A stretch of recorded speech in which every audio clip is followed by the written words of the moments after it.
Stop button. You know, I could say a lot of things right now about how not 100%, about how I'm sick and shit, but you know. Oh damn. So apparently the flash on the second monitor, it's good enough for the preview screen, but it's not good enough to actually watch the live stream when it actually goes live. So I guess when I get this error that says this plugin is vulnerable and should be updated, that means the stream is live now. I guess that's one way to know if I'm live or not. Anyway, it's times like this that I actually really appreciate the YouTube chat because, like, I can scroll up and see what everyone was talking about. I can't do that with Twitch TV, especially if I need to do something like, I don't know, restart the PC or like turn on the second monitor too late or something, or the second monitor loses connectivity. At least with the YouTube thing, it stays in the history. I know you guys can't actually see the history anymore because YouTube things, but I can. And I guess because of that, it gives you the ability to scroll up to see what like was said. So I like that.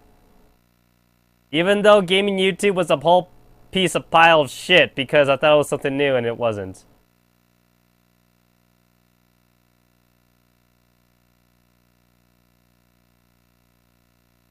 A lot of links.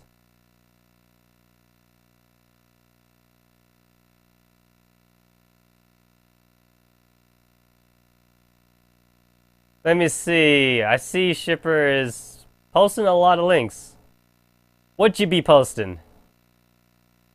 What'd you be posting? Also, in response to about Zuikaku, I would say that's probably like 99% of the memes in Kantai collections. It mostly has to do with their in-game quotes. That's pretty much as memey as it gets.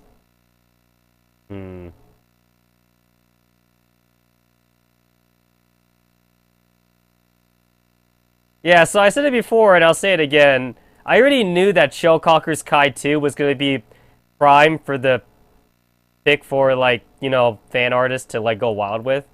And I just knew it. I think the real question is whether or not her personality is going to change from the fandom. The Kai 2 is still too new right now. So right now, a lot of fan art is just, like, general fan art and not, like, comic fan art. I think it's going to take a while until we start getting, like, Dojin fan art of Shoukaku Kai 2. And when I say Dojin fan art, I don't just mean, like, a random-ass 4-coma that some Japanese guy posted on his Twitter and not his Pixiv. No. That shit doesn't count. I mean, like, an actual, like, Dojin... like, an actual Dojin... like, an actual Konko Dojin... that's actually printed out on shit and not just available in web form. It's gonna take a while for those to show up. And when that shit starts showing up, I wouldn't be surprised if some fan artists make Shellcocker's personality like completely different or something like that. Because a lot of times some fan artists tend to make the like the character's personality change when they go from like Kai to like Kai Ni or Kai-san or whatever, shit like that. I mean, you mean like a Dojin release at a convention like Comic-Con? Something like that. I mean, it doesn't specifically have to be Comic-Con. It just all I'm asking for is like an actual like printed release form though. So it could be any number. It could be any number of like physical printed out stuff.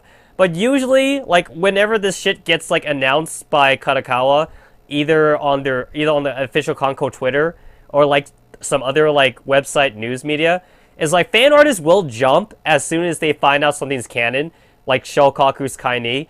But the thing is that like a lot of that is just like spur of the moment drawings though, with like no thought put into them. It's like, oh, so Shellcocker's Kai Ni is official. I'm gonna make a Twitter post, which I noticed on Donborough. A lot of sources from Donborough now is not actually from Pixiv. It's actually from Twitter posts because. And the fact that it's from Twitter actually, kind of actually solidifies my response to that. if a Japanese guy posts something on his Twitter, but doesn't post it on his Pixiv, or like his Nico Nico Doga account, it means that they didn't put much thought into it, and it was really supposed to be more of a scribble. Granted, some of those guys' so-called scribbles look damn good. Like, they look real damn good. I'm jealous, okay? I am so jealous of those guys that can be like, oh, I'm just gonna scribble something and upload to my Twitter. Like, it's a scribble, so he's not gonna upload it to his Pixiv, but then it's like, that shit gets uploaded to Donborough, and you're like, damn, I gotta get the source link for that. And then you look at it, the source link was not Twitter, it was actually Pixiv, and you're like, what? And then the guys are like, yeah, I drew this in like 30 seconds. And you're like, bullshit, you drew this in like 30 seconds. It would take other people like an hour to draw this shit. So some people got all the talent. Some people got all the fucking talent. So, yeah. You want Akagi's Kaidi to do something to remove it from Kaga's shadow? I don't know. Like, I'm in a disagreement with that. Like, I don't think Akagi is in a Kaga's shadow. I think it's more of the fact, like, they just have two different kinds of names associated with them. Like, Kaga's supposed to be the Kudere, and Akagi's supposed to be, like, the more lightheartedness. I think the real problem, though, is the fact that the fandom has clinged on to Akagi being a glutton, that she's become so much of a joke. So I can see why you say she's in Kaga's shadow. Because when it comes to doujins of Kaga and Akagi, I do see that Kaga gets the better of the two. Usually Akagi is there as, like, comedy relief. Which is kind of funny to say, because Akagi was given some pretty good lip service in the anime. She was Fubuki Senpai and all that shit. If you think about it, even though Kaga was on Fubuki's team, Akagi got way more screen time. Like way more screen time. It's like, I remember the Sendai sisters way more than I remember Fubuki's second team. And maybe that's just because... Maybe, I don't know. This is my opinion. I think more focus was given to the first team, which was the Sendai sisters, Mutsuki, and Yudachi, like the first Fubuki team. And then by the time we got to the second team, I think it happened too late in the series for people to really care all that much. It seemed like a mishmash, which they actually do say in the actual anime. Like, I believe it was Nagato or Mutsu that says that their team was a mishmash or something like that.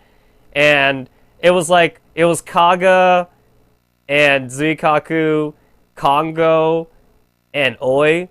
So like it was a mishmash, but I'm pretty sure Akagi still got more screen time than Kaga, even after the jump from first team to second team.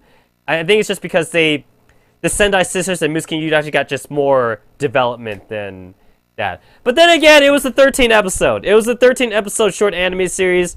We couldn't ask for more. Otherwise, we would have gotten more backstory on Kisaragi. Because at this point, I'm pretty sure no one still gives a shit about Kisaragi's death. And there are people that want to give a shit. There are people that wanted to give a shit. Congo said it was a weird team, especially with the story as a flagship. There you go. I knew someone said it. I knew someone said it. I couldn't remember exactly who. I just like fall back on Mutsu and Nagato since they were the quote-unquote admirals. Because, let's be real here, the Admiral didn't do shit. He didn't do shit in the anime. So, Nagato was the real Admiral, and Mutsu was the secretary ship. That's what it was really like. And it's like, oh, herpaderp, in like the 10th episode, they found the Admiral's notebook. It's like, the Admiral could have been a figurehead for all we cared. It's like, Nagato could have been like the real Admiral, and then the human Admiral that Kongo is Admiral Sector for, he's just there, just to be there. But Nagato's actually the real Admiral, though.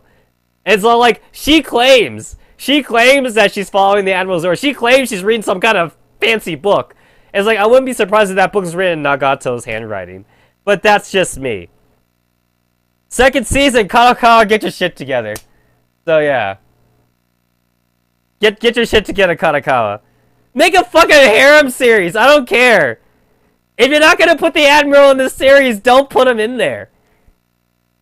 Like, don't fucking put him in there, because, like, everyone was so expecting the Admiral to actually do something. So, if he's not gonna be in there, then just say something like, oh, the Admiral got killed. So this base has the ship girls run themselves. Do some shit like that. Make a horror series, make a comedy series, anime Ganbare Fubuki-chan. Don't give me that stupid shit where it's like half comedy, half slice of life, half serious. That's not even half. That's like 33, 33, and 33. So, yeah. Idol Masters has proven that male... Yeah, I agree, Joseph. Idol Masters did it just fine. They did it just fine. But when you think about it, though, it's like, how many... And this is actually a serious question. How many actual, like producers watch other animes? Like, when you think about it. Think about it. It's like, since the Japanese are, like, so workaholic, they don't have time to watch other animes. Which is kind of ironic in a way. And it's funny because the same thing kind of applies to game developers. A game, the main director, the main guy who's directing everything, he does not have time to play other games. This means that you essentially, like, get tunnel vision and you're making your game, but you don't have time to play other games to kind of learn from that shit. That means the only knowledge that guy has is from when he was, like, a teenager or, like, when he was a kid. But then, like, that information in his head's, like, outdated and shit. It's not modern. And it's kind of the same thing, too, even in Western development. A lot of guys at a lot of conventions I go to, it's like, oh, yeah, we're developing this game because no one makes this kind of game. That actually happens to a lot of indie developers. We want to make this specific genre, except this genre doesn't exist in the market. So we're making... Because a lot of times, a developer at the start, they want to make a game that they want to play. They want to make a game that they want to play. But once they start development, they stop playing other games, though. It's at that very moment in time that they just don't play... They don't play other games. So... At that point, they get, like, tunnel vision, and then they just start producing their game. And then by the time the game gets finished, they're like, ah, shit! This other game did it way better than us! But why didn't we know about it? Well, you guys didn't know about it because you weren't playing games anymore. So that's basically what I'm saying. Odds are, you can't really expect... And this is not sarcasm, by the way. This is not sarcasm. I know I'm not sarcastic a lot. I'm sarcastic on this channel a lot, but... You really can't expect, like, the animation developers to watch anime, as weird as it sounds. That sounds so weird to say. It's like, you cannot expect a game developer to play other games, and you cannot expect an animation It sounds weird to say developer. You can't expect an animation producer to watch other anime. I mean, there's also the fact that people get stuck with jobs that they don't like anyway. Which also sounds kind of weird. I mean, think about it. It's like, you become, like, a graphics designer or a programmer or something like that, and then you get hired to, like, I don't know, do a first-person shooter game. But what if you didn't want to do a first-person shooter game? What if you went into the business because you wanted to work on RPGs? What if you went into the business because you wanted to work on puzzle games? Well, you gotta pay the bills somehow. So you ended up with a job that has you developing for a first-person shooter game, and you have no knowledge of first-person shooter games because you don't play first-person shooter games. That's basically what I'm saying. Like, I don't know, let's take a harem anime. What if most of the animation guys on that team don't actually like harem? What if they want to work on, like, an action series? I mean, it's basically what I'm talking about. Sometimes you gotta pay the bills, and you just end up at a different studio than what you wanted. It's all like, well, I want to work at generic harem waifu anime 3. But you couldn't do that because they weren't hired anymore. On the other hand, Mr. Generic Action Series number 2 is hiring, and it turns out that they're willing to hire you. So you take it, and it turns out you hate shonen. Maybe you hate the shonen genre, but they needed you. either you're there as an animator, or you're there as a writer, or you're there as a producer, or some grunt work or something like that. Either way, you're stuck at a job that you have no knowledge of, so you really just listen to the higher-ups. And the higher-up says, do this. Draw this anime chick with big old titties. And you're like, oh, I like DFC. And they're like, draw this anime with big old titties. And you're like, okay. So you draw the chick. You draw the lowly Okon. You draw, like, the lowly Opie chick that is, like, 4 feet tall, but has, like, E-size cut breast. Or something like that. So, yeah. It kind of sounds like an IT professional. You work on PCs all day, so you don't want to come home and sit in front of you any longer. You know what? I have a funny story about that. So, I mentioned this before, but I met one of my Japanese friends at a convention before. And we kind of kept in contact, like, we kind of kept in contact on Skype and Twitter and shit like that. And then after a while, we kind of stopped talking.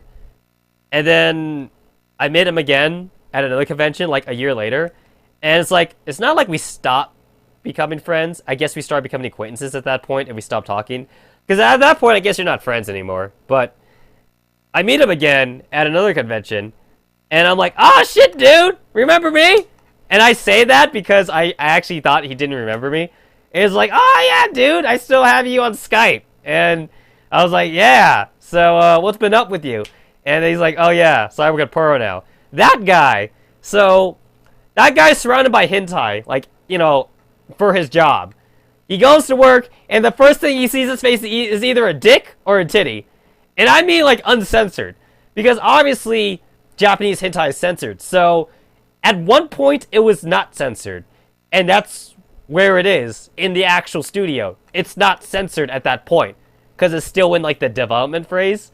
So, like, he walks into the door, and the first thing he sees is titties or dicks. Or a dick ramming a vagina or some shit like that. Like, that's what he surrounds himself with hentai all day. Oh, God. Hold up. I got phlegm all over my head. I knew I spit out phlegm, but I didn't know where that was. Okay. So, anyway, so he's like, okay, so I see hentai wherever, I see hentai when I go to work. And the thing is that, like, all the hentai studios are, like, right next to each other. It's like, there's, like, this alleyway. Well, not really alleyway, but there's, like, this block. This block is, like, hentai central. Because every building is a different hentai company, but they're all, like, in a straight fucking line.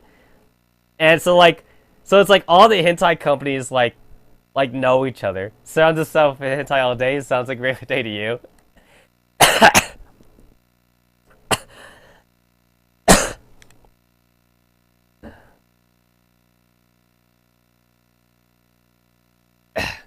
So he's like, listen, dude, when I get home, the last thing I want to do is watch some hentai. But then, like, he actually justifies this for me, and he's all like, on the job, they are actually, a couple of guys are actually, like, required to watch hentai from other companies.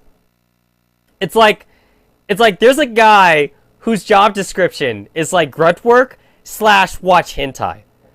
Because his job is basically, whenever, like, a new hentai comes out from the other studio, he has to watch the hentai on company time. Meaning he goes into, like, a room. He goes into, like, a room that actually has no door. So it's more like a, I don't know what you call that. Like, a living room? I guess it's a living room.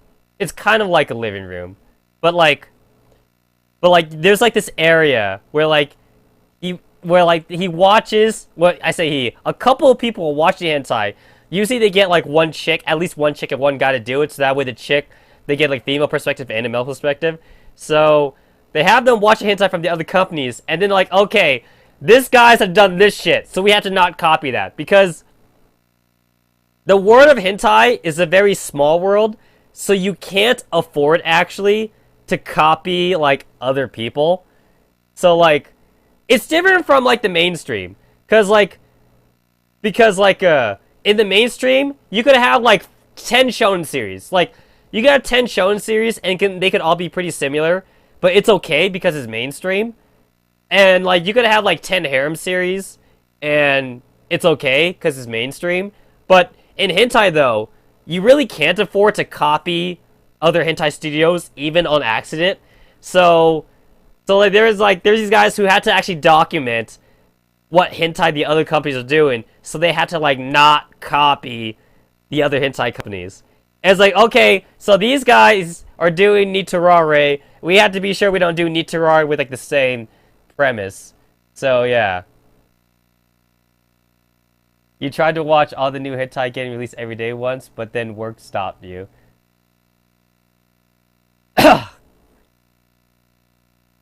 But yeah, so basically my friend at Poro, he's like, listen, we do nothing but Nitorare. We basically go back and forth between Nitorare and or vanilla sex. So that means like we always have somebody in the living area, in like the watching area. He calls it the watching area. That's probably not what they call it, but that's what he calls it. They always have someone in the watching area, and the thing is that like they can hear it. Everybody can hear the sounds of a chick being banged or getting rammed or some shit like that. So it's like he hears this, and he's like, he goes home, and he's like, I may not have watched it, but I already know of all the hentai that's playing out there right now.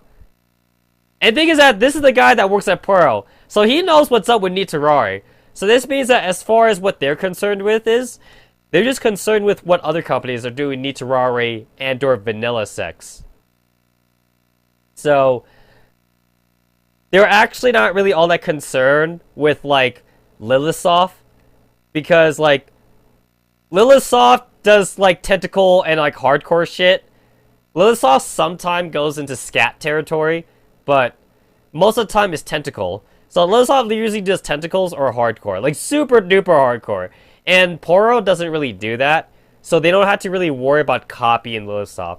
So usually the guys that are watching hentai in the watching area, they're trying to look for hentai that may or may not be similar to what Poro might be producing, and then Poro would have to make sure that they're not copying someone else.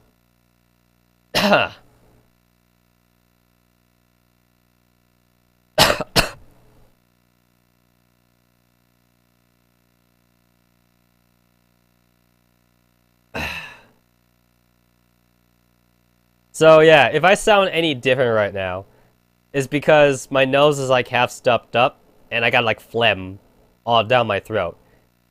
Feel free to make as many cum jokes as you want, because that's not gonna go away anytime soon. This reminds me of this joke. I'm pretty sure it's not real, but people say it's real. And it's like I believe it's like a health class or some shit like that. And it's like the teacher is all like, semen actually has like a sweet taste or some other shit. And then like a chick raises her hand and she's like, if semen has a sweet taste, then how come I don't taste it? And then like she didn't realize what she said. And then like the teacher was all like, that's because your sweet receptors on your tongue is on the tip of your tongue and not the back of your throat. It's not a really funny joke. I don't know, maybe it's funny when you're drunk.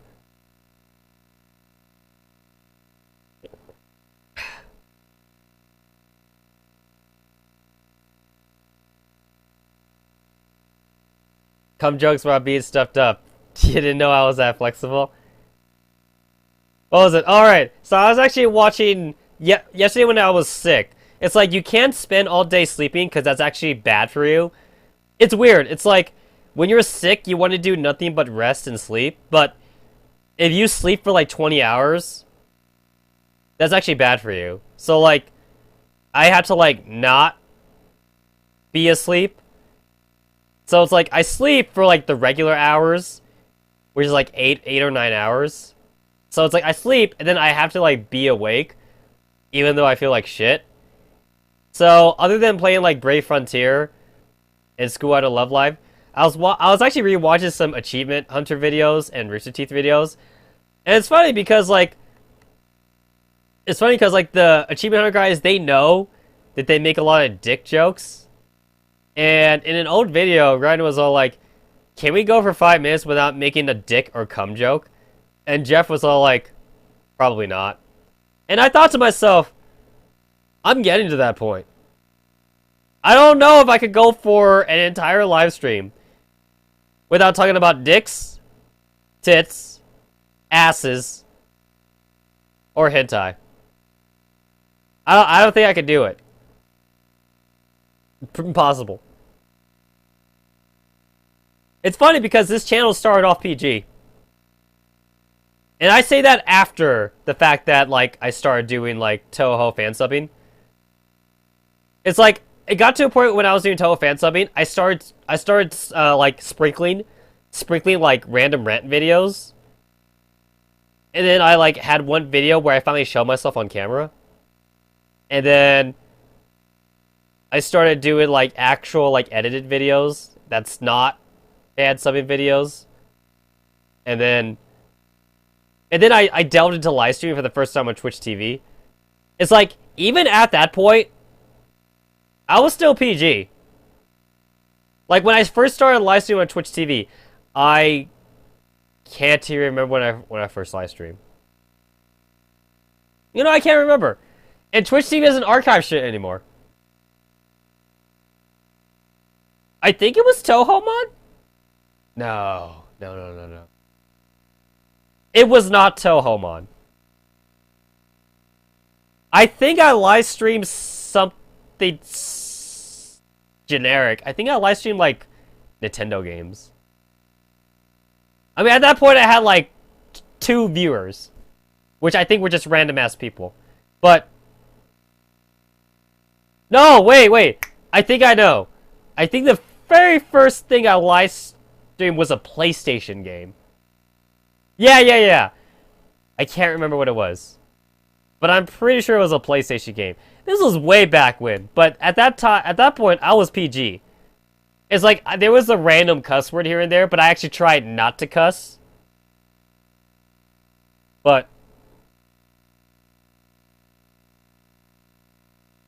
like, I don't know, when did that start? I think it started when I actually started live streaming on YouTube, actually. Because all the way up to the point where I quit live streaming on Twitch TV, I'm pretty sure I was still PG at that point. I think the last 2 games I live streamed on Twitch TV was Attila Barona and Toki no Tawa. Attila Barona and Toki no Tawa. After I beat those games on Twitch TV, I decided, you know what? Fuck Twitch. I'm not live streaming on Twitch no more. And then I started live streaming on YouTube. And then I was still PG. And then I made every Friday, before Twitch TV got my ass, every Friday I would live stream on Twitch TV. It would be a movie day. And I would watch anime on Fridays, but then like Twitch TV got on my ass about that. So I stopped doing Friday watches. But that's actually where the Persona 4 watch actually came into. So I believe it's sometime after that. It's like, wait. Persona 3 Portable. That was it. That's where things started taking a turn for the worst. Yes. I am positive. I am positive. It was Persona 3 Portable. It's when I started live streaming that. Because before that, it's like, I remember live streaming on YouTube. I remember like doing like Hatsune Miku Project Diva video streaming. I remember doing some PlayStation games. I remember doing the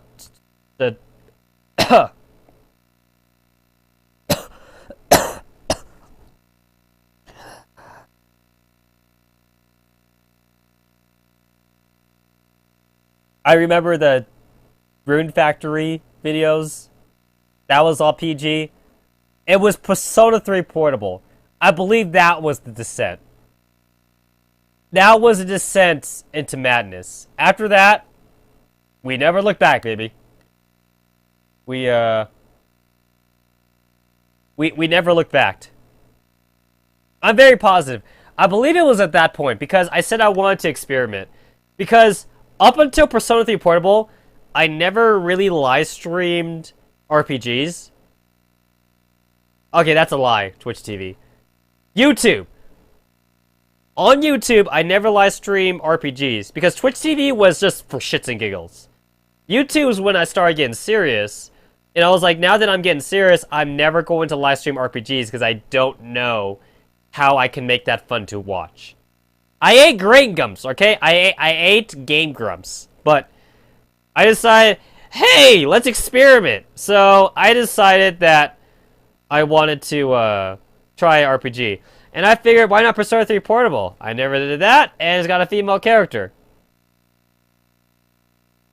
You think it's because I started giving characters voices personalities? That's probably true. And I believe at that point, that's when I realized that, yeah, I guess I can make it entertaining, so I guess I could do RPGs from now on. And I believe that's when I started descending into, like, rants, and... Because I know there were a lot of times of Persona 3 Portable. I know! We could check the archive, too.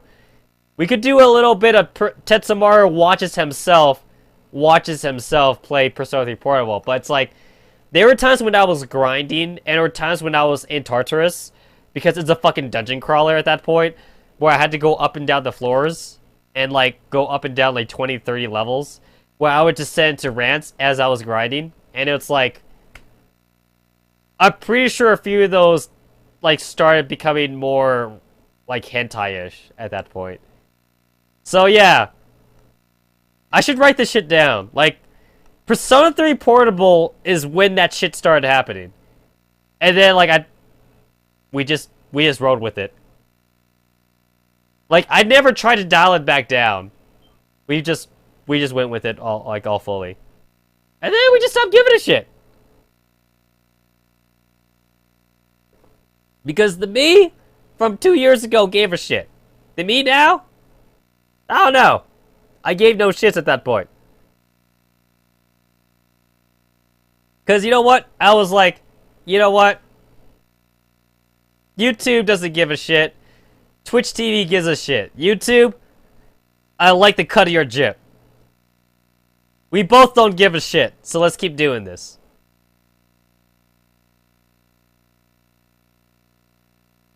Because here's the thing. YouTube takes 50% of the money. That's a big fucking cut. Oh, I'm sorry. Did I say it's 55? YouTube takes 55% of the money. That's a really big cut. Especially when you consider PewDiePie. Now, I've actually ran the numbers. PewDiePie, on average, makes around $10,000, like, per video. And that's a low average. That is actually a low average. PewDiePie makes around $10,000 per video. So that means that 55%, YouTube is making like $5,500 per PewDiePie video, and PewDiePie he only gets $5,500 per video. Now again, that is a low estimate because I didn't want to give PewDiePie too much credit, but if I want to be a little bit more optimistic, I'm pretty sure PewDiePie is making at least $30,000 a video, meaning he's making around $14,500 a video, and YouTube's making it around $15,000 and $500 per video. So something like that. 55% is a fucking fucking big cutaway, but it's like when you put it in that big of numbers, it's a really big cut. But then when you put it in small numbers, it's not that big though. I guess it's still big if you're just trying to pay the bills. It's like if you have a video that technically made $100, YouTube takes $55 of that. They take $55 of that, and you only get $45.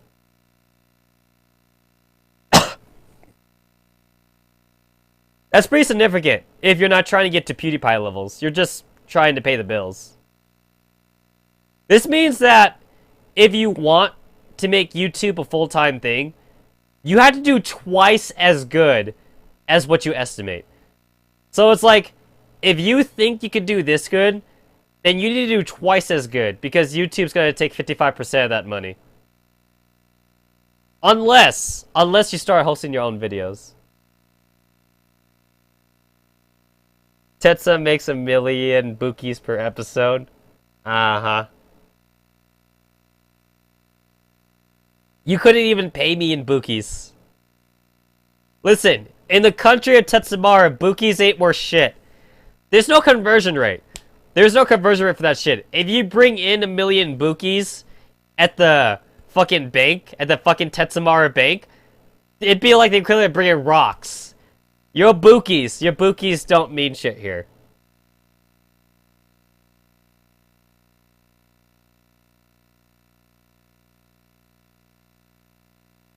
Okay, so I'm out of water, but I'm pretty sure I don't need it anymore, because I think I cleared out all the phlegm in my throat. It's like, what was that? They say that if a dude has to pass a kidney stone, it's like the equivalent of like a woman giving birth. And then like, so if it's like that, I'm pretty sure phlegm is the equivalent of like having cum stuck in your throat. I'm pretty sure. Diamonds are rocks. That's true. They're rocks. But they're still worthless, right? Like on a pure on a pure like humanity level, diamonds are still worthless. Gold is worthless. They have a superficial worth because like we can't eat it or anything like that. Like we can't eat gold. We can't drink gold. Gold is also a very shitty material to work with because like it's like softer than like steel or iron. Isn't gold like even softer than like copper? Like wouldn't like a copper pickaxe still be better than like a golden pickaxe? Like gold is super duper soft. So it's like there's that, and it's like diamond is also like pretty worthless too. Because, like, diamonds are used to cut stuff to find levels, though. Yeah, that's true. When you pass a kidney stone, you literally piss out a stone. That's pretty much it right there.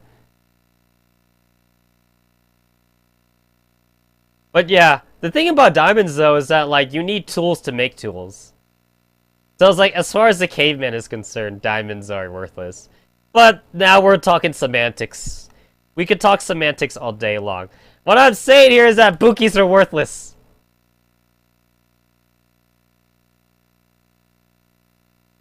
Bookies are worthless. Can you eat a bookie? You can't. You can't eat a bookie. You can't eat a bookie. Listen, a cow is worth more. A cow is worth more because you can eat a cow. You can eat a cow. The cow pulls your wagon. The cow provides more cows, so you can eat those cows. You know what? That reminds me of this very messed up Yukuri doujin. Maybe some of you guys have read it. I believe it's one with, like, Yuyoko. She had, like, a Yukuri. And at first, the Yukuri was like, "Oh, Yuyoko, you're the best photo ever!" And then, like, Yuyoko brought another Yukuri. And then the two Yukuris, like, fucked. And then, like, it popped out like a baby. And then, like... And then the Yukuri was like, Yuyoko, I have a child now. And then, like, Yuyoko ate the baby.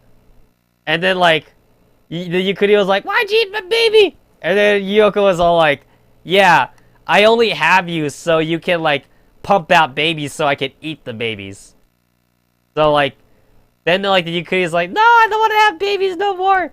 And then Yuyoko's all like, "Bitch, you're gonna have babies and, like it." So, like, Yuyoko, like, kept bringing, like, more Yukuris in to, like, gangbang her Yukuri. Because I guess those Yukuris were male. And her Yukuri was, like, a female. And, like... what was it? It's like she kept eating the babies. I can't even remember how it ends. It's like she kept eating the babies. And then, like, the Yukuri tried to, like... get her babies to safety, but no matter what, though, the Yuyoko kept on eating the babies, and, like, I don't know. I think I stopped reading at that point because the comments on Donboro were like going crazy at that point. Because that was back when like the moderators weren't really doing shit. So everyone in the comments there is like, oh my god, Yukuri Comics is so bad. Why are people uploading Yukuri Comics? Why is this shit getting approved? The mods don't know what they're doing. Well, I guess in a way, that actually hasn't changed. If you've been keeping up with Donboro, it's gotten worse. Donboro has gotten way worse. And I'm not talking about Albert. I'm not talking about the new approval process. I'm talking about all the bitching.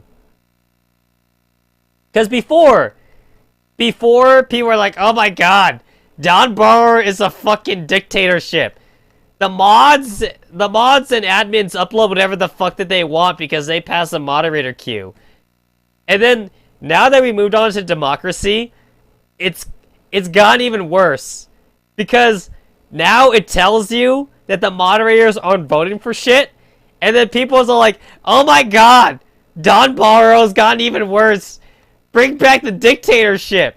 Bring back the dictatorship. Because they were like, oh my god, I uploaded this great Toho Futanari thing. And like 10 moderators looked at it and they didn't approve of it. The moderators have gone blind. Or it's like you have one moderator who doesn't pass the moderator queue anymore, and now he's the one that's giving shit. So it's like he's all like, oh my god, people don't approve my shit anymore. Donboro has gone to shit. It's like it's gotten way worse. The amount of complaint on Donboro. And the thing is that like what's being uploaded hasn't changed, but what has changed is the veil. The veil of like what you call it? The lies. Like there used to be like this veil of lies on Donboro before because it was a dictatorship. So the veil kind of told you, the veil made you think that Donboro was a lot better than what it actually was, at least community-wise. But then, once Albert, dude, I love you. I love you like a brother from another mother, because you're great. If it wasn't for your website, a lot of comics would not be translated and shit like that. So, dude, you're great, but I think you made a mistake. I think you made a mistake when you changed the approval process, because by changing the approval process, you removed that veil. It's like someone in the Wizard of Oz. It's like the Wizard of Oz thing, where like they remove the curtain. It's all like, ignore the man behind the curtain. He is not there. When he did that, now you get to see how many moderators didn't approve of a shit. So, let me see, Shipper Sicker, what do you link it to? Oh god, you did it! Yeah! Yeah, that's the one, that's it. Yep. That's it. How old is this? How old is this? 7 years?! Wait, this was uploaded by Albert? Really? Damn! I was not expecting that. I didn't remember Albert himself uploaded this. I thought it was some other moderator. I had no idea. I really had no idea it was Albert that actually uploaded this. Okay. But, yeah. Anyway, Jackster, in response to you, Donboro's, like, even though Donboro does get shitty comments sometimes, Donboro is still a great place to look for basically just translated doujins if you don't speak Japanese. I mean, Jackster, if you read and speak Japanese, more power to you. I'm pretty sure you browse Pixiv then at that point. But for a lot of people who don't read and speak Japanese, though, Donboro is pretty much like the go-to place since you have like Moonspeaker, yeah, Parasite. Like Moonspeaker used to exclusively do Toho doujins, But Moonspeaker now, he's like moved on to like Konko and Toho. Whereas like Parasite does almost exclusively like Konko stuff. Parasite sometimes does Idolmasters, but like you have like a lot of like these great like translators on Donborough that just translate stuff in their free time. So for a lot of people, Donborough is a great place to find like 4-komas and like just translate stuff that like they wouldn't be able to get otherwise, because like it's not like an actual like regularly like regular manga that gets fan subbed. Like it's not like Naruto or One Piece, or like it's not something you can find on Manga Stream that does get translated. It's doujins, and whether doujins get translated is usually like a hit or miss. So it's usually great when you can find a place that actually does translate like web comics, like 4-komas or things like that. Because that's actually another thing too. It's like when it comes to doujins, usually the most common doujins that do get translated are the ones that are in book form. So like that leaves the webcomics. The webcomics that don't get printed, and that's kind of where Donborough is like good for. That's one of the reasons actually I browse Donborough nowadays. I used to browse Donborough actually for the art. Now I go to Donborough purely for the comics. It's like Ganbare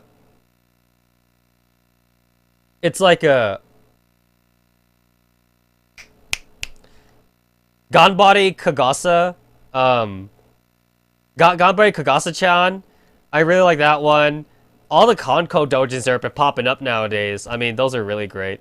And I still actually really follow the Fate Stay Night doujins too. Even though the Fate Stay Night doujins nowadays are kind of de-evolving themselves into Saber eats a lot, Rin is bad at technology, Bazette is a fucking... she's like a... whatchamacallit? A butch? Bazette's a butch. Shiro is fucking Fate Stay out of the kitchen. Shiro is a waifu. And, am I forgetting something? Oh yeah, Gilgamesh! Mongrel.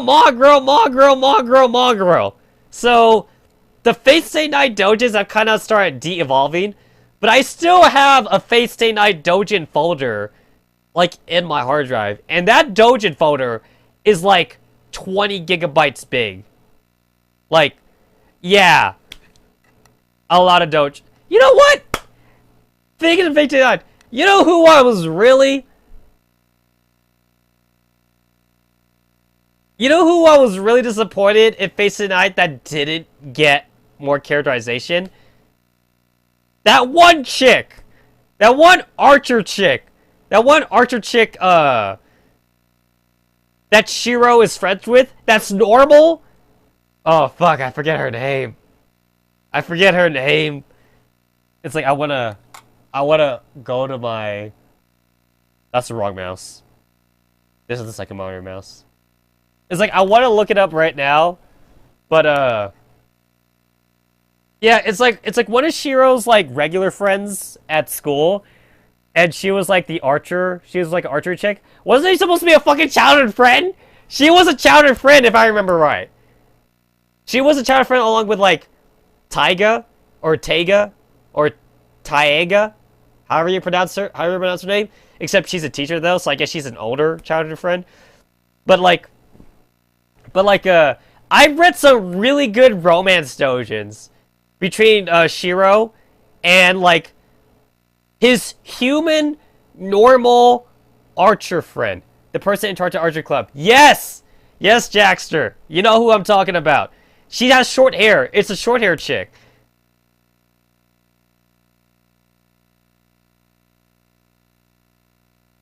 You don't remember her? That's how important she was? Yeah, like, Joseph, you get it. You know it. You know. But it's like, what was it? It's like she was in the archery club, and wasn't Shiro part-time? Shiro was sometimes in the archery club, or Shiro was in the archery club. Anyway, Joseph, not Joseph, here's Sub-Zero. As for side characters don't get memorable names, I'm pretty sure that she got a generic Japanese name. I believe that's what, well, okay, never mind, I take it back. Sakura is a generic Japanese name. So I guess that doesn't mean anything. But anyway, that chick, she's not a bitch. She's not a total bitch. Like Saber is bitchy towards Shiro. Sakura can be bitchy towards Shiro. And Rin can be bitchy towards Shiro. And then let's not even get into, like, the other characters afterwards that are bitchy towards Shiro. Is, like, she's actually, like, not bitchy. But maybe that's just because she didn't get a lot of characterization in the first place. But I've seen some really good romance doujins, though, of her and Shiro being together. If Shiro actually, like, did not pursue the whole, like, magician. Like, if he didn't actually try to become, like, the whole magician thing. If he actually pursued, like, a normal life, it's like him and her. Ayako! I think Shipper got it from me. It's Ayako, yeah. Ayako, I think that's her. But, I saw another name. Jack just said, Sakura, yeah. I know Sakura's in the archery club. But yeah, Shiro's the true bitch. Well, like, Shiro is the submissive bitch. Like, there's two different kinds of bitches. There's the aggressive bitchy bitch, and then there's the submissive bitch. Shiro is everybody's bitch. There's that. So yeah.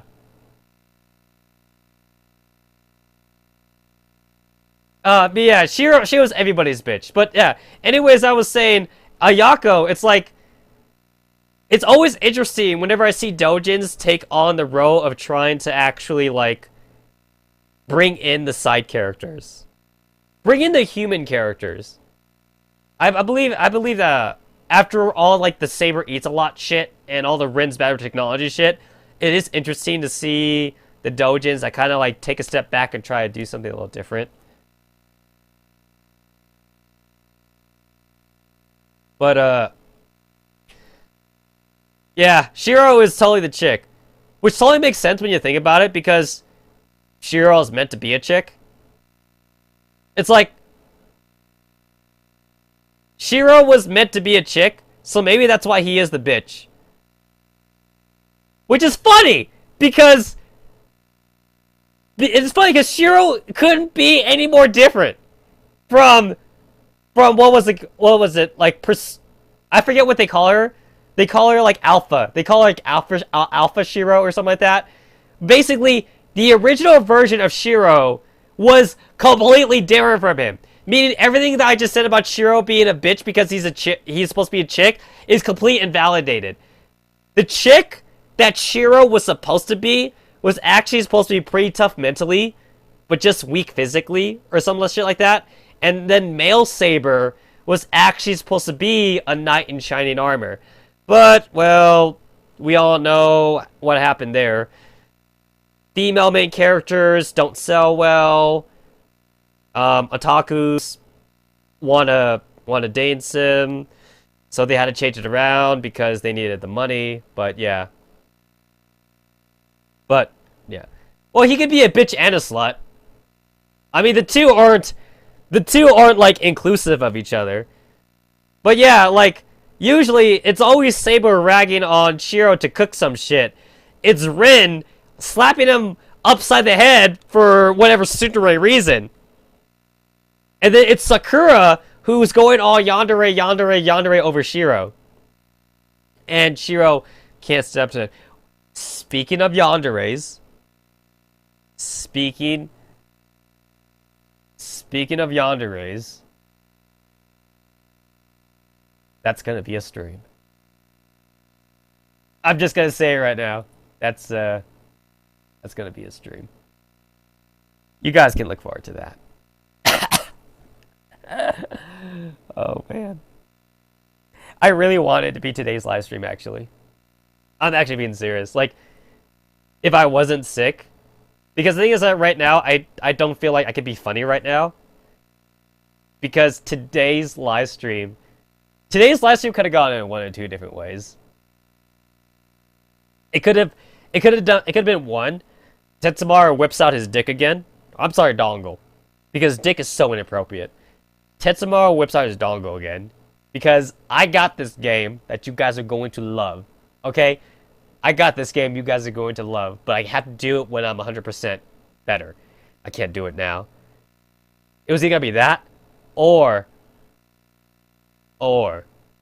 it was going to be... It was going to be... Tetsumaru, Tetsumaru and his yandere harem. Like, you guys, that was gonna be a thing. However, it's not gonna happen today because I'm not 100% correct. Because I can't be funny. I can't be funny right now. But two games. One involves me whipping out the dicks again, and possibly telling you guys, remind you guys how to put on a condom. Because if you guys remember, for the last live stream, we talked about how to put on condoms. So that stream is the next stream after that, where I whip out the dongo again. I'll probably talk about condoms. But other than that one, the first game we whip out more dicks. Second game, we whip out the yanderes. And I believe you guys are gonna really love it. Unfortunately, that can't actually be a thing right now, but you know, yeah. And it's not school days. It's not school days.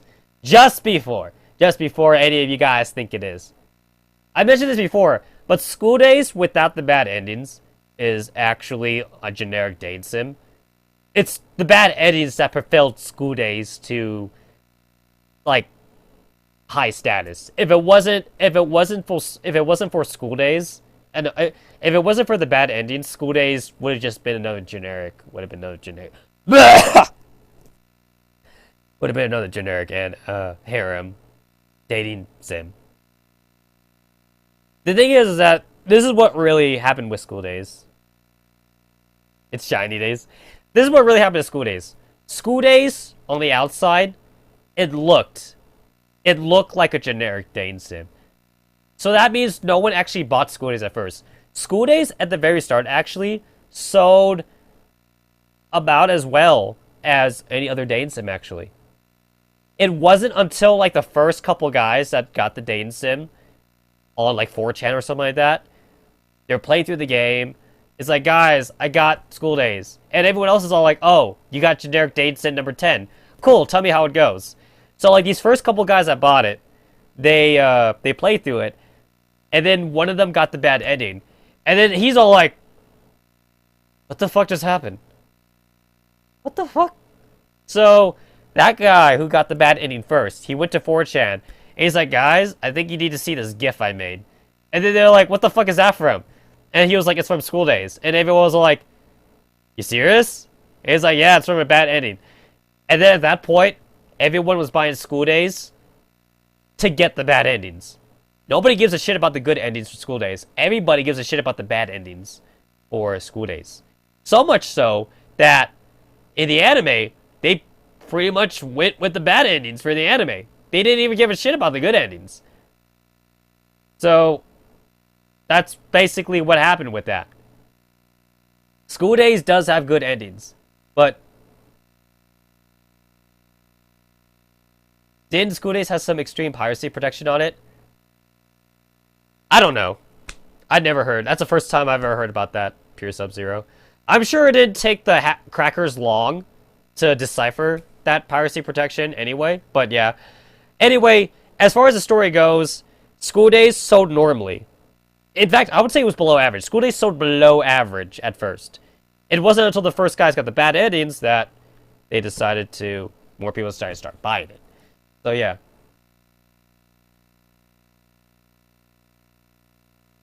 School Days plays differently.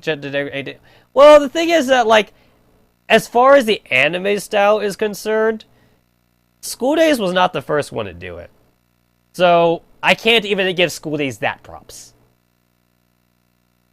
School Days was not the first one to do it, so it wasn't really a...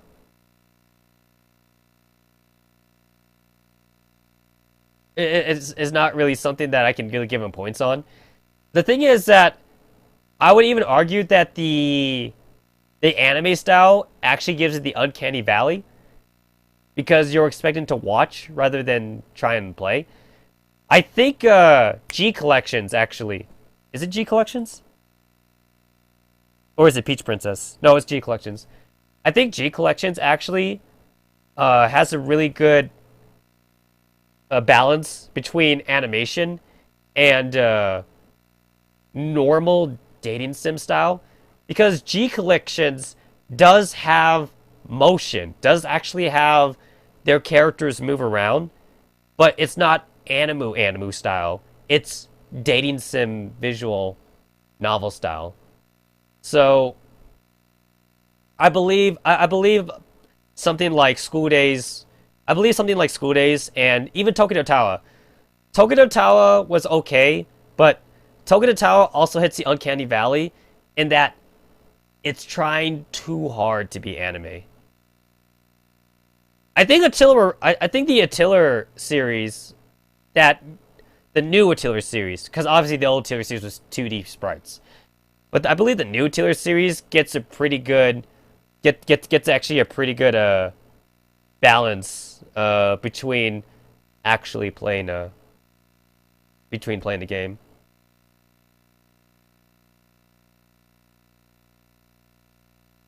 So yeah, like, Tokyo Tower, it looks too much of an anime, and and that's the thing, it didn't even sell that well. I think that's what they were going for with Tokyo Tower, because like Tokyo Tower, when it first came out, when Taylor first came out, people were hyped for Tokyo Tower because they were like, "Oh my god, it looks like an anime." Ah. But then when people got their hands on it, they're like, "Gameplay kind of sucks." I mean, I don't want to say it sucks. I really don't. But the gameplay itself is simple. The gameplay itself is like super duper simple. It's like Tokyo Tower almost would have been better off as a visual novel. It would have been better off as a visual novel, but it's like they want to make it into a game, but they want to make it all anime. So Tokyo Tower didn't have the budget to match its ambitions. That happens to a lot of games, and I already knew about the budget thing. But it's like, you know what's another game that went over budget? Valkyria Chronicles. Valkyria Chronicles. That's the funny thing. Here's the thing. Valkyria Chronicles 1 went over budget because of voice actors, that they had to dial it back down, and that's why Valkyria Chronicles 2 was made. Because if you look at the voice casting for Valkyria Chronicles 1, they got top of the line seiyus for Valkyria Chronicles 1. And correct me if I'm wrong, Sega doesn't have the money. I don't know how Sega scrapped that up. Somehow Sega managed to scrap the money for those seiyus in Valkyria Chronicles 1. And went over budget. So they dialed it back down in Valkyria Chronicles 2. And they really dialed it back down. But yeah. But overall, the story for Tokyo Tower isn't bad, though. Like, I would play a visual novel version of Tokyo Tower just for the story. It's just that the biggest problem with Tokyo Tower is that you're moving the 2D character in almost like a 3D environment. And it looks like something straight out of Who Framed Roger Rabbit. Which, I would be all on board. I would be on board for like a modern day Who Framed Roger Rabbit kind of game if it was made with that intention. Tokyo Tower was not trying to be a Who Framed Roger Rabbit, though. You weren't trying to put a 2D character in, well, in our plane. So the 2D with a 3D moving just made it seem weird. So, I like the story, but I just don't like the game. And I've been finding that to be a problem actually with a lot of JRPGs recently. It's like a lot of these JRPGs, it feels like it actually feels like when they wrote the story, they were thinking of a visual novel, but then they want to make it a game. And I'm just gonna go ahead and say it. Art Time Legal 1 and 2 did just fine. Art Time Legal 3, I think they were trying to make Art Time Legal 3 into a visual novel. Because if they were, they could have just done that. So I think that's actually a problem I'm having with a lot of modern JRPGs nowadays, is that they're becoming so visual novel-ish that I think they need to take out the game. They need to take out the game part of it. And I was fine with Hyperdimension and Neptune, the first one, but with the latest Hyperdimension Neptunes, I'm like, can I just get the dialogue boxes? I just want the dialogue boxes. I don't even want the game. It's like, I would pay someone to play the game for me. But I don't even need to do that. I could just YouTube it. So, yeah. Imagine Anime Who Framed Roger Rabbit.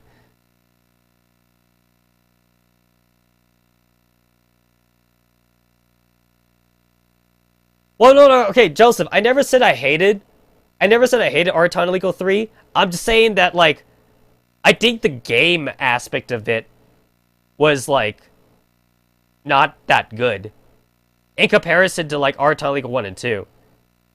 I have no problem with the story. And in fact, for, like, any JRPG I'm playing nowadays, the story is, like, the last thing I hate. It's usually the gameplay that, like, I'm actually, like, having a problem with. And I'm like, if the gameplay is, like, so generic, or the gameplay is, like, not good, I'm like, why make it a game then? Just give me the visual novel. And Shipper Sinker, as far as me playing Neptune games is concerned, it's like, LL Master did that.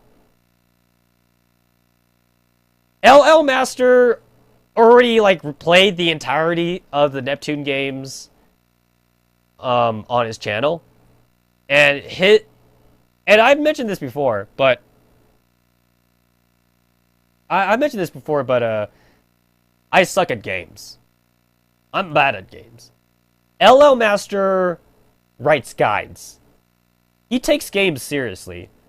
LL Master, you can watch him play games and actually see the best way to play the games. You can see how to min and max with him.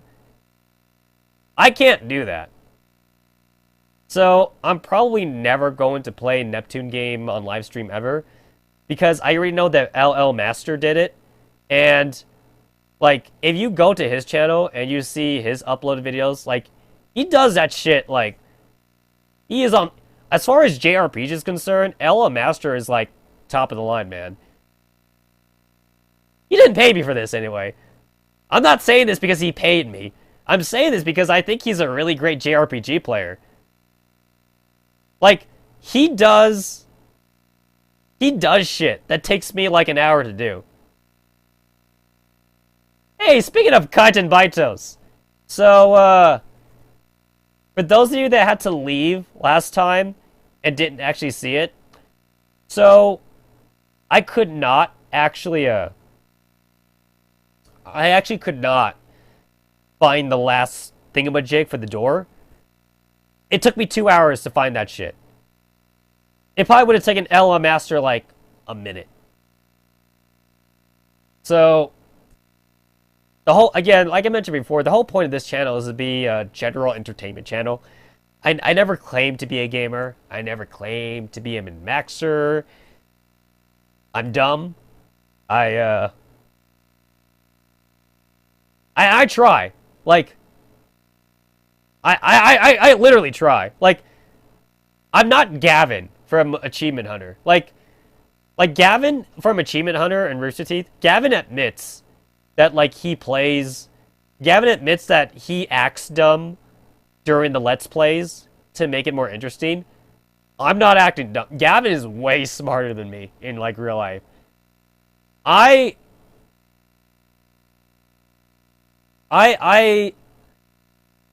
I would not be able to like look at a puzzle like straight ahead and actually like just solve it right away.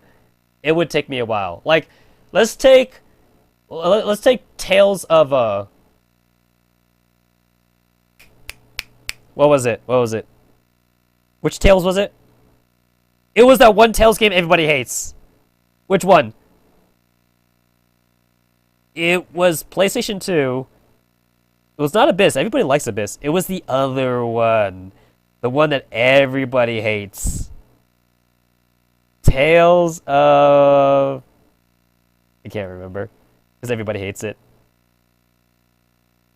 Tales of Legendia. There we go. So, Tales of Legendia. There was these dungeons in Tales of Legendia where you had to solve like puzzles and shit, and they either consisted of like block puzzles or like lighting puzzles. Grace's F? No. Anyway, anyway, so in Tales of Legendia, there were these puzzles that you had to do in a lot of dungeons. Now, the thing is that wasn't Destiny a PlayStation 1 game? Yeah. Anyway.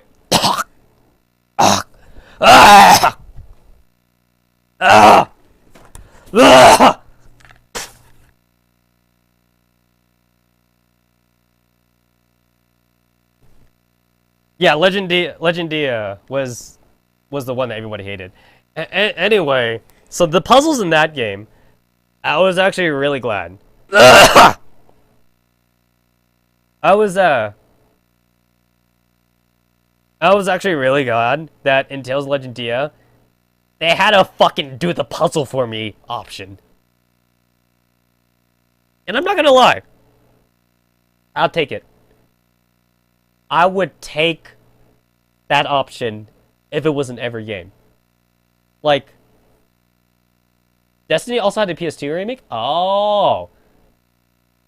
But if it's a remake, it's still a PlayStation 1 game. I mean, Final Fantasy X got a remake on PS3. That still makes it a PS2 game.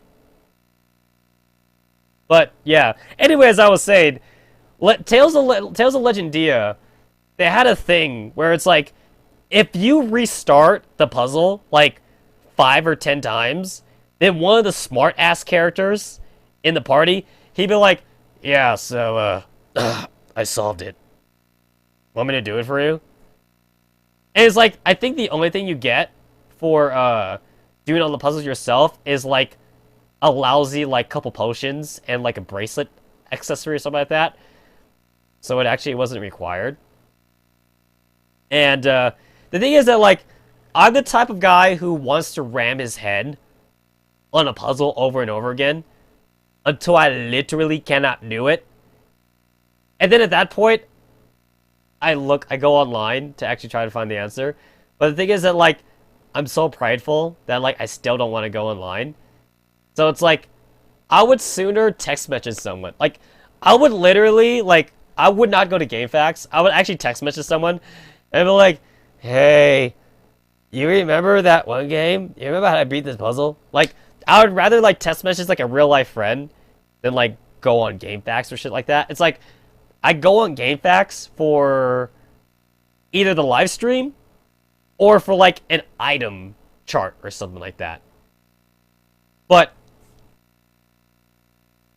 in Tales of Legendia though, they actually had an option where like if you couldn't do the puzzle, they'd do it for you. I'd take that shit if it was in every game. Nintendo has done that recently with Mario games. If you suck too much and die too many times, they give it about. Yeah. Yeah, and the thing is that, like, everybody makes fun of... Everybody, all hardcore gamers make fun of that option. When that option first came out, I gave it a thumbs up. Like, literally, like, every place I know. Rooster Teeth made fun of it. Screw Attack made fun of it. Who else made fun of it? James Rolfe made fun of it.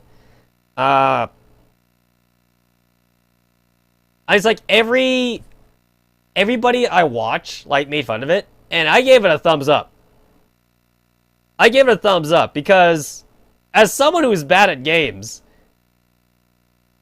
it's like these people, it's like there are these guys like, oh, I'm so good at games. Oh, jizz over my face. And I'm like, yeah. So it takes me like 10 hours to beat like a Zelda puzzle. Okay, that's hyperbole.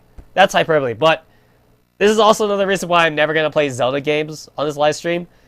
Not because they're Nintendo, but because you guys don't want to see me do the puzzle. Hey, listen. Remember the water dungeon?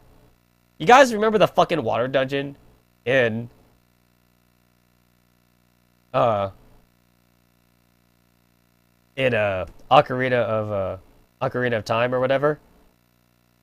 The water dungeon itself would have been like 5 or 6 live streams. That's not even an exaggeration. It would have been like 5 or 6 live streams. So that's why I'm like meticulously choosing games that are impossible for me to beat. Because if you think about it, Persona doesn't have puzzles. Like really. Persona doesn't have puzzles. The closest thing to a puzzle is the whole Dane aspect of it.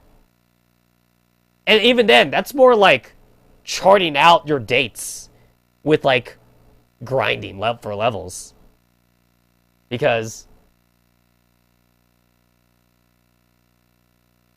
like you don't remember it? Well, Jackster, you remember when you had to like put on the iron boots and take off the iron boots? Put on the iron boots and take off the iron boots in the water? That's what I remember. Anyway, in Persona 3, all you do is you date, and then you go up. Basically, when you're in Tartarus, you find the staircase. In Persona 4, it's the same shit. You date, you go in the TV, and you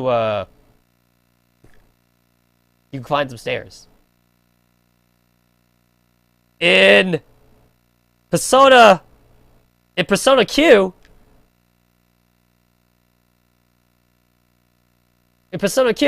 you find some stairs. Like, there's no puzzles. There's no puzzle. It's just dating. Like,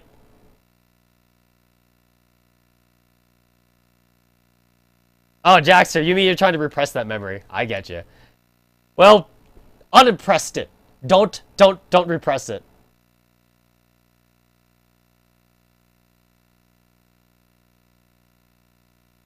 But either way, what I'm saying here is, it may seem like I choose games at random on this channel. I actually don't. I specifically try to choose games that I'm pretty sure I can actually play to the best of my abilities. And the last live stream of Baten Kaitos was probably my worst, because I literally did spend like half the live stream on this whole doorway puzzle of trying to say, like, the thing is that, like, if I was like 10 times smarter, because that's how dumb I am, if I was 10 times smarter, I probably should have been able to save the party members like in 10 minutes. But because I'm not, it took me like 3 hours of live stream time just to unlock the final door, because I couldn't understand what the game was telling me.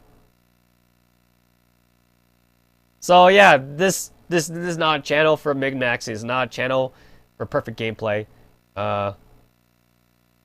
It's just entertainment. It's just raw entertainment. The fact that there's even puzzle elements in this game is even surprising me, because, like I said before, I had Baten Kaitos for years. I never got a chance to play it. I decided I would play here in live stream. I figured it's an RPG that no one gave a shit about. How hard could it be? The hardest thing about this game is not the battle system. It's the puzzles. At least for me. Guessing you never see... Oh my god. Fire Emblem. Don't even get me started on Fire Emblem. Listen. Just because I say a game is hard for me doesn't mean I think it's bad. I just want to let that out there. I like challenging myself.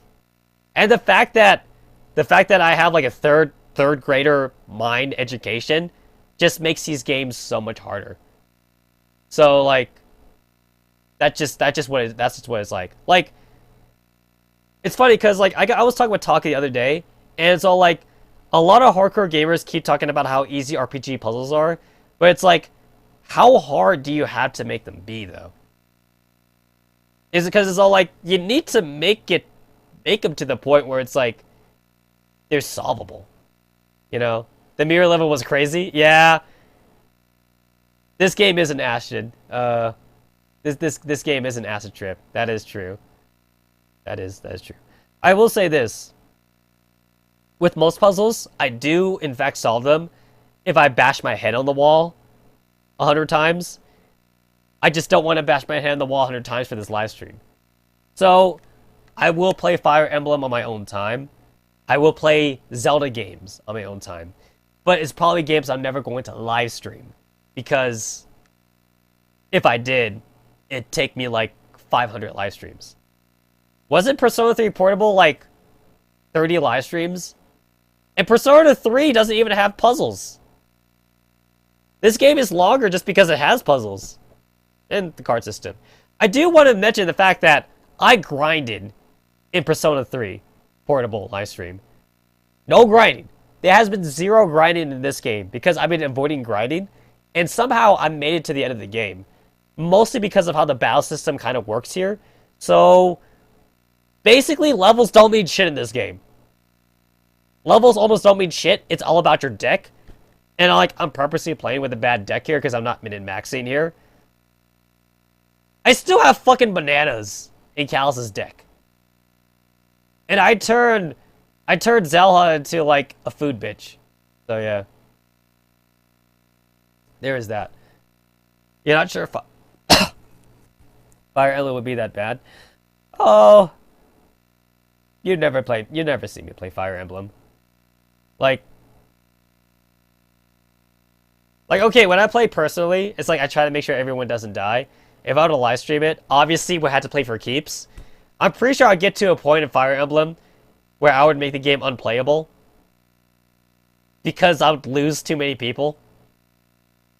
I'm pretty sure I'd have that happen to me in Fire Emblem. Yeah.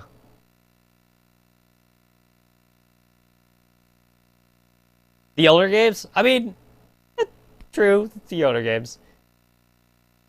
The thing is that, like, every game that we played, it's like, if every game that we played here on the stream, if there is an option for a hard mode, we go hard. There's no bitch mode on this channel. So we go hard. What's this? What did you link to? Oh. Oh, okay, I get it. I get it. I have to say, and this is probably like an insult to the character, but she looks like what Hamikaze would be if she became like, I don't know. What's a delicate way to put this? It's probably the art style. I'm going to say it's the art style, but like, this is what Hamikaze would look like if she became, like, Ashigara. Like, fandom. If Hamikaze became, like, fandom Ashigara, this is what she would look like a few years later. Is that the most elegant way to put it? It's probably the art style. I'm willing to bet it's the art style that makes me think of that. But I could definitely see Hamikaze in her. But it's like, I see Hamikaze plus Ashigara, though. That's basically what I see.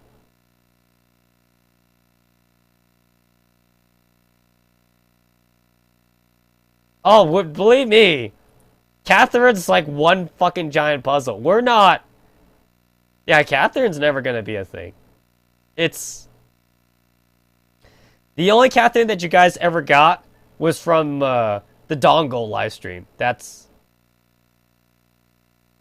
the dongle. The dongle live stream was the only thing about Catherine you were ever going to see. The only other way you guys are going to see Catherine in this live stream is if I have someone else with me to play Catherine for me. That's the only other way. If a game is set up as puzzles, it's like, yeah, there's that.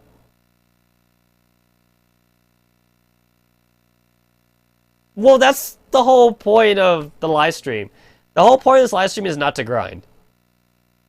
Like, I don't grind for Nuzlocke runs. I do very minimum grind for Nuzlocke runs because this is not meant to be like a 200 video stream or something like that. The last time I did my grinding was when I used to live stream on Twitch TV. But here, I'm not going to grind. I'm going to do very, very, very minimal grinding. Anyway, what does YouTube say? Taka's mom plays Catherine live stream? Probably not going to happen.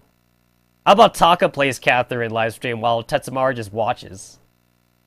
Let me see, according to YouTube, I've been live streaming for 1 hour and 25 minutes. Yeah.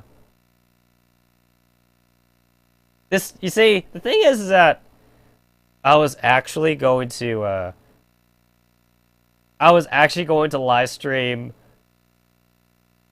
the smartphone because I wanted to show off an app. But then I told myself if I do that, if I live stream the smartphone to show off an app, I'm not talking about School Idol Love Live, and I'm not talking about Brave Frontier, but I was going to show off an app, and I'm not talking about Fruit Girls, but if I was, I told myself if I did, I probably would have got off track. So I want to love the GameCube, and I wanted to actually have the GameCube controller out here, so I would not get distracted. And yet, it's been 1 hour and 26 minutes, and I haven't even started the game yet, because I could blame it on being sick. I honestly could, but I'm not going. But yeah.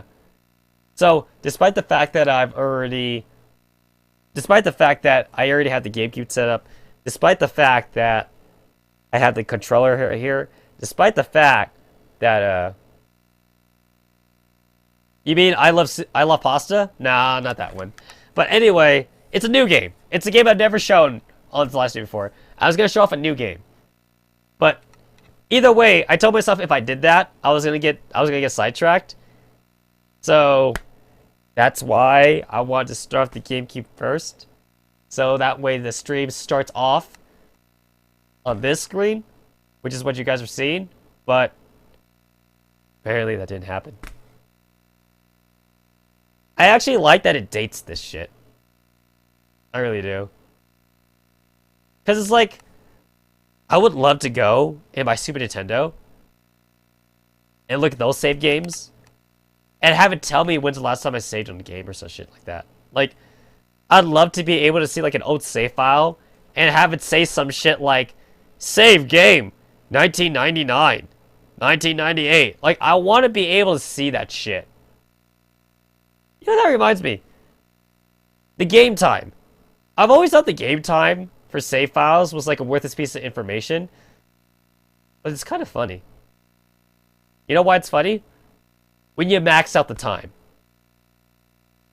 I maxed out the time for Xenogears. Xenogears, I like maxed out the time for that. It was 99 hours, 59 minutes, and 99 seconds. Like, it wouldn't go any higher. That means, like, I've logged in on that save file, like, over 100 hours on it. And then, for Xeno Saga, number 1, it capped out. It actually capped out at 59 hours, 99 minutes, and 99 seconds. And I was like, shit. Xenosaga's PS2. Xenogears PS1. Somehow Xenogears caps out at 99 hours. Xenosaga caps out at 59 hours. I guess they didn't expect anyone to play this game for that long. But, I did. At least according to my save file. Although, I guess you have to include, like, AFK times. Because think about it. How many of you guys...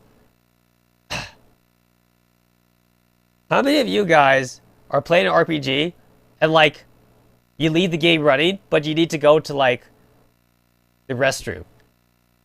You need to go to like the restroom or some shit like that, and like you just leave it on, or like or like you go and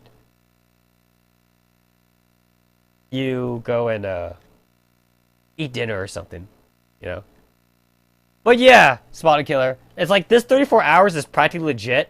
It's like if we were to assume time that I spent like not playing, it's like I guess we could shave off maybe 4 hours. But that's still 30 hours. It's like we could possibly shave off 4 hours of when I went into like rants. But that's still around 30 hours. But yeah, the thing about these live streams though is that the game time is a little bit more accurate since that's not including AFK. Does not include AFK times. For example, the Skies of Arcadia. I believe my Skies of Arcadia original save file, I believe it's clocked at like 80 hours.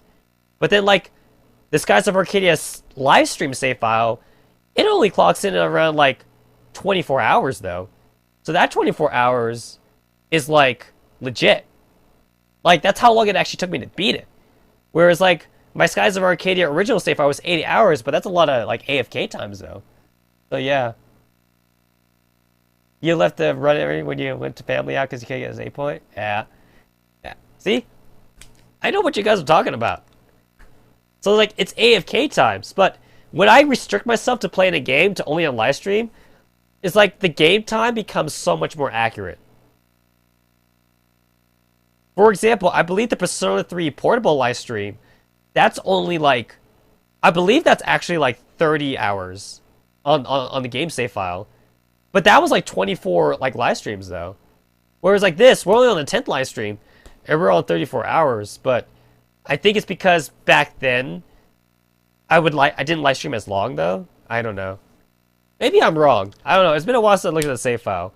It's like I could load up the PSP, and I could see how long it is, but I'm not going to. Anyway, I think my voice is going away. Oh yeah, it's going away. It's been 1 hour and 30 minutes, so it's like it's only 9:10 my time though, so it's like I have two options.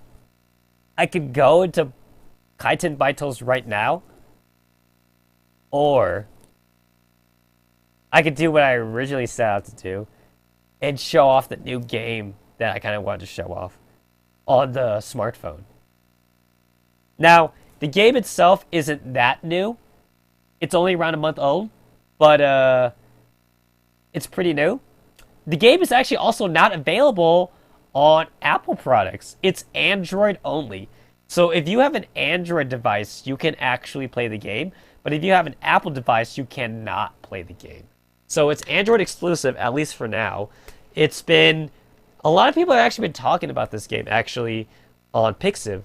So Taka actually got me to download this game, because I've heard about it, but I never got a chance to download it. And Taka was like, you gotta do it. And I was like, okay. So I went and did it. And I was like, okay. So I got it. I have not played it though. So what's that? Am I gonna play Love Live? No. Not gonna play Love Live. You could wait for that for Twitch TV. I will play Love Live on Twitch TV, but I won't actually do it here on YouTube. But yeah. You got an Android and you're interested? Ah. Here is the thing about it, Joseph. It's in Japanese, though. So, but don't worry. It will be a live stream. It will actually be a dedicated live stream. Like, it'll possibly be Tuesday's live stream, because I want to play this game. You got BlueStacks? Hey, BlueStacks works. You can play Love Live on BlueStacks. You have to use a keyboard. But you know what? You could also play, like, Retissimo Adventure on BlueStack or Brave Frontier on BlueStacks.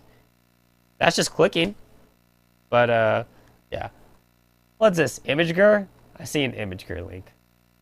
What's that? What's that?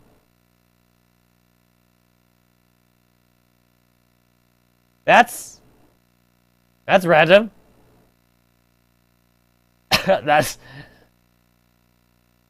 That's random. But yeah, I haven't actually got into it yet because I want to save it for a live stream. And the thing is that, like, I was actually debating. For example, I was thinking, should this be a live stream? Or should this be a new pre-recorded video that I put subtitles on? Because it's only in Japanese. Great Frontier works fine on BlueStacks, but you don't know about Love Live? It does. Inaba. I played it. I played Love Live on BlueStacks. If you could get used to the keyboard, it's technically better. Like on paper, it is better. Because, like, think about it. You're having to move your thumbs or your two fingers, your two forefingers, like, across smartphone. Whereas, like, on a keyboard, you could put your fingers on 8 keys, like you would typing, and use those keys for each spot, and then have the spacebar be like the middle. So it's like, it's technically better on a keyboard, but like you would have to like learn on a keyboard. The thing is that, like, I actually got pretty good on a keyboard because I did it as a test. I managed to fix some hard songs on the keyboard on BlueStacks with School Out of Love Live. So, and there are people that don't even have an Android device at all, and they only play Love Live on BlueStacks on the keyboard. And they get perfect songs on Expert. So, it's doable, and it's technically better. But, yeah. It's, and also, to piggyback on what Jaxter's saying, you do need to fit around with the settings on BlueStacks to get the keyboard to work with the touchscreen. But once you do, though, it works just fine. Once you get the keyboard set up for the locations and shit like that. Now, I long since deleted my settings, so I can't give that to you. But it's actually not that complicated to set up the keyboard with BlueStacks. But yeah, I managed to perfect up to hard songs on BlueStacks though. And at that point, I was like, yeah, it was fun, but I'm not gonna do it. I'm not gonna do it. But yeah, I guess it'll probably be this Tuesday's live stream because I do want to play it. The thing is that, like, I was really thinking about if I wanted to make this into another Conco playthrough. The Conco playthrough's not dead, but it's on hiatus, I guess. I have videos. I have backed up videos of Conco. So it's not like I stopped playing Conco. I told you guys before, I'm obligated to play Conco. So I am playing it. I have recorded videos. It's just that the recorded videos are getting backed up now since I'm not editing them right now. But I was really interested in making this game into another playthrough series with subtitles because it's in Japanese only. So, if I think about it like that, it's like there's two ways to do it. It's like I can make 2 accounts. My main account, I guess, if I do it like that, the first account, I can make it into a playthrough with subtitles. And then, like, I could do a live stream version where, I could make a live stream version where obviously there wouldn't be subtitles, but it would be for a second account, and then it would be like, it'd be playing with Nuzlocke rules, I guess, because I'd be putting limits on myself since it's a live stream. Like, I guess what, like no grinding, or like minimal grinding, or some shit like that. I don't know. I don't even know. Anyway, the Conco playthrough's not dead because I enjoyed doing it. I definitely enjoyed all of the visual edits that I actually used to do as well. Like whenever I did construction for a girl. In fact, one of my favorite visual edits I did for that series is still when I constructed Tenryu and I did a cutaway to a fan song of Tenryu with some bitching fan art. And I think my second favorite visual edit I made for that series is also when Jinsu, quote unquote, sunk. That was also my favorite second. That was my second favorite visual edit too. That was a really long joke I had to set up. Because during that event, summer, was it summer event or spring? I think it was spring. For the spring event, for that. For the spring event for that, when I was doing it, I purposely did give Jinsu, I purposely did give Jinsu the DameCon, and it's like 3 months, because it was like 3 months ahead of time, because I already knew that I wasn't gonna edit the videos right away. So it's like 3 months ahead of time. I tell myself I'm going to give Jinsu DameCon, and I'm going to push through because I'm pretty sure she's gonna get into the red, and I'm going to make this into a joke. And sure enough, Jinsu went into red, and on the final battle, she quote unquote sunk. And I got it all recorded. And I was like, this is going to be so great once I actually get to this point. And then there I am in Sony Vegas Pro. I pop in the videos. I got to that point. I put in the visual edit. And then once I actually cut away to the point where Jinsu sunk, but before the DameCon activated, I cut away from that episode on purpose. And then for the very first time in years, and I say years, like, the last time I made an anime music video was back when I was in high school. That makes me sound really old. Back when I was in high school, I used to do anime music videos. And I mean, like, I mean, like, Windows Movie Maker. Windows Movie Maker anime music videos. So, for the first time in years, I was like, okay, in order for me to set up this joke, I need to cut away the episode to where Jinsu gets sunk, to where the sinking animation's playing, but cut away the episode before the DameCon activates, and then, like, after that, I had to make an anime music video dedicated to Jinsu. And then in order to even play out the joke even more, the anime music video for Jinsu is typed into YouTube in Japanese text, as if I wasn't even the person that did it. And of course, I didn't use Windows Movie Maker, obviously, I used Sony Vegas Pro, but fucking long-ass setup. Fucking long-ass setup for that joke. Made the Jinsu AMV. I believe I used the Cab.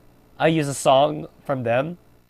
And then the episode after that, I pretty much showed off that there was a DameCon on Jinsu, and that she was saved. That was like a 4-month. That was like a 4 fucking month joke I had set up from when I was doing that event. Because I was like, you know what? The Conquer playthrough is a thing. I'm gonna set up the joke right now. Because it takes me 3 months to edit a fucking video. So, yeah. Wait, YouTube now has a Kappa emote? They didn't have that before. Wait. That's Kappa?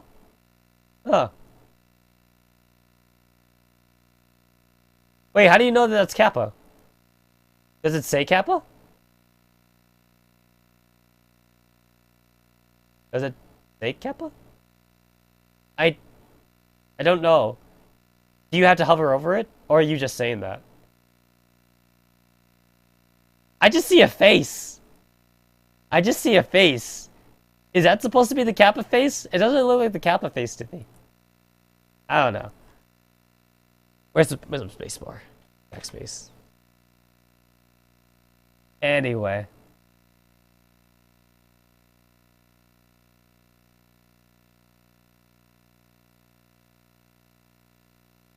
The joke worked though, because you thought I actually didn't realize the product read the next node. Yeah.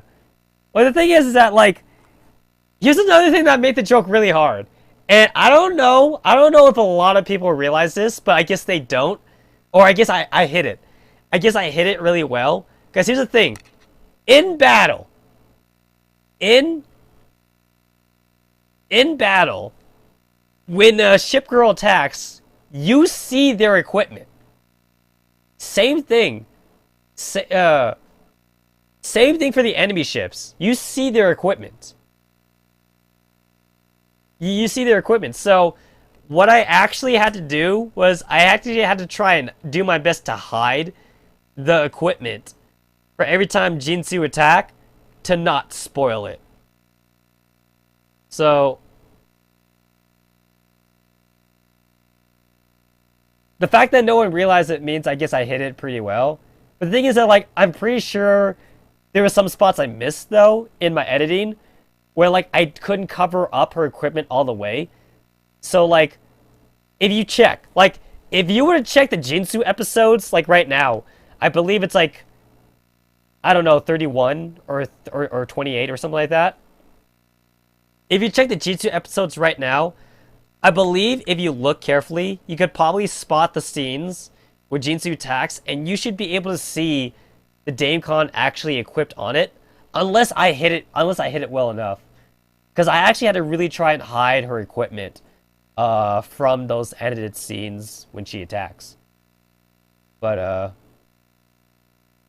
yeah, the thing is that, like, I believe nowadays when you play Contact Collections long enough, you ignore it. So you don't see it anymore. But, like, if you look right now, it's still there.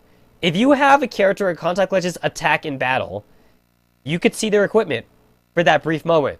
And when you have an Abyssal Ship attack, you can see their equipment for a brief moment. This means that in order for the joke to work, I had to make sure that people did not see that Jinsu had a Damecon equipped onto her. And the thing is that, like, I thought I failed because I was pretty sure I missed a few spots. But apparently, in the comments, and the comments were gold, they were like, Tetsumaru, no! How dare you! You sunk Jinsu! But it worked. The 4-month joke worked. Because I managed to actually surprise a lot of people. So, yeah. I'm interested. Because obviously I don't have the archive anymore. It's on YouTube. So if this YouTube account gets deleted, I won't have the video anymore. But I kind of want to do this thing where I do Inception. I kind of want to watch the video now just to see if I can spot it. But I'm pretty sure it's in there. If you check back on the Jinsu episodes, you could see that Jinsu has a Damecon equipped in a couple of the scenes. Unless I hit it very well. No! No. I don't think I did, actually. No, I'm pretty sure I did. I don't remember. Because the thing is that, like, I skipped a few episodes. No, I skipped a few battles, but then I had the submarine node before, and then I went to the boss node. I don't even know at this point. Ah! Ah! Ah! Alright. I'm out of water. I need to get some water. I'll be right back. I need to get like 2 water bottles here. I will be right back. The bad thing about this stupid pin is that, like, even though it saves me tape, it's really hard to get off.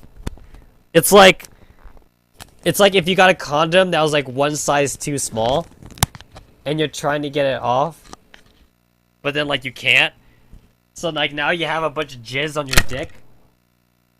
I don't know.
speaking of first world problems, that reminds me, in like a Screw Attack like podcast, I actually like it was like from a long while ago. I think it was back when Jared was still working at Screw Attack. Hold on, let me pin this back up.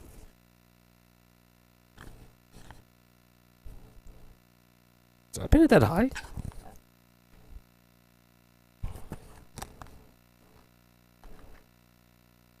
There we go. Pins are weird. It's like, why would you poke a hole in your shirt? I guess if you don't care about the shirt, right? Anyway, in one of like the Screw Attack podcasts, back when Pro Jared used to work at Screw Attack, there's this one douchey thing that Sam mentioned that Chad said is douchey, but like, it is a first world problem. Like Sam said that like for every Christmas, he would buy himself like a fur coat, like a pimp fur coat, but it has to be like a different animal, like every year. And like Chad is all like, it's such a first world problem because like Sam is running out of animals. Like he's literally running out of animals to get fur coats from, because like Sam has like a fur coat of like almost like all the common animals at this point. Like he's also obviously he's got like a leather one, which would be a cow, and then he's got like a horse one. He's got like a tiger one. He's got like a rabbit one, like one made from like rabbit fur. He's got one made from like bear fur. He's got one made from like skin, like snake hides. Like basically, he would get himself okay fur. I guess the word fur coat is wrong then, because it's not always fur. But he would get himself a coat made from a different animal, and like he's running out of animals to get, because he's been doing this for himself for Christmas, like for the past like 15 years. So he's already like went through the most 15 common animals. So it's like he has to go for like the more like weird animals now, or the more endangered animals or shit like that. Like he's trying to get like a baby seal, like a baby seal fur coat or some shit like that.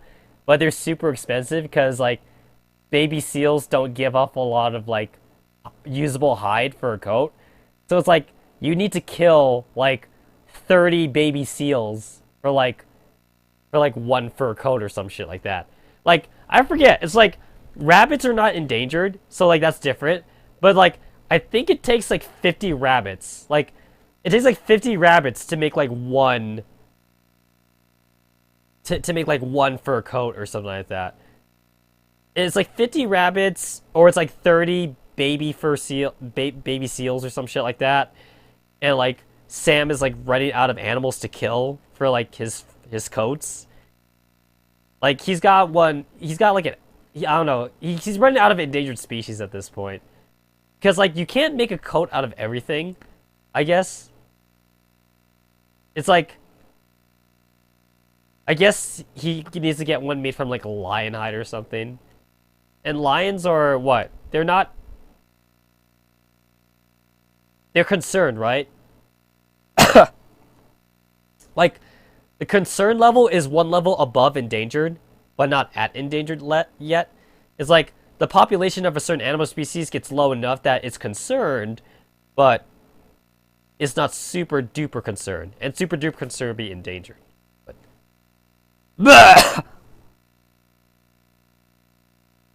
why did I think this was a good idea? I do voices. I do voices for RPGs. Why did I think this was a good idea? You're human cute, Joseph Roku?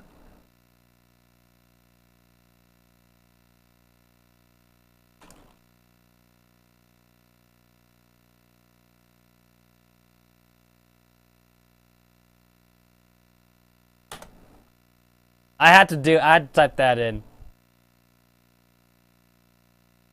Your human coat, huh? It puts the lotion on the skin, or else it gets the hose again. Are you sure you're not some killer who is like killing people for his human coats? What was it? Wasn't there like a messed up song about that? Or like a poem? I'm pretty sure there was. Like, I think there's like a messed up song or poem about that. It's like a little boy gets kidnapped by the dude, and it's like, please sir, let me go. My parents are rich. They can pay whatever ransom you want. It's like, and like the dude's like all over his hole, and he's all like, it puts lotion on the skin, or something like that.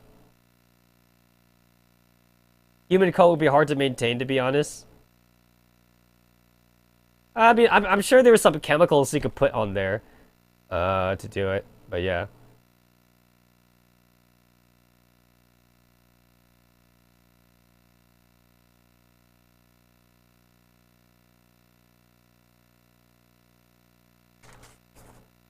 Anyway, I think if I constantly eat something for this live stream, I think I could reduce the. Ah! Ah! Ah! I think I can reduce the amount of phlegm in my throat. Because obviously I was sucking too much dicks earlier today. So I think if I just eat some of these Planters honey roasted peanuts, it'll like reduce the phlegm. Yeah.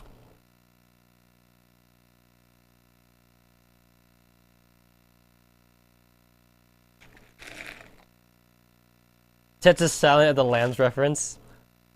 Man, do modern day kids even know what that movie is? I'm old. Modern day kids don't know what that shit is. They don't. You know how I know? Because that joke was made on a Control-Alt-Delete comic, and I went to the forums for Control-Alt-Delete for that day comic, and there were people in the forums, young bitch-ass kids, saying, I don't get the joke. And I was like, holy balls, I'm old. And the thing is that, like, I'm like the same age as, like, Pro Jared or, like, Tim. We're all, like, the same age. And we're old. Uh-huh.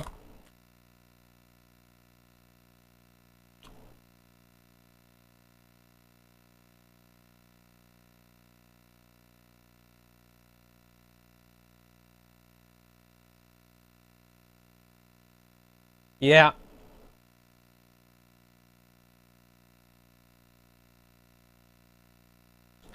It's like that and like what? What other classic movie is there? Like Little House on the Prairie? Man, I remember seeing Little House on the Prairie in school.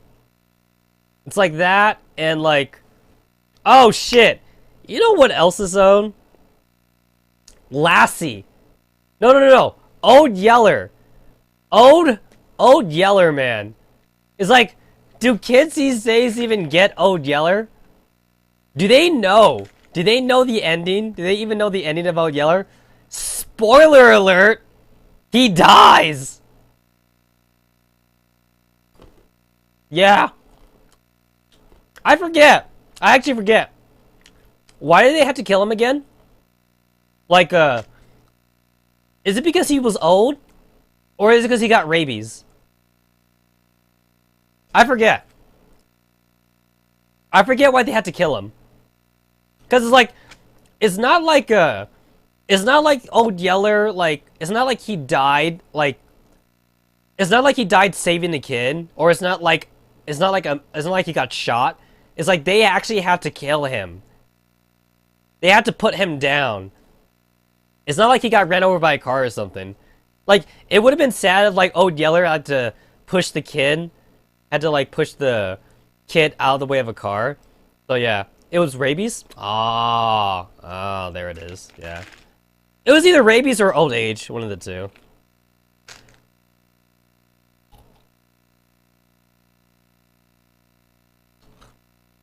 From an animal? Oh, that's how he got it. You know what? Talking about dogs, this reminds me of my mom's dog. Like, my mom had this Bichon Frise since I was like 15. I mean, I wasn't living with her, but like I knew she had it when I was like 15 or something like that. But yeah, like my mom had this dog for like 13 years, 12 years, which is a good amount of time, right? 13 years, 12 years to have a dog. It was a Bichon Frise. It was a toy. It was a toy. Bichon Frise.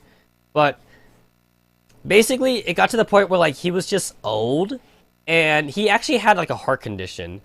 Like basically, it got to the point where like his heart was too big for his body. That's what the doctor said, and his body couldn't maintain the heart or something. So it was like, it's livable, but like he had to like take medication or some shit like that. After a while, it got to the point where like he just like had no energy to like move or anything like that. So it's like my mother was going to like actually put him down. I mean, obviously not Old Yellersteyer. Like that's what they did, right? They took him to the barn and like they got a shotgun or something like that. Like didn't they shoot him? That's how they put him down.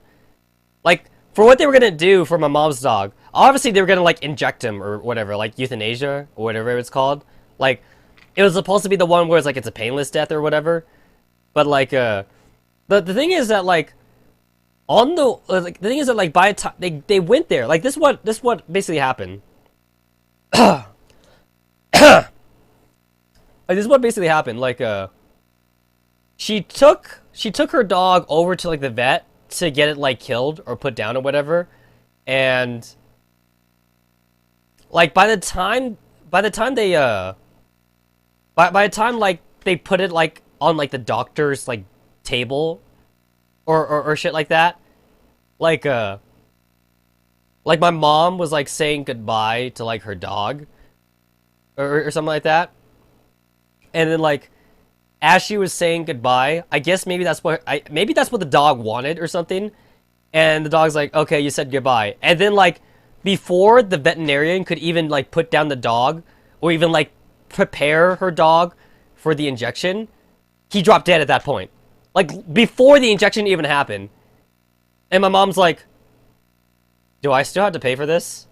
And the doctor was all like, I guess not.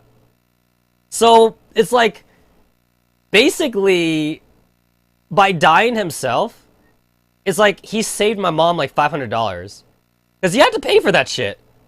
Like you had to pay for that shit to put them down. So, because the thing is that my mom wanted to put him out of his misery because like he was just like he was just sitting around the house like doing nothing. Like when he was younger, he was like very like energetic, but now he was just doing nothing. So my mom wanted to put him down. But, like, he died when my mom was saying goodbye, though. Before the veterinarian could even inject him. So it's like, okay. I guess you don't have to pay for the injection. So, there is that. I don't even know what they did with him. Like, I literally don't know. I don't know if they, like, did they bury him? Or did they cremate him? Or... I actually don't know. Don't the veterinarians like don't the veterinarians have a thing they could do with like the dead bodies of dogs or shit like that? They have that they have it as a thing, right?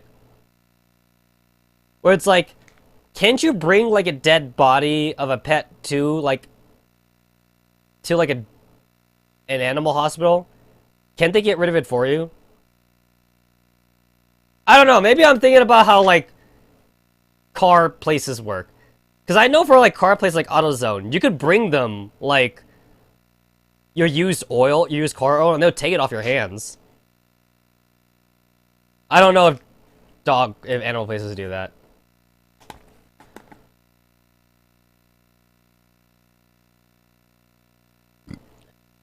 A tumor pincing the spinal cord against the damn.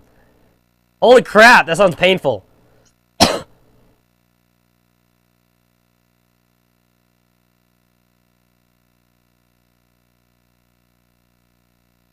You know what? I don't think I could ever get a pet taxidermied. Oh, that seems weird. It's like, if you have like a vase of like the ashes of like your cremated pet, I can dig it. If you have your pet buried in the backyard, I can dig it. But if you taxiderm it, it's like, I don't know. It's still like, it's still there in your house, reminding you. It's like, what?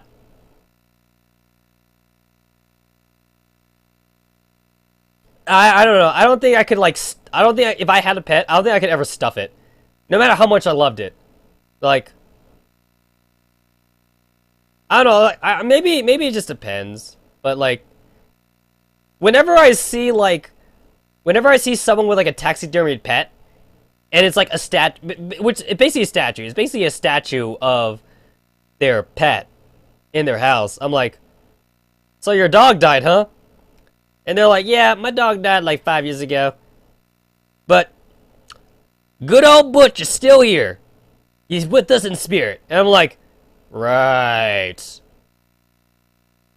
Yeah. Then you had to tell the guy what pose you want your dog taxidermied in. It's like having your dead parents' corpse around or something. Yeah. I mean, that's what it's like. That's what it feels like for me. Like, I wouldn't be able to taxidermy my pet. That's just me.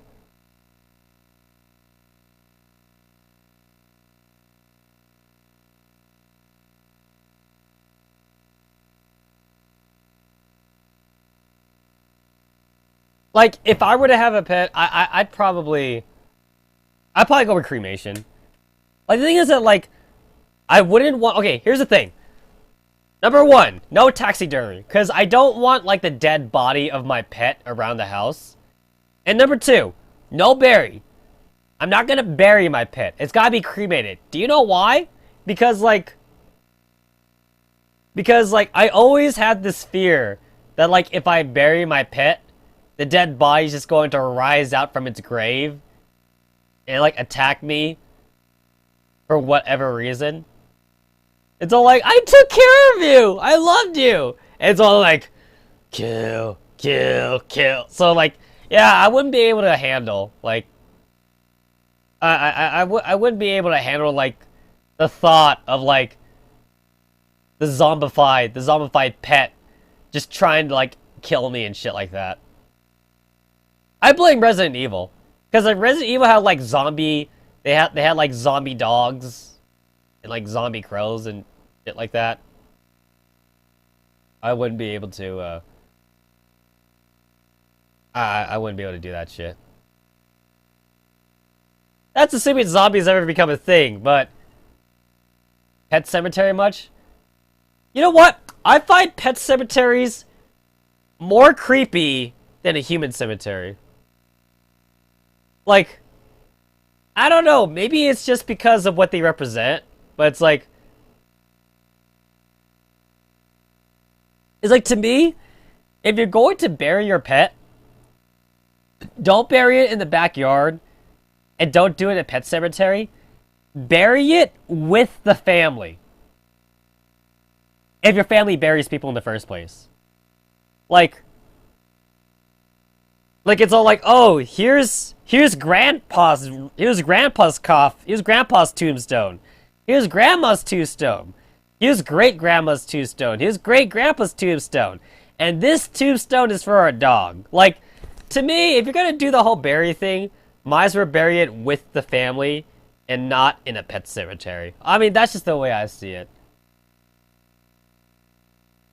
And then as for the taxidermy a goldfish thing, I mean, if you could taxidermy a dog, why not? The plaques. Right, the plaques. You know what? Me and my sister often joke that I should get a pet that's actually edible, just to see how long it would take for someone to try and eat it. It's like, get a catfish pet, get a lobster pet, get a crab pet, get a pet that, like, people eat, and just see how long it would last. Because, like, the thing is that, like, my father has, like, no concept of pets, so I'm pretty sure he would be the first person to try and eat my pet. He'd be like, oh, I heard you got a pet fish. And that was a goldfish. And then I'd be all like, no, I decided goldfish would be too mainstream, so I got a catfish. And then I'm pretty sure, like, a week later, my catfish would just be gone. And then I'd be all like, what the fuck? What happened to Johnny?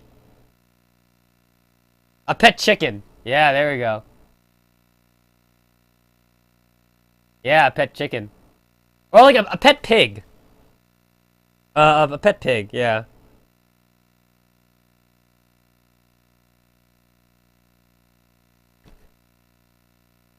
Well, pet pigs actually aren't out of the ordinary.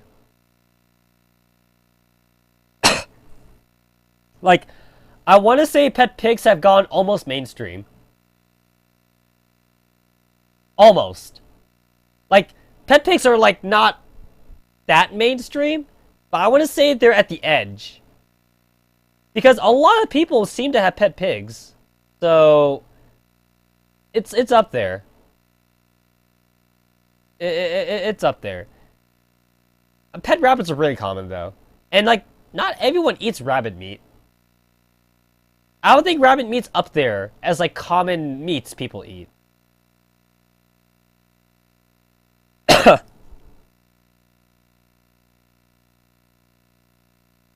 Yeah.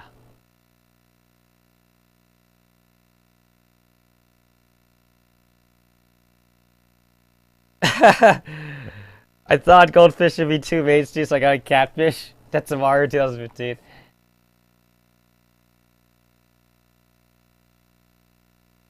I should do that. But the thing is that, like, I don't need to get a pet because everyone else around me has a pet. So I don't need one. I told you guys what happened with Neko's turtles, right? Neko had 2 water turtles, alright? She had 2 water turtles. She fed them. They had their own aquarium. They had their own little heat tanning spot. Because, like, they like to heat up every once in a while. And then one turtle cannibalized the other turtle. And she's like, oh, okay. And then, like, in her like aquarium thing, she also had like one of those bottom feeder fish. I don't know what they're actually called, but she had one of those bottom feeder fish that had like a sucker on the bottom of their body, so they could like cling to stuff. So like he just eats shit, I guess, because they're bottom feeders. But like, anyway, after the turtle cannibalized the other turtle, the turtle ate the fish, and Neko was all like, what the fuck? He didn't eat the fish before! Like, okay, she had the 2 pet fish. She had the 2 pet fish, not pet fish. She had the 2 pet turtles for like 3 months. 3 months, no problem. She fed them, and she gave them everything they needed, and then one day, the other turtles are like, I'm gonna eat this bitch. And here's the thing. Her boyfriend, One Mike, he named the pets. He named them. So, like, she got the turtles, but he named them. And you know what he named the turtles? You know what he named them? He named them at the Teenage Mutant Ninja Turtles. So, he named one of them Michelangelo, and the other one, Leonardo. So here's what I gotta ask you guys. Between Michelangelo and Leonardo, which Teenage Mutant Ninja Turtle became the cannibal? Which one? Alright? Because One Mike, Neko's boyfriend, was the one that named him. And again, she had him for 3 months. She had them for 3 months, and nothing happened with those 3 months. Until one day, one of the turtles one of the turtles decided he ain't gonna take this shit no more, and he decided to just eat the other turtle. And then after that, he's like, hey, so how about that bottom feeder? He keeps this tank clean. I'm gonna eat him too! So like, he ate the bottom feeder fish. And the thing is that, like, bottom feeders usually, like, don't have predators. So it's like, the bottom feeder had, like, no way to defend itself. Leonardo? Well, guess what, Spotted Killer? You're wrong! Michelangelo. Michelangelo was the cannibal. So if you want to think about this in, like, the 90s cartoon, it's like, if Michelangelo waited till all the other turtles were asleep, and then, like, and then he ate Leonardo in his sleep. So, yeah. So, Michelangelo ate Leonardo, and then, like, the little bottom feeder fish, they actually named him too. They named the bottom feeder fish too. Now, Neko was the one that came up with the name for the bottom feeder fish, not One Mike, because since One Mike got to name the turtles, Neko was like, okay, I get to name the bottom feeder fish. So, so she actually named the bottom feeder fish. She named the bottom feeder fish SpongeBob, and I was like, he's not a sponge. And she's like, I don't care, he's SpongeBob. And I was like, okay, whatever. So Michelangelo ate both Leonardo and SpongeBob, and I was like, okay. So what you gonna do about it? And Nego's like, well, I still wanna keep him. And I was like, okay. Keep a crazed, demented killer turtle. See if I care. So yeah. So right now she still has Shippo, which is her dog. She has Shippo, and then now she has just one pet turtle. Because she can't even have the sucker fish anymore. Because she's afraid that if she gets another bottom feeder fish, that Michelangelo's gonna eat him too. So now they actually have to clean the tank. But yeah, they switch between feed them like lettuce or like feed them like pellets or something like that. But yeah, I'm pretty sure Shippo's safe though, because like Shippo is a dog, and Shippo does not live in the tank with Michelangelo. So I'm pretty sure Shippo doesn't have to worry about Michelangelo. But now she has a killer pet turtle, and she has a demon fox for her pet. And this is why I don't have pets, because I've seen the shit that happens.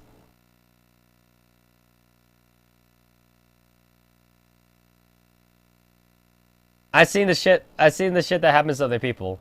It's like you get attached to the pet dies.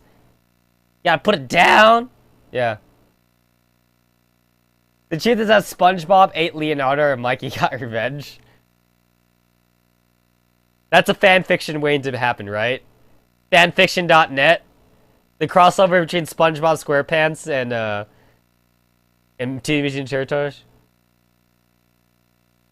She should feed a Span. He obviously likes meat. The thing is that, like, they want to actually get another pet now. Because the thing is that, okay, so they have a pet dog.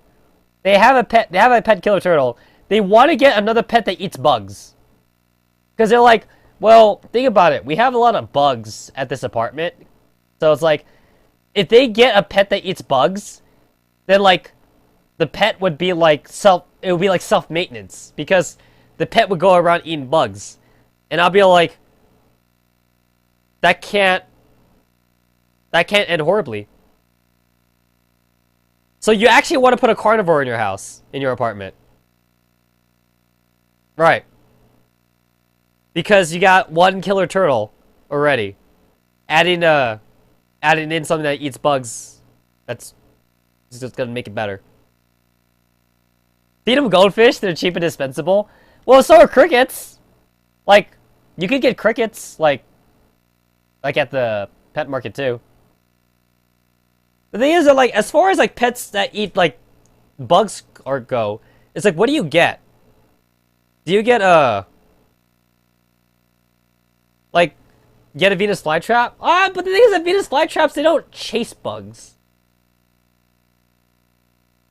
It's like, what kind of pet can you get that actually chases bugs? It's like iguanas, geckos, I guess lizards, right? Lizards in general eat bugs. I mean, frogs. Frogs don't really chase bugs, right? Frogs and Venus flytraps kind of do the same thing. They just sit there and let the bugs come to them. Oh my god! This reminds me. So, back in middle school, I remember this super demented experiment that my science teacher wanted to show the class, because he wanted to show us the harshness of nature. So, we had like 3 pets. We had 3 pets in this science class. We had 2 pet goldfish, we had a frog, and we had a gecko. And I remember the science teacher said, okay, if you catch me crickets, it's extra credit. So I could feed it. I could feed it to like the frog or the gecko. And we're like, okay. So for like a year and a half, everyone's bringing him crickets. And he's like, okay, guys, no more crickets. Or, you can't bring crickets, but the crickets are only for the gecko only. It's not for the frog anymore. And everyone was like, why not? And he was like, well, the frog's not going to eat crickets anymore. And I was like, okay. We're like, okay, whatever. I guess he's going to feed the frog pellets from now on. And then, basically, he was starving. He was starving the frog. And then he was like, okay, class, gather up. He brought the frog tank to, like, the middle table. And he wanted us to gather around the middle table. And he's like, I'm going to teach you how harsh nature can be. And he took one of the goldfish, and he put it inside the frog tank with the starving frog. And the frog went ballistic. Like, the frog went ballistic, and the fish, like, started swimming for its dear life. And everyone's all like, holy shit, that fish is dead. And, like, the fish managed... Because I remember this perfectly. Because I think I was, like, half traumatized at that point. Like, the fish, like, found a crevice to hide in that the frog couldn't reach, like, right away. And the frog was trying to use his tiny hands to, like, reach in there to, like, get the fish. But, like, he couldn't really get there. And it's like, you could see the fish's gills. And the fish was, like, breathing hard. The fish was all like, like you can see the gills like flap up and down, and then like the teacher, like after waiting like 5 minutes, the teacher was like, okay, enough of this shit. So the teacher like grabbed like a stick that he has in his classroom, and he pushed like the rock over that was serving as like the safe haven for the fish, and then the frog just went all ballistic again, and then the frog just went all like Hannibal Lecter on the fish. So, yeah. Yeah. It was bloody. Oh, it was so bloody. Because think about it. Frogs don't have teeth.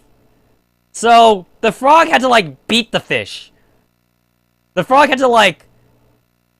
It's like Battletoads. Imagine if, like, Battletoads is a real thing. Imagine if Battletoads was, like, beating up, like... Bob the goldfish from Earthworm Jim. Blood like splattered on the fish tank. But someone actually threw up. Like, a lot of us were like, cool. I was kind of actually like taken aback by it. Because I was like, okay, it doesn't matter how starving this frog is. He's not going to eat the fish. Because frogs don't eat fish. That's why I told myself. But then I was like, oh.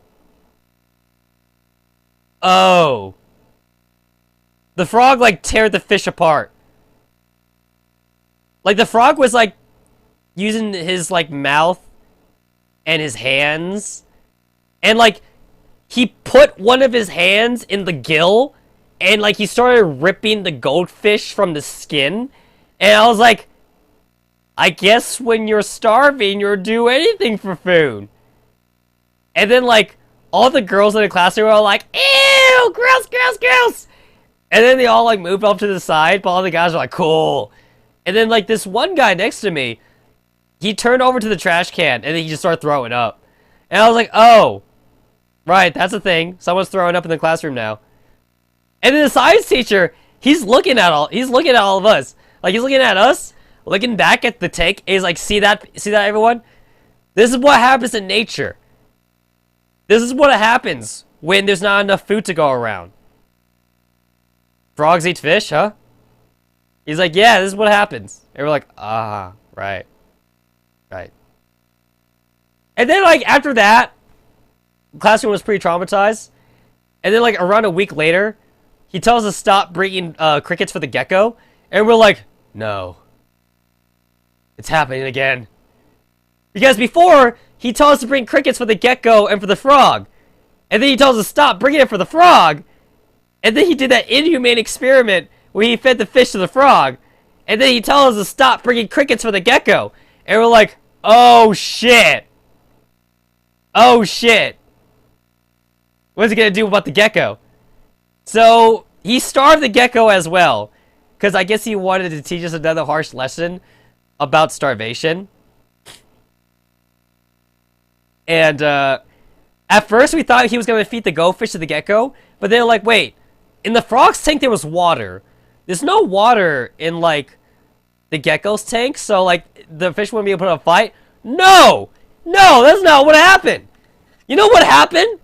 I'll tell you what happened. Oh, yeah. And as for the frog, we dissected the frog afterwards. Yeah. So after the frog killed the fish, we killed the frog. Anyway, back to the gecko.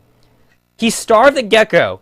And then, you know what happened? He didn't feed the fish to the gecko. Instead, he was in cahoots with another science teacher from another science class, and he starved his gecko as well. And these two geckos were the same species, same gender though, both male. And he's like, okay, class, everyone line up, we're going to another classroom. And then, like, he takes the gecko case with them, and we're like, what?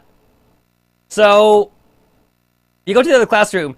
The fucking science teacher, the second science teacher, built a fucking stadium for the fucking geckos. Like, basically, they both had, like, their little, like, containers for the geckos. But then, like, it opens on the side, though. It doesn't open from the top, meaning they planned this shit out. And the stadium they had built was, like, a stadium built for, like, the natural habitat of these geckos. So it's, like, it had, like, rocks and sand and shit like that. And some, like, leafy foliage. And then they're like, Classroom A, Classroom B. You know these geckos. And now you're going to see what happens in nature if they don't have food. So, like, we're like, oh, shit. And it's like, we actually had a name for the geckos, too. And all of a sudden, it became, like, fucking Fight Club. It became, like, a dog fight club. And people were betting, like, quarters. Because, like, if you remember, back then, quarters was a lot of money. So it's like, we had Gary the Gecko, and then we had Gary the Gecko, and we had Gammy the Gecko. So Gammy versus Gary, and then, like, people was like, dude, I bet you're a quarter Gary can take out Gammy. And it's like, dude, you're on. It's like, dude, I bet you 50 cents that Gammy takes out Gary. It's like, dude, you're on. And then it's like, and then you have the high rollers, right? It's like, dude, I bet you $1. I bet you $1 Gary don't got this. So it's like, people were actually betting on this shit. And then the science teachers, they're all like, guys, you're not here to bet. You're here to see what happens in nature. So we're like, okay. Gary versus Gammy. So what they did is that they put the cages at, Gary and Ashman's opportunity. Well, I'm pretty sure at that point, Pokemon was still brand new. But they put the two cages, like, at the edges of the arena. And then they opened it, and both geckos, like, darted. They both geckos just darted out. And they went at it. Like, there was, like, no prep time whatsoever. They went at it. And it was just all like, go, go, fight, fight, fight, fight. And I'm all like, good God, is this a science class anymore? Did I walk into like a dogfight? And like all the girls were like at the edges of the circle because they didn't really want to see it. But like they weren't allowed to not see it. So they were at the back to try and not see it. While all the guys were like in the front because we wanted to see carnage. We wanted to see carnage. We wanted to see a bloodbath. We're all like, go! Now, for us, Gary was our gecko, so I wanted him to win. So I was rooting for Gary. I was like, Gary, you can do this! Eat him! You're starving! You haven't eaten a cricket in like 5 days! Kill him! Kill him! And like, if I remember right, I think Gammy got first blood. Because like, Gammy like, slashed like, Gary's eyeball or something like that, and there was blood. And I was like, oh shit, he can't see. And then PETA, no, don't worry. These animals were bred for experimentation. Just like crickets or cockroaches. If they're bred for experimentation, it's okay. But but yeah, I think Gamby got first blood, if I remember right. It was a long time, I was in middle school. But I know one of them got first blood, and he slashed the other gecko's eyeball, and from then it went all down, hair from there. And once he slashed the other dude's eyeball, then he was able to, like, grab, like, his tail, cut up his, like, ribs, or his abdomen, or something like that. Whatever body parts the gecko has in the middle. And then, like, there was blood, and then, like, one gecko stopped moving. And then the other gecko's all like, now I feast on my enemies. And then he started eating them. And then like one guy in our classroom, he made a really old joke. He was like, oh my God, it's eating him. And now it's going to eat me. And then everybody laughed.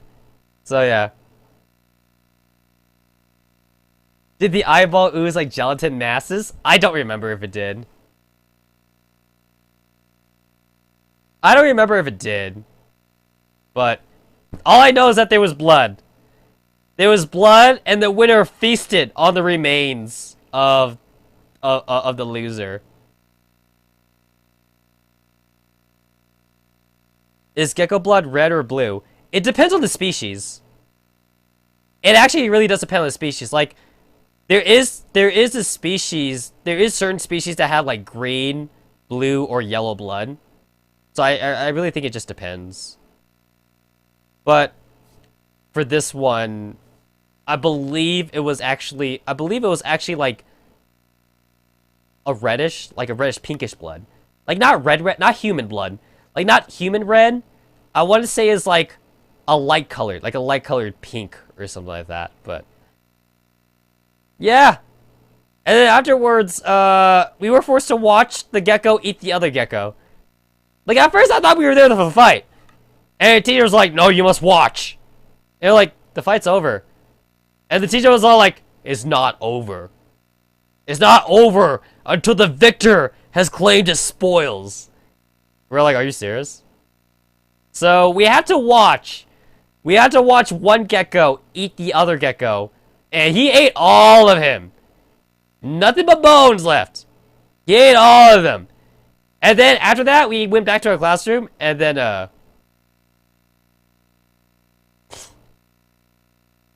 after that, we had to go back to our classroom, and we had to do a book report. We had to do, like, a 1.5-page report on nature, and, like, how animals survive in nature. And I'm pretty sure at that point, all anyone can remember was blood. We had the frog eating the goldfish, and then we had the gecko battle. I'm pretty sure we would have had a cockfight if they would allow us to keep chickens. So, yeah. I've led a pretty interesting life. Full of cruelty. Did Barf Kid barf again? No. I don't remember anyone barfing for the second one. I mean, maybe he did, and I didn't notice. I remember someone barfing at the first one, but I don't remember anyone barfing at the second one. But, yeah. Yeah. What if you put a viper fish in a frog tank? I don't know! YouTube that! I'm pretty sure there's a YouTube video.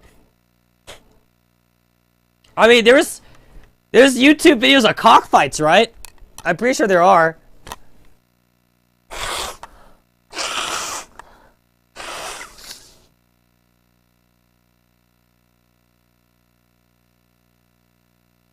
Just to let you guys know, I did take medicine before the live stream.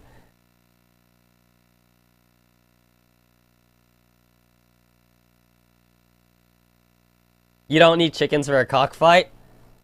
I think I see what you did there. God damn it. God damn it. Ah! Ah! Ah!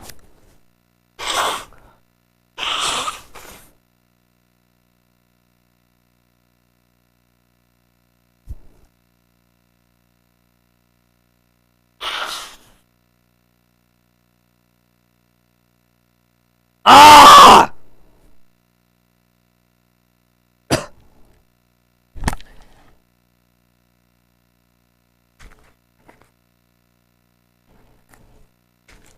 I think I need some more peanuts. I need, like, a lozenge for my throat.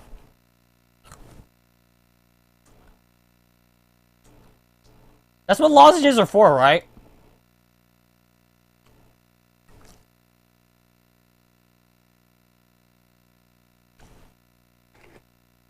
I never used one, but aren't lozenges like these circle pill things that you, like, jam down your throat to, like, clear it out or shit like that?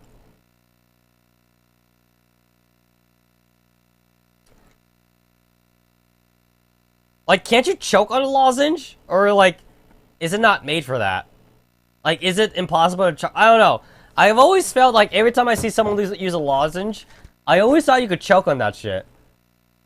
Like, is a lozenge used just to clear a throat, I guess? Like, if you're coughing or shit like that?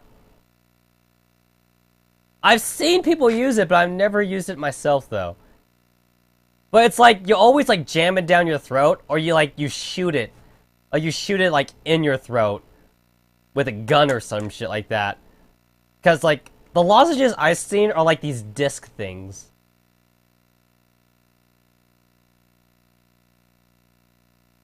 Lozenge doesn't know a term for pill, use it as a cough drop. Ah, shit! Is that what a lozenge is? Like, what the hell am I thinking about? I could have sworn there's this thing that you shoot in people's throats to, like, clear it up. I guess it's not a lot. I guess that's a medical thing, huh? I guess it sounds like a medical thing. I guess that's not a lozenge then. That's probably a medical thing that they use. Okay, never mind. Is to make things easier for people with sore throats. I don't think it's sore throats. I think what I'm thinking of is a thing that people use to clear their throats. I don't think it's used for sore throats. But there's this thing, though. There's this thing where, like, it's this circular disc that you shoot in your throat that clears it up. But I guess that is a medical thing then. I guess it's not actually a thing. I guess it's not like actually like an over the counter like thing that you buy at Walmart or shit like that. I thought that's what a lozenge was, but I guess not.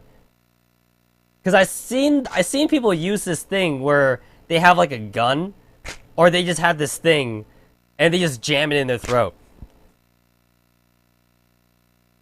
I guess it's called something else. I don't know. I'm a bad doctor. I'm a very... Is it like a suppository? Well, I mean... Suppositories go in the asses, though. Unless it's in the throat. Unless it's a throat suppository. I guess you know what I'm talking about, but yeah. You jam it down your throat. I guess it's a mouse suppository. It's a suppositories go in the ass, but yeah. It's something that you just jam down your throat, though. I don't know. This channel got kinky all of a sudden. Is what I would say if this channel wasn't already kinky.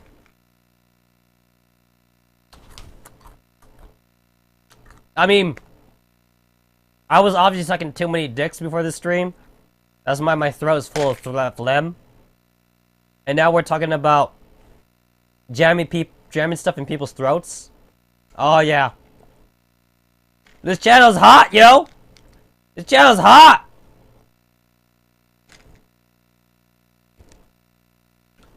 There's not enough throat fucking on this channel. Sometimes you gotta look a man straight in the eye and be like, I'm not gay, but I'd suck a dick. Jeff Ramsey, 2013.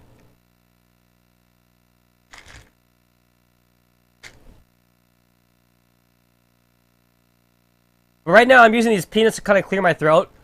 Because these peanuts are, like, kind of dryish. But, yeah. It's called a Pez dispenser? Isn't that just candy? That's just candy, isn't it? Does Pez, like, actually have, like, a use? I just thought it was candy.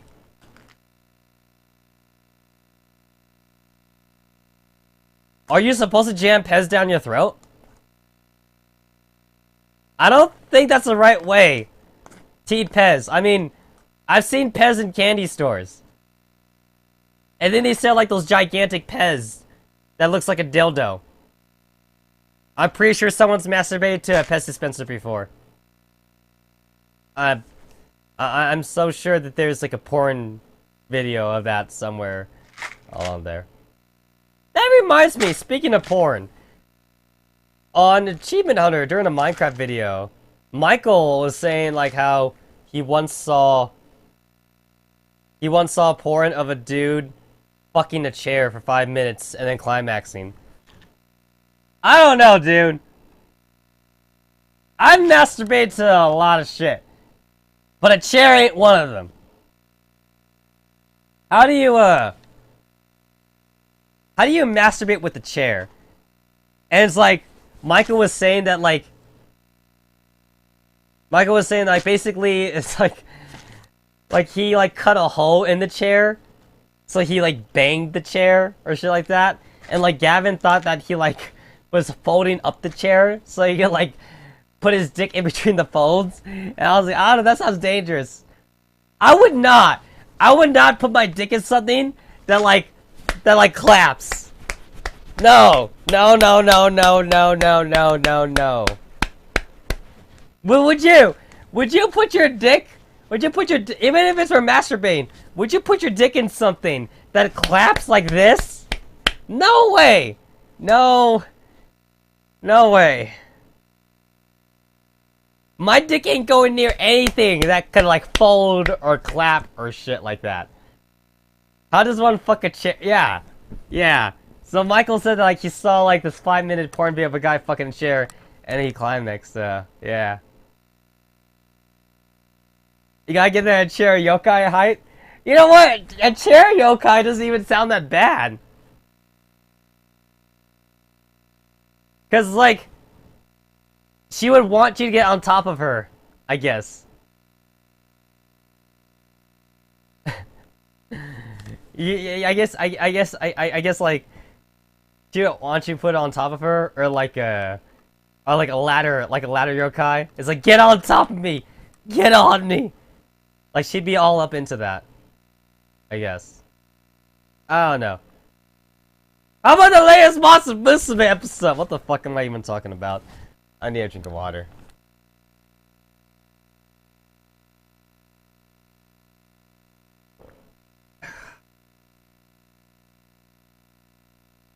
It's like every 10 minutes I get like phlegm in my throat. Magically. How long has it been? It's been holy crap! The last time I checked on this, it was like an hour and a half. YouTube told me it was an hour and a half since I live streamed and I didn't play Baten Kaitos. Now it's been 2.5 hours. 2.5 hours. I didn't get to this. It's been 9:26 since I last played this, and now it's December 2nd. Wait, it's the 3rd? I thought it was the 2nd. No, wait. I got sick on the 1st. Right, because I had something to do on that day, but I got sick. 1st, 2nd... Okay, that makes sense. I had so much work to do over the weekend! I had to get sick.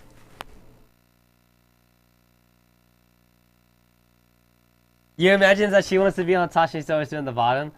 I guess it depends, Jackster. It's like, is she a submissive type or is she an aggressive type? Like, if the chair is an aggressive type, I guess she would want to be on top. But if the chair yokai is a submissive type, she'd want to be on the bottom. I guess that's one way to look at it.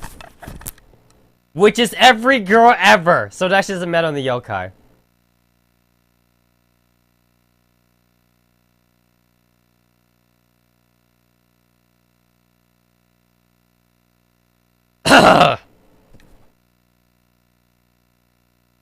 Anyway.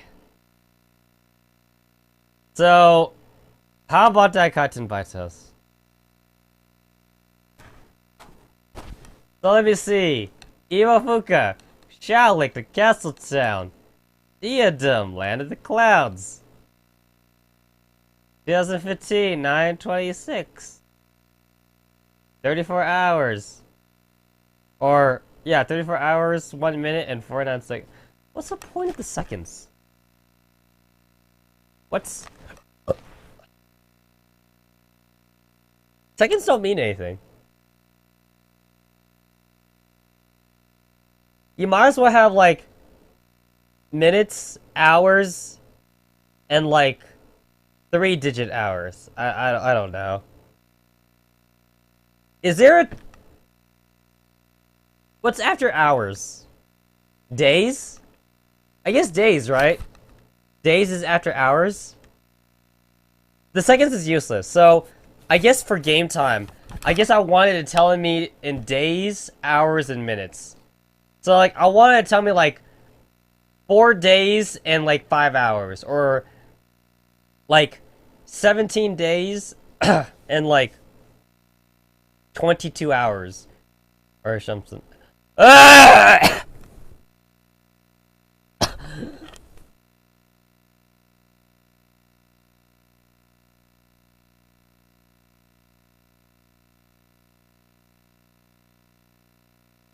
Ugh.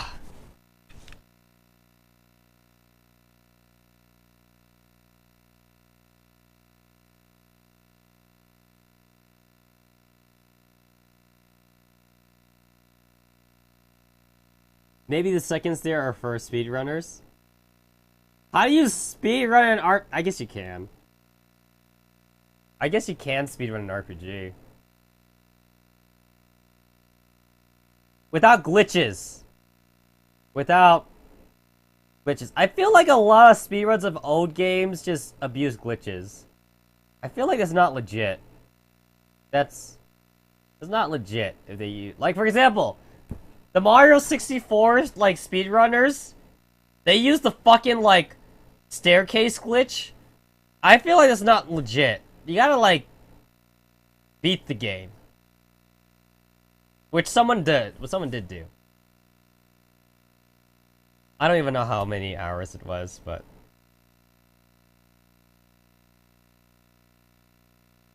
I think the peanuts are having an opposite effect. I think I should stop eating peanuts. Ah!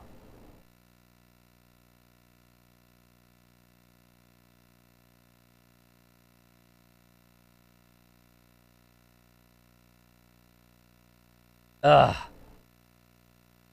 Ugh.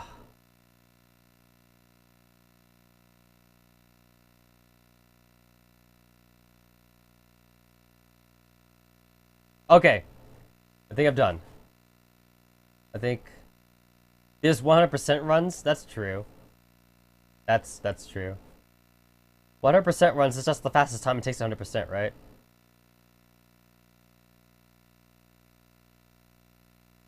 Some make you beat the game, some has all-stars too. Yeah.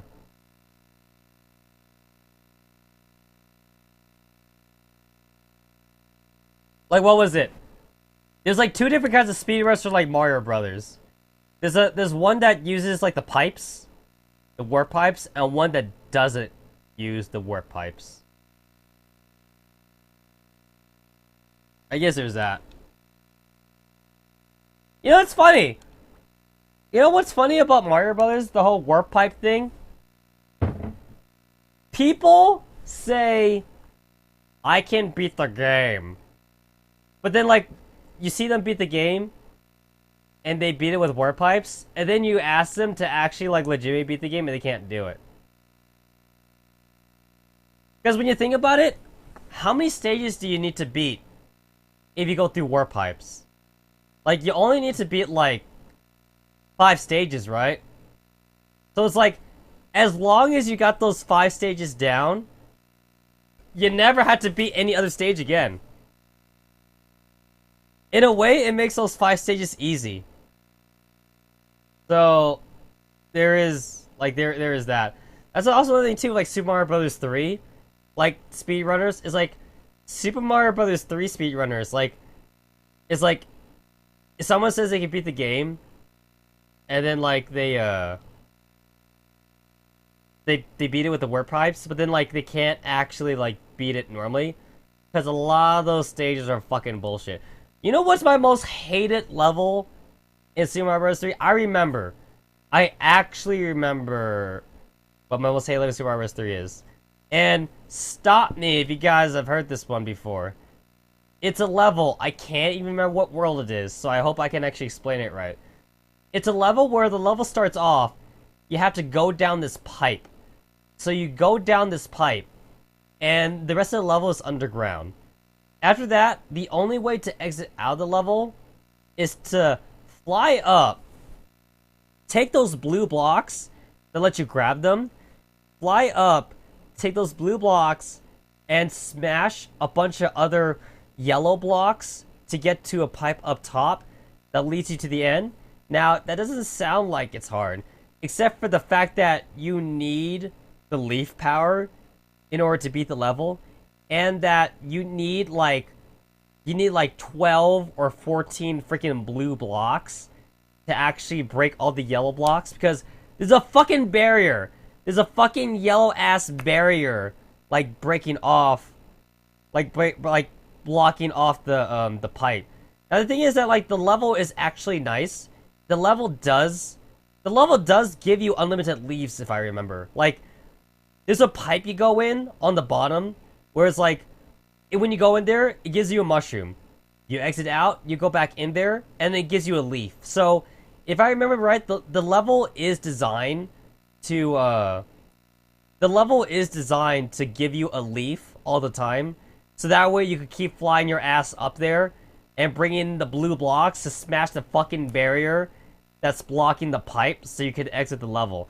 I hate that level. That level sucks ass. Like, have me fight the Hammer Bros like 20 million times. I'll do that. But, no. You know who I always found annoying? I found the Boomerang. Those stupid Boomerang guys. I found those guys are really annoying. But, that was one level I really hated. Like, I hated it even more than the water levels. Even though, like, the up and down water levels were kind of bullshit. Because after a while, those up and down levels that has the water rise up and down, the stupid giant cheap guy, he swallows you, and it's an instant kill when he does that. It's like, I found him less annoying. Because here's the thing. You can kill him. The giant cheap guy, you can kill him. But, like, that level is like, you can't, there's no shortcut. There's no shortcut around it. So it's like you have to fly up, you have to break the blocks, and you have to get to the pipe. At least, like, with the sun dude. It's like, you can kill the sun guy, you can kill Lakitu, and you can kill the giant cheap. But you can't actually take a shortcut in that level, other than cloud skipping it, but that's not really beating the level, though. Yeah, I hated that level. But the Giant World was fun. I really like Giant World. That was like, what, World like 4? Or some shit like that? Yeah. What was I doing? Right.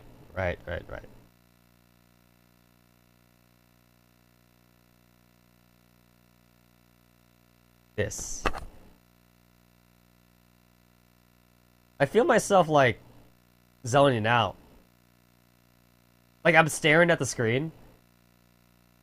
And, like, somehow the information is, like, not making it to my brain, like, right away. Yeah. I don't have a headache. Like, believe me, if it gets to the point where, like, I have a headache, I wouldn't even be live streaming in the first place.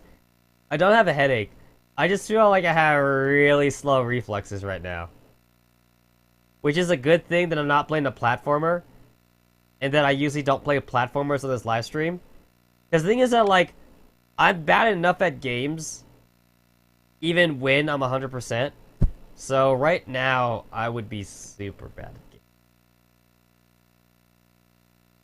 Yeah, I have, like, no reflexes right now. Okay, that's fine. That's fine. Because Evo Fuka will lead us the way. Any level with Cheap Cheeps are your favorite levels? I mean, if it's a normal Cheap Cheeps, yeah, that's fine. You know what levels I always found really annoying in Super Mario World? The levels where you had to ride the fucking dolphins. I've always hated those levels. I don't know why. It's like, they're platforms, but like they're different kind of platforms, I guess. I just hate the fucking dolphins in Super Mario World 3. Or Super Mario World. Oh, God. Also, today, I actually I'm even though I'm sick, I tried to like do something today. I bought like a power jack replacement thing for my Super Nintendo because like my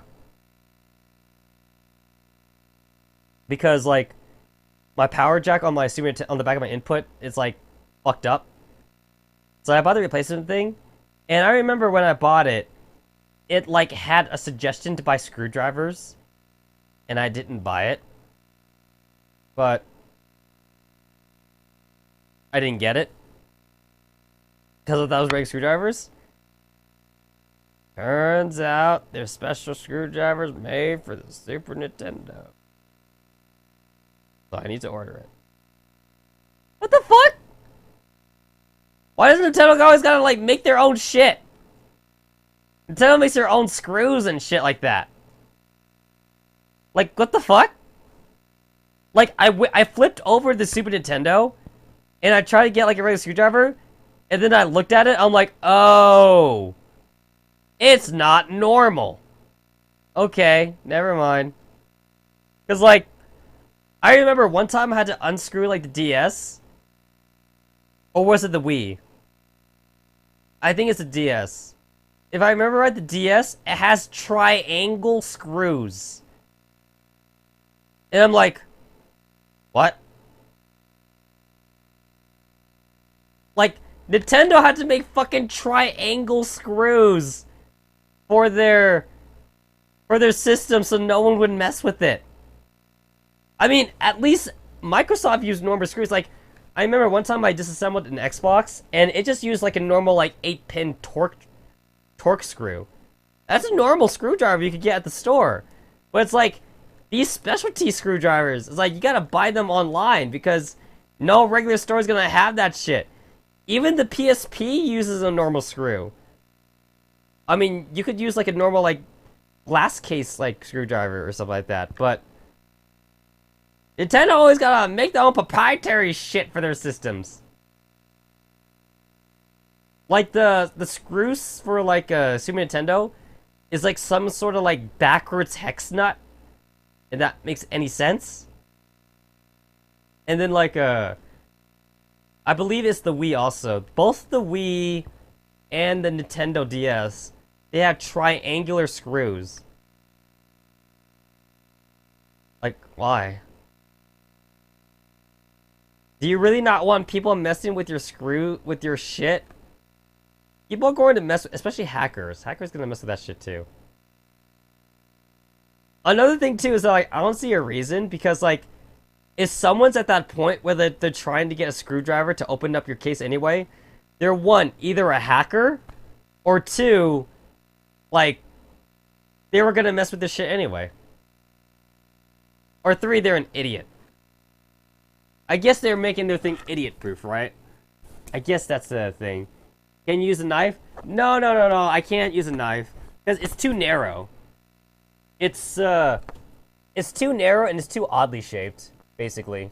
Like, it has to be a special... You have to get a special screwdriver. That means you had to buy it online, basically. Like for Sony stuff? Shit, man. A regular screwdriver is just fine. For Xbox stuff? A regular torque drive is fine. For Nintendo stuff? No. Gotta get special tools to open up a Nintendo shit. Because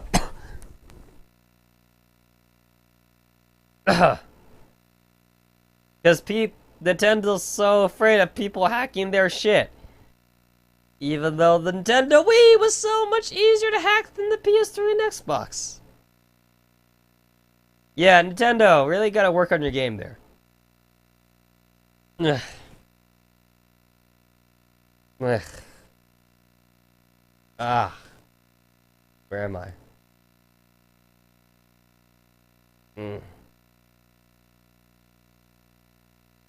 Okay. Okay, I'm fine. Okay, so this is good. This is great. Because now, I think now's the best time to play it because my vision's getting blurry. My vision, like, fades in and out. It's fading. Like, I had to, like, collect myself now. I had to, like, blink. I had to, like, long blink, collect myself, and then my vision straightens up again. That's good. That's a good sign for a good stream. Even though I spent the first 3 hours of the live stream not doing anything. Sitting here talking to myself. Talking to myself. In fact, I'm not even looking at the chat room. I'm pretending that there's a chat room there. This is all in my head. This is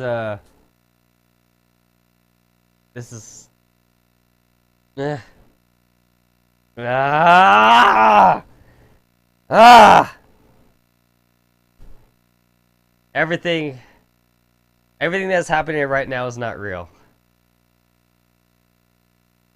None of you guys are real. You're all a product of my imagination.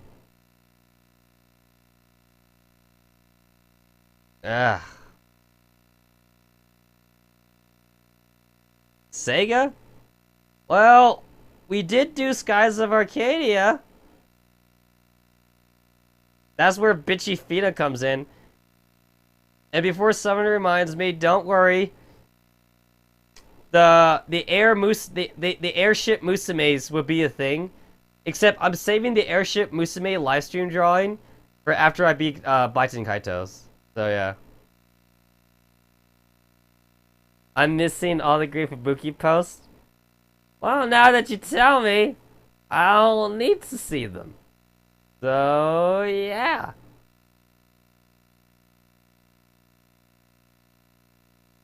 I'm not gonna click on that Gelboro link. Is it Gelboro? Or is it Gelboro? You know, I've always called it Gelboro, cause like, it's gel, and then Boro. But maybe it's Gelboro, because it starts with a G. But then English is weird. But then Gelboro's not English, because Donboro is not English.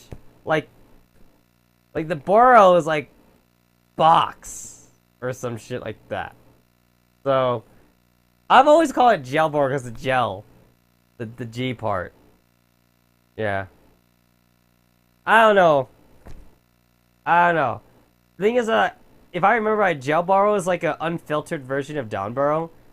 That's why I don't go on it.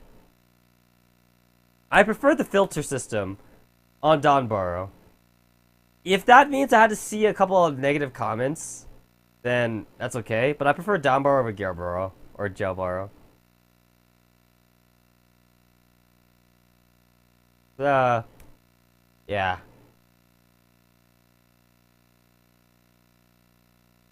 To me, it seems more natural to say Jailboro than Galeboro. Because the gel. You guys gelling? No, seriously. Do you guys use gel in your shoes? As someone who spends a lot of time on his feet when I'm outside the house, I actually do use gel padding in my shoes. Like, I've probably went through like 5 or 10 different like gel pads in the past, and I finally found one that works for me. But like, it's the way that the gel is like shaped, and it's the way that like the gel is like gives cushion or something like that. So I actually do put gel inserts in my shoes. I mean, for people that don't spend a lot of time on their feet, I guess it doesn't matter, especially if your job requires like sitting down a lot or shit like that. But for me, I'm standing up a lot, so I need some shit in my shoes to help reduce the weight.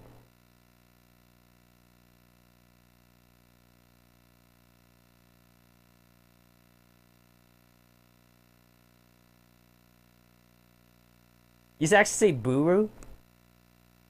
That's the first time I ever heard of that. I'm pretty sure the correct pronunciation, since I'm going from, I'm pretty sure the correct pronunciation is Donboro. I think that's how it is supposed to be. I don't know about Jailboro, but I'm pretty sure it's Donboro. Like, I think the second O, you're not supposed to pronounce it, but I don't know. I don't even know. Ugh. Ugh. I wish there was a way to zoom in. I wish there was a way for me to zoom in on this chat room. Ah!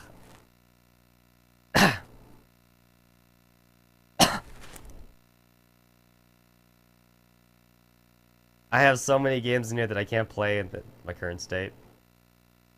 Platformers, action games, Ninja Gaiden. Oh god, Ninja Gaiden. I believe that's Ninja Gaiden Sigma on the PS3. Right, Ninja Gaiden Sigma. Wasn't Momiji like playable as DLC in Ninja Gaiden Omega or shit like that? It's like, I know Ayane's playable in Ninja Gaiden Omega, but wasn't Momiji playable? Wasn't there that entire shit with that commercial? There's a commercial for like Ninja Gaiden Omega or some shit like that, where it's like, it's a commercial where like you can use like the PS3 like 6-axis controller, and like if you move it up and down, it causes Momiji's and Ayane's boobs to like move with the C-axis controller or shit like that. I don't think it's in Sigma, because I think in Sigma, I think only Ryu's playable. But I'm pretty sure in Omega though that Momiji and Ayane are playable, and I'm pretty sure that's when they put in the C-axis thing for the boobs, because Team Ninja loves their boobs. That's why Dead or Alive stakes his entire like company on boobs. It's like, you heard of companies that place too much emphasis on tits and ass? Well, they don't place it on tits and ass. They just do just tits. It's like, you know, a company is all about tits when they put in the PS3 C-axis controllers to the boobs. So, yeah. Also, I remember First time, first time I even, like, remember that Ayane and Momiji were even characters in Ninja Gaiden, I was like, I did not make the correlation between them and Dead or Alive. I know it's weird, right? It's like, I didn't think, ah, shit, that's a chick from Dead or Alive. I was like, characters for Ninja Gaiden. Cool. They're hot. I want to bang them. But then I was like, oh yeah, right. Momiji and Ayane are in Dead or Alive. Ninja Gaiden's the original though, right? Like, isn't Dead or Alive a spin-off from Ninja Gaiden? I'm pretty sure that's it. I don't know.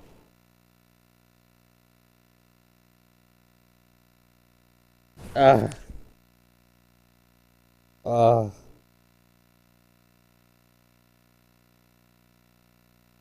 It's like I'm not drunk, but I feel drunk.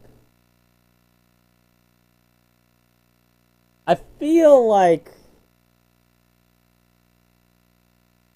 I went through like an entire bottle of vodka yesterday.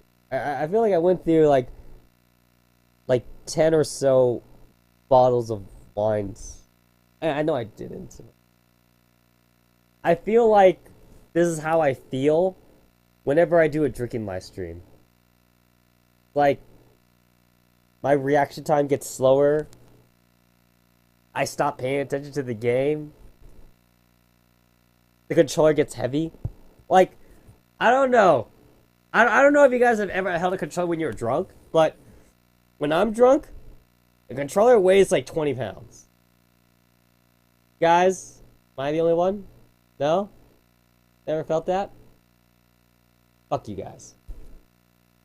When I'm drunk, the controller weighs 20 pounds. There's also this thing about bright lights. And I'm gaming, and gaming is all about bright lights and shit.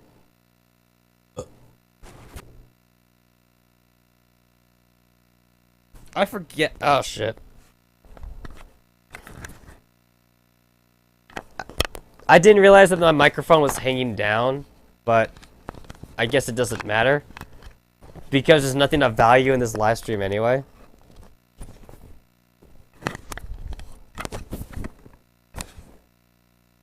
What the fuck? Oh, that explains a whole lot. This thing ain't even straight. Hold up. I'm trying to straighten out this pin. Because I actually didn't do it straight before. That explains a lot. Oh. It's not centered. It's not fucking centered. Okay. I get it.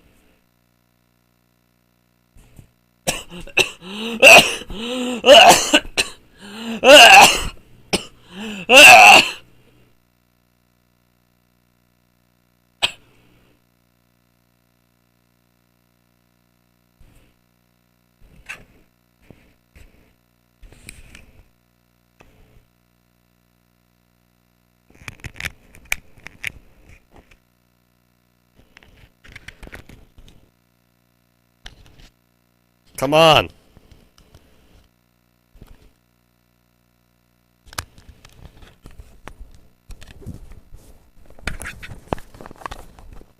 There we go.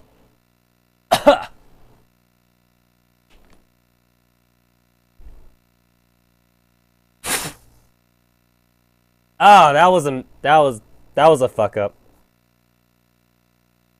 That was a fuck up. Okay, it wasn't that big of a fuck up, but it was kind of a fuck up.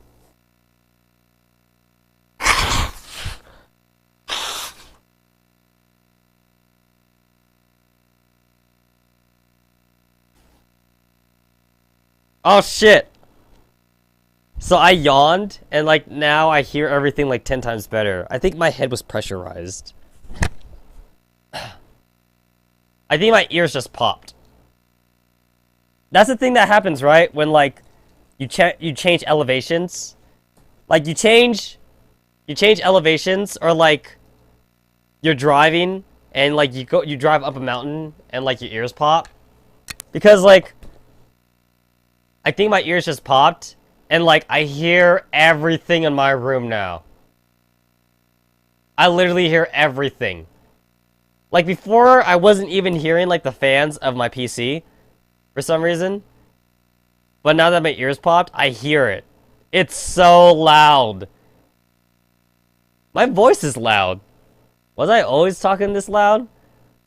Everything just became a lot more sensitive. Like, I can hear, like, the breathing of, like, my neighbor next door. And she sounds like she's banging some guy. That would suck to have, like, Daredevil's, like, sense of hearing. Because think about it. It's like, you walk down the street, it's like, how many people does he hear having sex all the time? That's gotta suck. It's like, he can't go anywhere without hearing, like, some chick moaning. Or some dude, like, slapping his dick on a chick's face. So, yeah. Yeah, something... something like that. Because I hear everything right now. I just became the Daredevil. And, like, I already got the eye part down because I can't see. Literally, I can't see without my glasses. Like, without my glasses, I cannot see the chat room. I see a white mass of white. I see a white block. I can't even see the avatars. I cannot see you guys. I cannot differentiate. I see black circles. Black squares. They're more like black squares. I see black squares for the avatars, and everything else is just one giant block of white. So I already got the whole Daredevil thing down. I can't see. Super sense heighten of hearing. Now I can hear everyone around me banging. And it's not good. Another thing too is that didn't like the Daredevil have like a super sense of like touch? It's like, how does sex feel like to him? Like the thing about it, like if the Daredevil has sex and his touch is like super sensitive, does that mean his dick is also super sensitive? It's like what if he like penetrates a chick for the first time? It's like the stimulus he gets from that would be so high, he would come like immediately. So, yeah. Who do you think's better in bed? The Flash or the Daredevil? I mean, the Daredevil seems like he would like, since he's super sensitive, he seemed like he would have an orgasm right away. But then like, I guess some chicks might complain that the Flash is too fast. Or some shit like that. It's like, who do you think is a beast in bed? You know? Can you imagine the Hulk trying to get like a blowjob from a chick or something like that? Or like, I don't know. Like, who would be weird? Who would be weird? I'm trying to think of one. It's like, I'm sure Batman is normal and Superman is different. Ah, shit. Shit. So, you think Ant-Man could do something while in bed? Ant-Man? It's like, Ant-Man is, I guess, a normal dude. But imagine if he uses powers in sex. Ugh.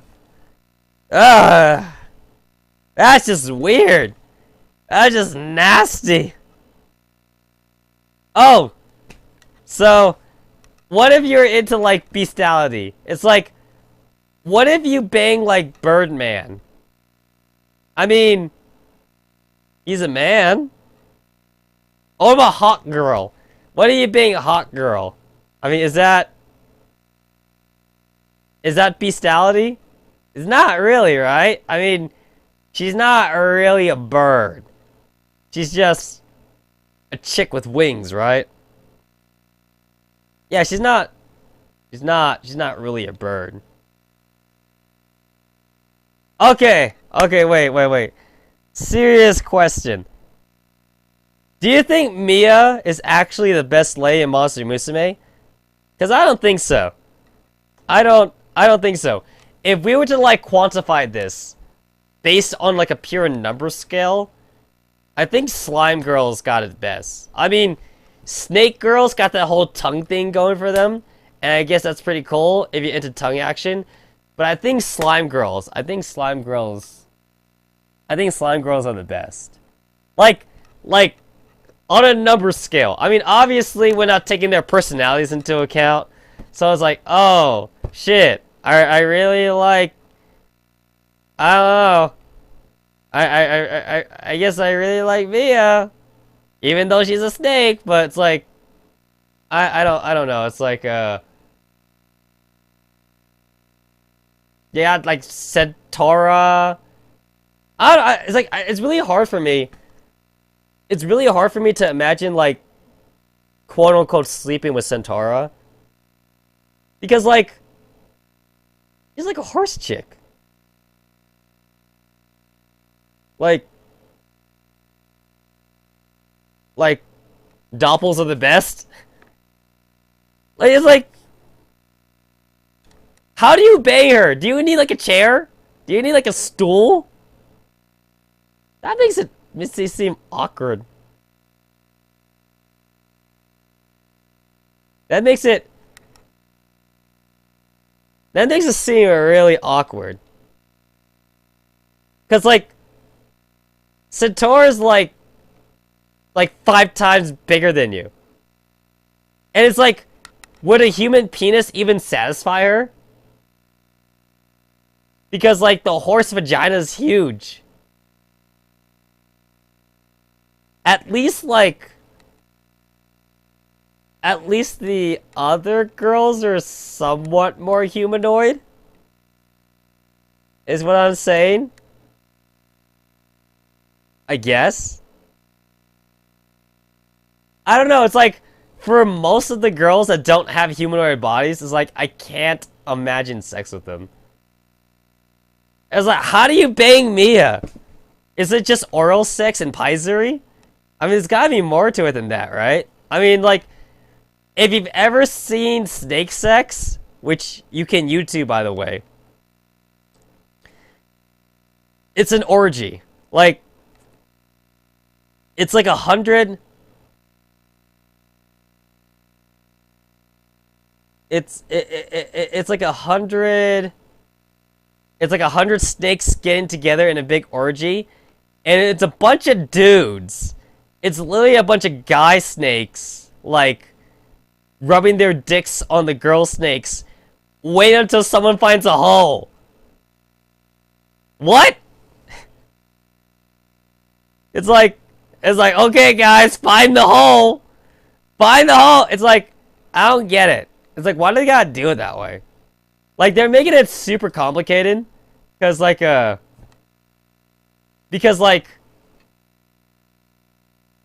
if the snake chick really wanted to get like pregnant for the sake of like passing on genes, it's like, why do they gotta do that stupid ass orgy thing? Can't like one snake chick be like, oh hey, I'm fertile, I want to get pregnant, well, I want to lay eggs, use my hole, come and put your dick in my hole. Like, it should be as easy as that, but instead they have one big orgy, and it's like, you gotta get the glory hole. You gotta be lucky. It's like, it's a bunch of dudes with their dicks out, rubbing their dicks all over each other, trying to find that one chick. What was it? Was it mussels? Or was it oysters? I think it was, it's not clams. I believe it's mussels. I believe mussels have, like, the biggest dicks, the biggest proportional dicks of any species. It's like, their dick size is like 800% times bigger than the rest of their body. But the thing is that, like, they're, whatchamacallit, they're gender neutral, whatever. So it's like, they can be whatever gender they want, like be guy or girl. So it's like when it's main season, the muscles, the ones that want to be guys all whip out their dicks, and they start poking around the rocks, looking for a hole, because they can't have no eyes to see. So it's like, okay, I feel like being a dude for this mating season, and then like they have to find another muscle that's like, I feel like being a chick, so I'm gonna open up my vagina and just wait until a penis finds its way into me. So like the dudes just start like bringing up their dicks, and they're waving around, bumping into other dicks until they find the hole, because they can't see. Yeah. Animal sex is weird. And then there's that thing with ducks and the corkscrew dick. And it's like, they have a corkscrew dick only because female ducks have a corkscrew vagina. Or a corkscrew uterus, I'm sorry. They have a corkscrew uterus. That is weird. It's like, I guess in a way, human sex isn't that much better, but wow. Wolf goats are really where it's at. No bias. I see what you did there, Joseph. Ah. Ah. How long has it been since I started live streaming?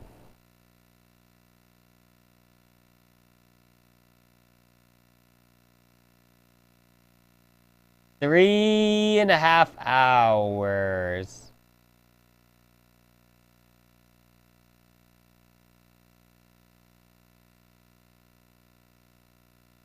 Got it.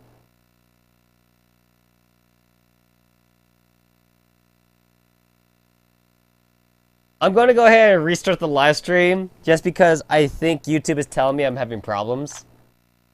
So, I mean, OBS says I'm fine. OBS says that I haven't dropped any.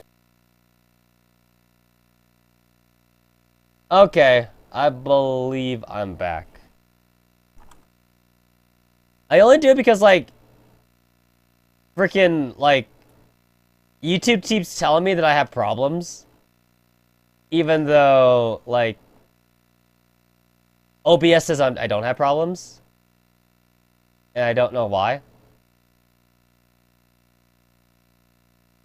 It's like, I know that usually YouTube, like, lies to me. But it's a relationship thing. It's like, if one says it's okay and the other says it's not okay, usually it's not okay. So that's why I want to fix it.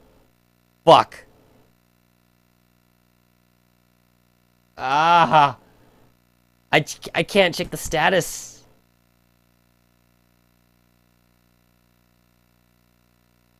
I can't even check the chat room right now.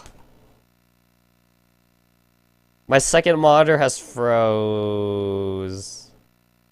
Come on, fix yourself. I would rather not restart this. I would rather not restart this. Okay, I'm gonna have to restart this. Yep. Come on! Stupid second monitor. Second monitor is so old, and yet it was free. I can't complain. I can't complain if it's free. Although, I'm having a problem now because I can't access the chat. I can't access the stream. Motherfucker. There we go. I need to access the stream so I can stop the live stream if I need to.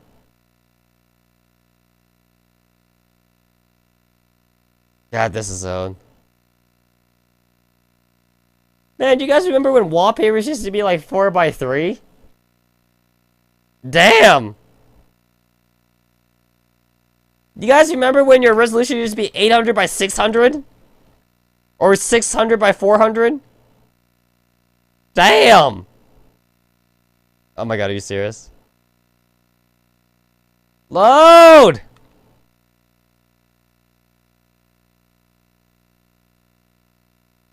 I need to see the stats of the live stream. There we go. Alright, it's been exactly 3.5 hours. That's not that bad. All things considered. It also means it's been 3.5 hours since I started live streaming, and I'm doing it while not being 100%. Just be glad this isn't yesterday. I still don't get how my fucking Love Live scouting video has over 900 views. How is that possible? I don't get it. I don't fucking get it.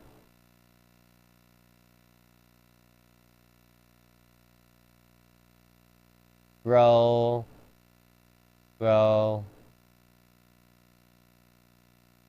This should just stop. There it is.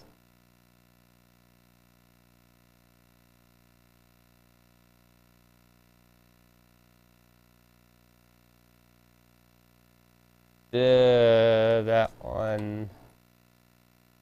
Okay, there we go.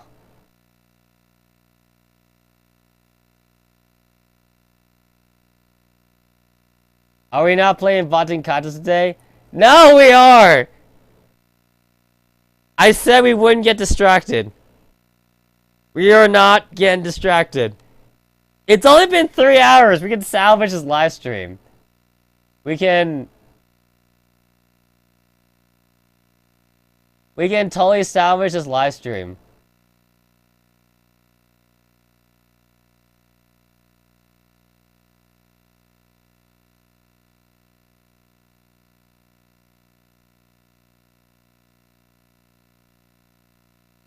It's completely fine.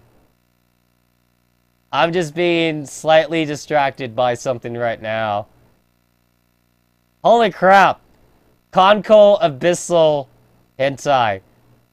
Midway Hime, huh?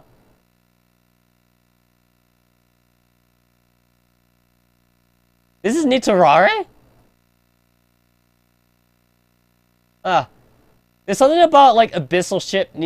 There's something about the Abyssal ship Nitorare that, like, almost doesn't make sense to me. It's like, I guess it makes sense when, like, you consider... I don't know. I guess you could still have Nitorare. It just seems less legit when it's, like, ship girls and stuff like that. Anyway. It's Nenohi? No, Spotted Killer. It's never Nenohi.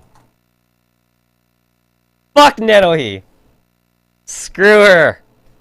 Also, before we start the Baten Kaitos live stream officially, I need some more water. I also think I need to take some Advil. God, this pin is impossible to rip open. How do I take this off? It's stuck on me. There it is. That's the only thing annoying. I don't use tape, but I end up poking like a million holes in my shirt. I don't know. I need a cup of water.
It's always Nanohi.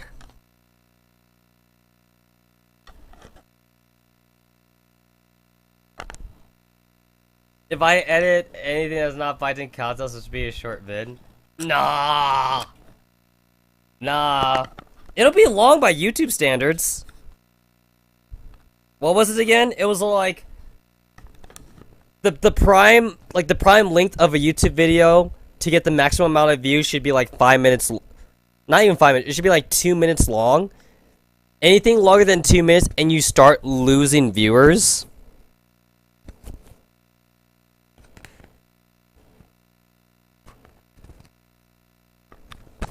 Like, YouTube had like an algorithm for this shit.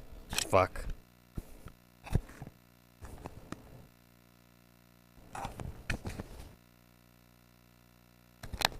There we go.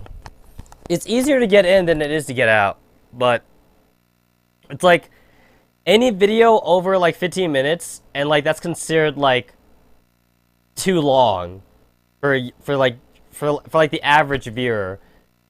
And it does make sense because a lot of people, like, look at YouTube vids when, like, they're not supposed to. Like, when they're at work. Or shit like that. Or, like, when they're, like, waiting for the dentist's office and they only have, like, a couple minutes to spare. So, it's like, the shorter the video, the better. 2 minutes of Baten Kaitos confirmed. No! It's still gonna be longer than the longer length of what YouTube demands videos be. I mean, honestly, that's why YouTube videos used to only be 15 minutes long. Because, like, they didn't think videos had to be longer than that. But it is!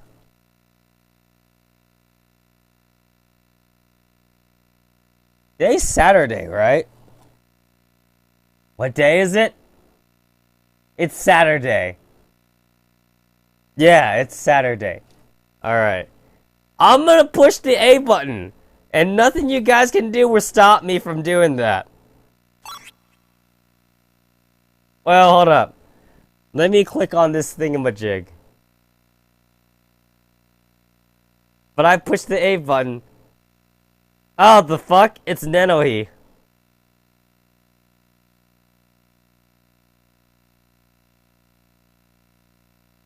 Yeah, it is.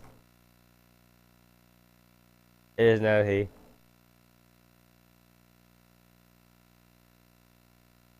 Ah. Okay. Okay, I think we're done here. I'm gonna push this A button again. Yeah. Alright.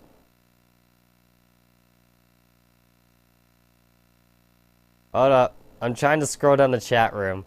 There we go. An entire pool dedicated to Nohi? No, I don't think so.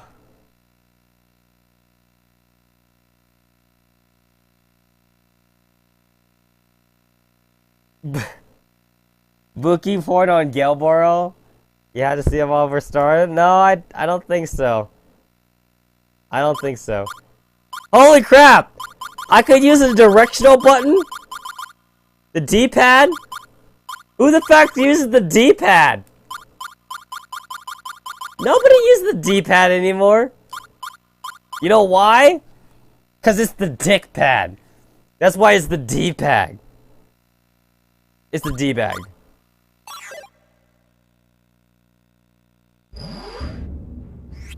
Did I even save his ass? Zelha, goodbye, Devanya. Oh, I never saved him! I never fucking saved his ass! I unlocked the door and then I left. I'm a scumbag. I am a scumbag. I left lewd. Like, I didn't even go out to save him. I opened the door at the end of the last live stream, and then I was like, I'm gonna save it in the live stream. So, if we were to assume that, like, the party hangs around on the... when I'm, like, not playing, then everyone here has been hanging around, where Callus is, like, talking to Dark God Fubuki, and Lude is like still in bondage. That's right, ladies. Lude is in bondage.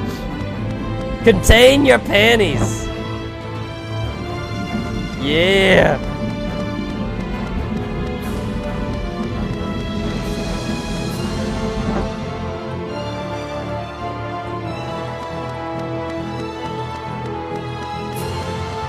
What?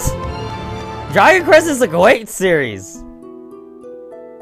You're also missing out, man, on like Final Fantasy VI.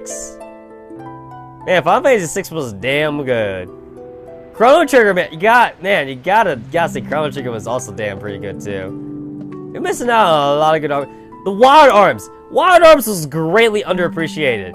You know what? I think Wild Arms came in at a wrong time. Like, Wild Arms came in at a time when Final Fantasy VII was a thing. I think if Wild Arms came in earlier, Wild Arms would have been really great. But I think Wild Arms just came in at a bad time. Wild Arms is fucking good as hell. You're missing out, man. Wait, where's the fucking thing? Wait. Oh shit! He's not here! Oh! Oh! Where is he? You're also missing out on Hyperdimension and Neptune, son! Hyperdimension and Neptune, baby! That's like FAP Central right there! Okay, so... I don't remember where he is. It's okay, no one likes him. Stupid trumpet laser dude. It's okay, he's probably smoking his bong right now. Okay, so he's not here. Holy crap, Zelda walks like a fucking girl.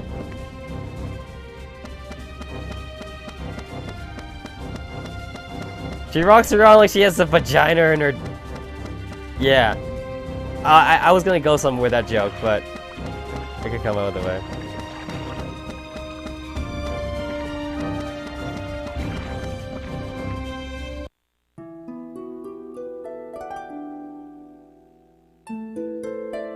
It looked... Warcraft's like interested in the stream? I didn't even play it though! All you saw was the title screen. You saw the title screen, the prologue, and like the UI page shit. You didn't even see gameplay. I didn't even show you gameplay of like Valkyria Chronicles. How was that enough to get you playing?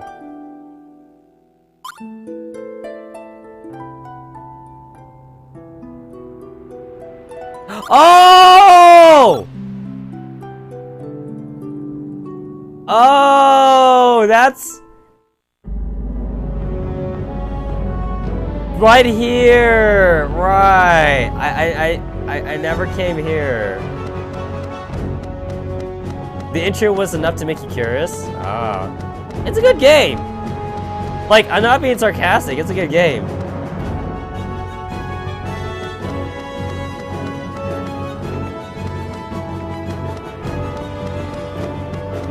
Some Yuri? Oh. Oh, you don't even know the half of it. You don't even know the half of it. Yeah. You should see the fandom. No, in fact, you should just watch the anime. There's a lot more Yuri in the anime than there is in the game. They fucked up the game!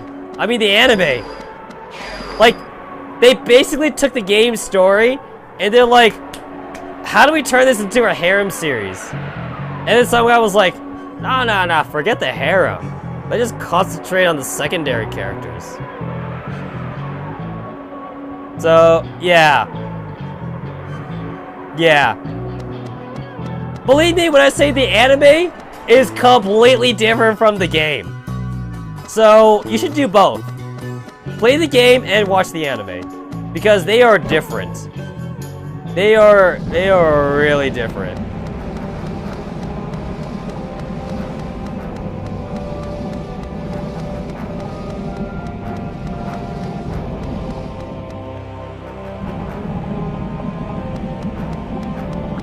Oh shit! Oh wait, I don't need it. Okay.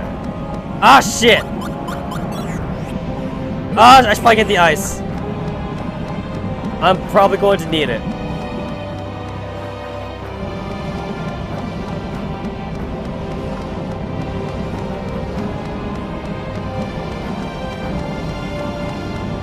Honestly, I don't know anyone personally that even played Vulcan Cross with English dub, but yeah.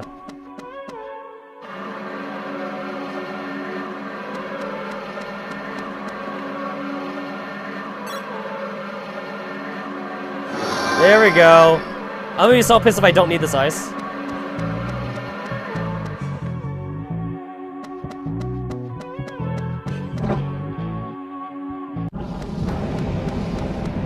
Hey Jackster! If you want to slightly spoil stuff, you can watch the anime. I mean, the anime is only faithful to the game by like 50%. That means the other 50% of the shit you won't get. So, yeah. You can watch, you could go ahead and like torrent the anime. Fuck. I mean, I will say this. The anime has more fan service. Like, a lot more fan service. I forgot how to fight. I forgot how to fight.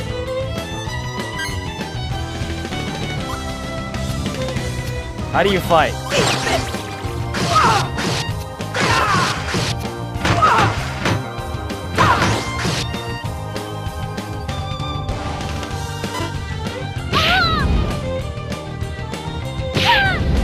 Trump did? Yeah, but Trump is mainstream, so of course he does English. Of course he does English dub.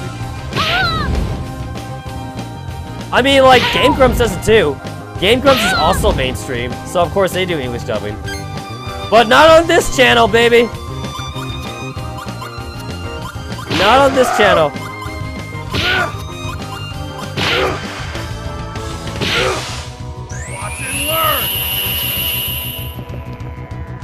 Trust me, Inaba. You don't want to see what the chat room was like when Trump did Valkyrie Chronicles. You don't want to know. You know what? Trump has like the whiniest fan base ever. Like, every time Trump does not play Hearthstone, his fan base is like, oh, Trump is so good at playing video games. Blah blah blah blah blah blah blah. Like really. He has like the whiniest fan base ever. Here. Like, I remember when like Trump was doing like his Pokemon run, everyone was all like, oh, Trump is so bad at Pokemon. Oh my god, Trump is so bad at this. Go back to Hearthstone. Blah blah blah blah blah. Oh, trust me, the chat room was horrible when Trump was playing Valkyrie Chronicles. The chat room was like, oh Trump, you're not abusing Alicia enough. Oh Trump, use orders a lot more. Oh Trump, don't use the tanks. Blah blah blah blah blah. I'm surprised Trump hasn't killed himself yet.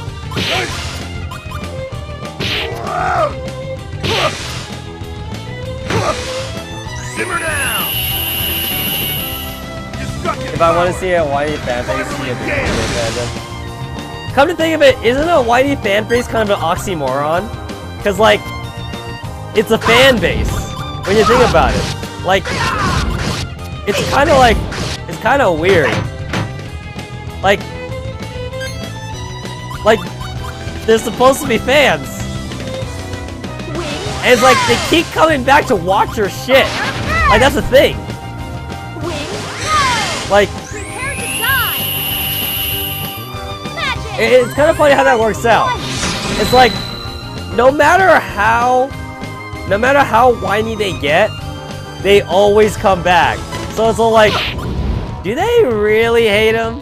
It's like, everyone keeps saying that they hate him, but then like, they go right back to the next live stream. So it's like, it's hard to tell if it's like, if they're just being tsundere.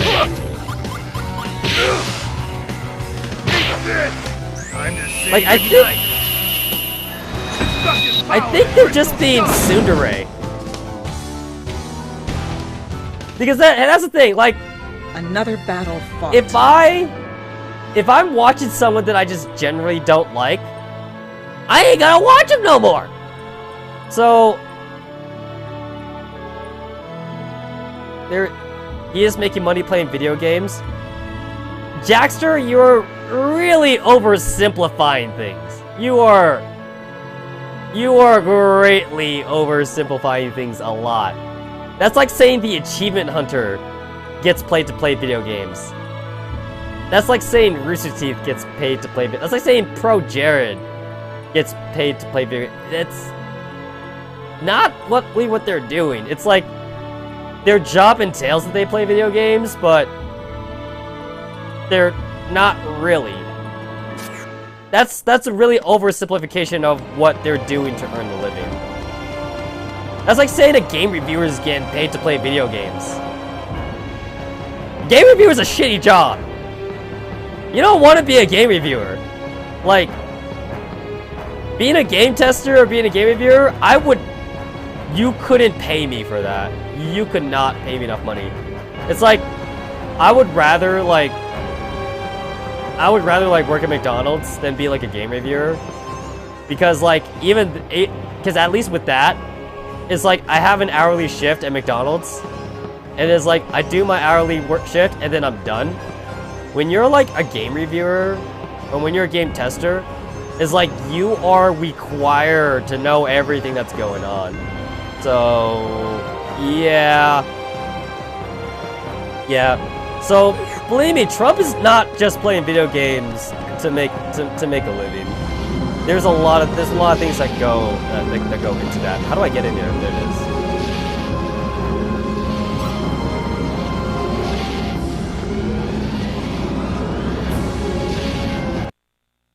There we go.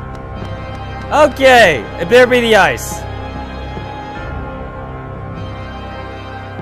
Hot magnets of all-consuming fire heat found in the Infernal Cave.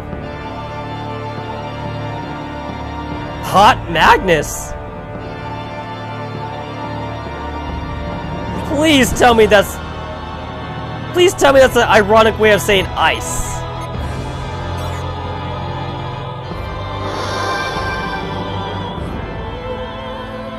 Oh, shit.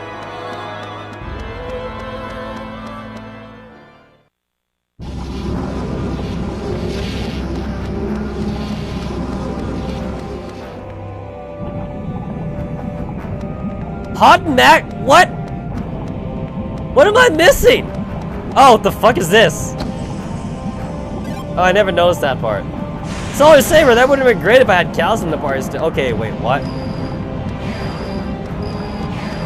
So this is supposed to be a fire thing I could get? Ah, shit. This is gonna be like the thing all over again. Ah, fuck. I'm serious.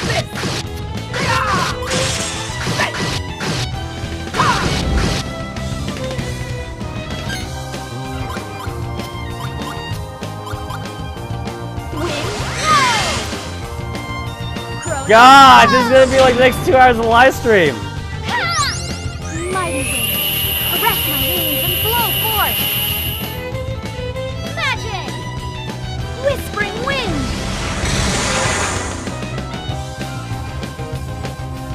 No, it's just a volcano. It's just a typical volcano dungeon.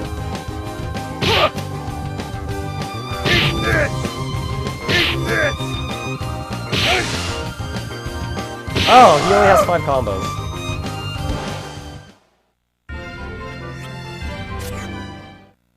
There's supposed to be a card in here? Where? So, they mentioned a card, like all-consuming fire magnet. Where? Where's the card? Where's the fucking card? Is it here? Lava? Am I supposed to get lava?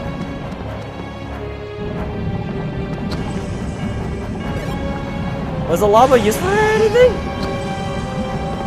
I didn't need lava last time. What did I just get?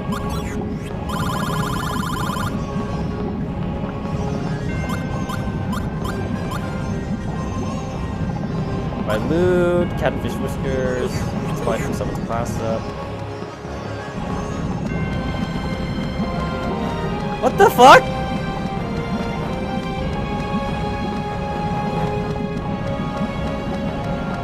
It said it's in the cave! It said it's in the goddamn cave! Oh shit, is it that? Can I get that? Oh, I can.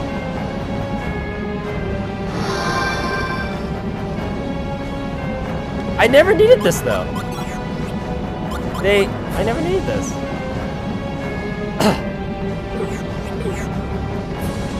Don't you like how, like, in almost any fictional story ever, you can be near lava and you'll be fine as long as you don't touch it? I have a bad feeling about this. That's totally not how it works in real life.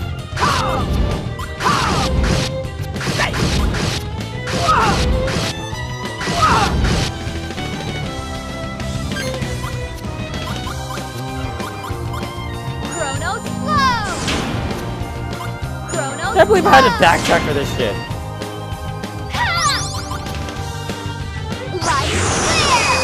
This is how it always works.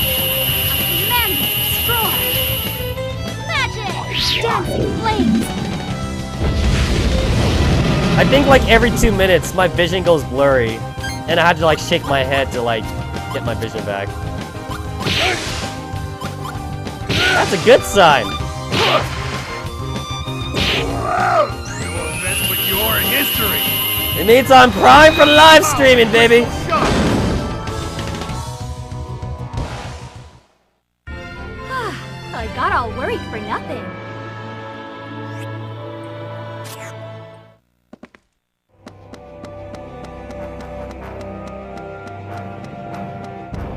Alright, there we go.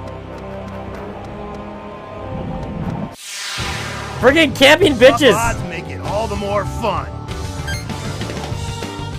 Even though in real life you get burned just by being near lava? Yeah! Fire That's pretty much what I'm getting at. Chronos flow. Fire burn. Wind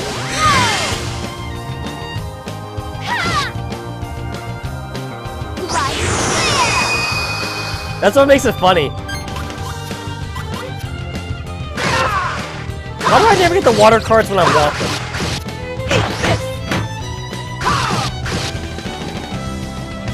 I think that was overkill. That's fire, fire. Okay. Works out in my favor.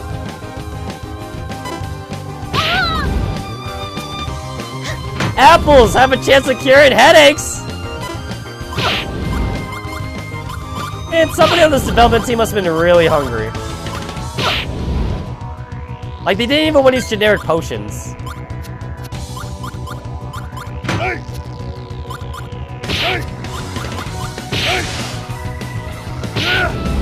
This might sting a little.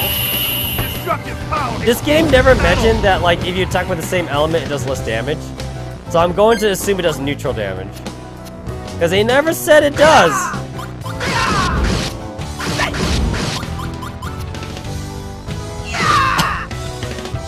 Ready to die? Special attack, vanish grenade. God damn it.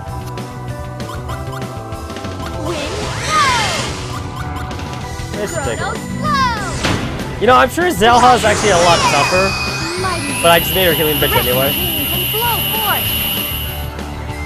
Magic! Whispering wind! How did Gabari and Savanya join the party? Well, basically, we went to like Gabari's like fishing village, and then like his fishing village was like, ah, you're strangers, don't come near us. You're gonna give us bad luck. And Gabari's all like, oh, I don't believe in that bad luck nonsense. Whatever. and then like he helps the main party, and then like we found out that Gabari is actually friends of the king, and then the king's all like, hey, go save the world, and Gabari's like, okay. So Gabari started off as a fisherman, and after that, now he's saving the world. Yeah, it's weird. As for Savanya, Savanya basically, when we went to get like the third End Magnus, Savanya helped us get the third End Magnus actually, and then like, Let's keep yeah, going. Savanya was just kind of there.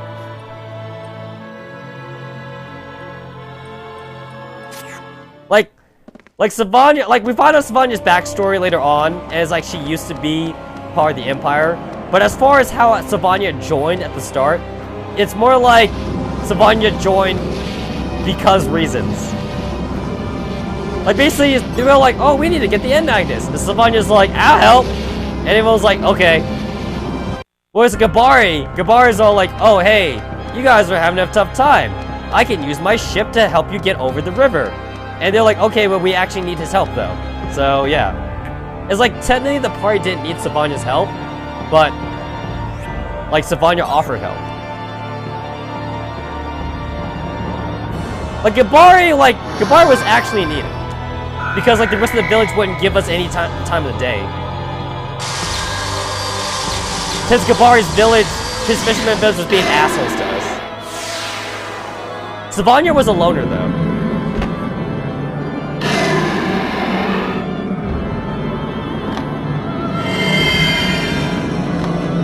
I really do like how Savanya wings are like, not wings, they're like a peacock thing.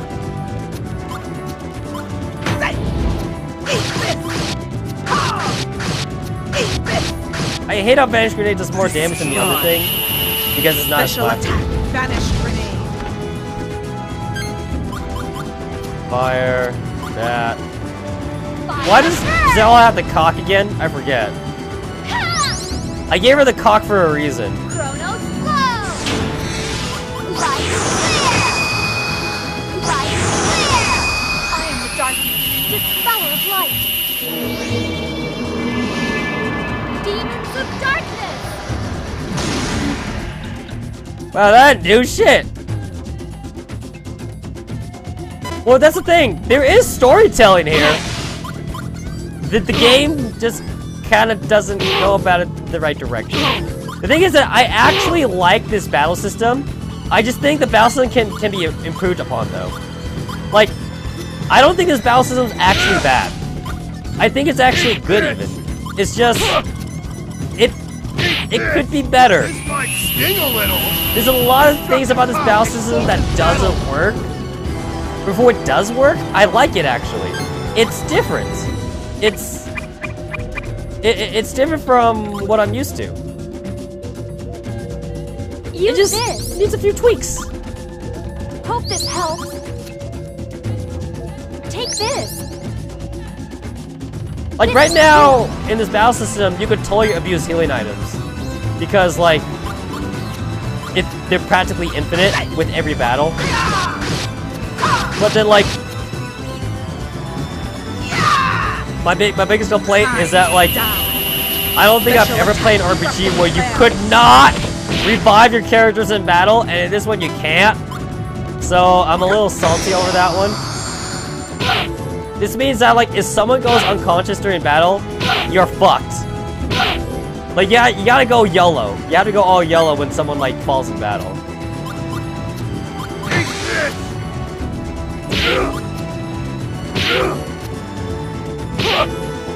Say your prayers.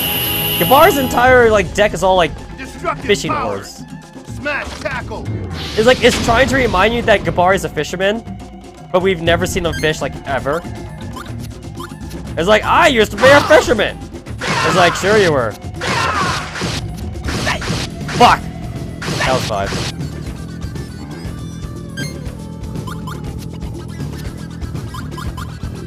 Wing blow. Give him the cock. Use this. I mean, I like how the battle system is set up because, like, It essentially makes it so that way you could like make anybody into like any type of character almost. I just happened to make Zelha into the Yukari healing pitch, but I didn't have to. But it's the way I wanted to do it though. Is that all? So, I like it.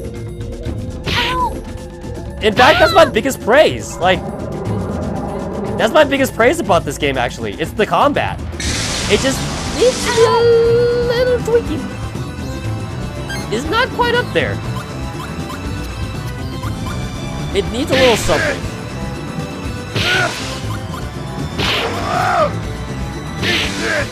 No offense, but you're history. Destructive power, crystal shot. Also, the graphics ain't bad. Like, they're actually not bad. Fuck. That's all fire. Gotta leave a fire cards.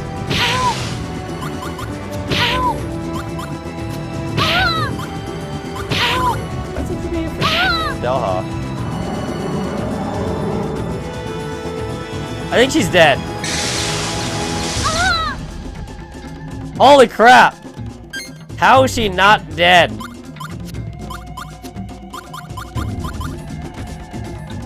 Here. I think I could heal her all up now. Here. Here. Here. Oh yeah, Here. this will heal her. Ate some cheese, had some plums, has some oranges.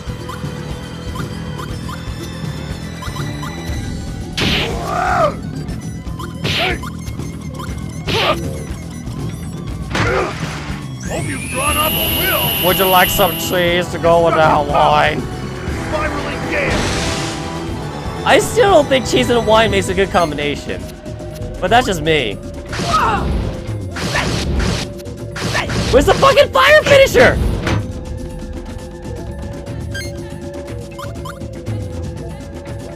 Zavanja's dying. Have some Use this. wine. Have some sacred wine. Actually, he doesn't need that. Have some cheese to go with your wine. This is for you. For you. I'm just imagining all the characters just eating in the middle of the battlefield. Like, hold on. I'm eating some chicken right now.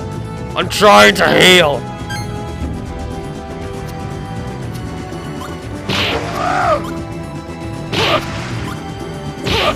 Dragon uppercut. Sure you can. Destructive dragon uppercut. Oh, sure you can did shit for damage. I wonder if that's I wonder if like that's a hit for frickin' Capcom. Probably not. Hope this helps. Fuck.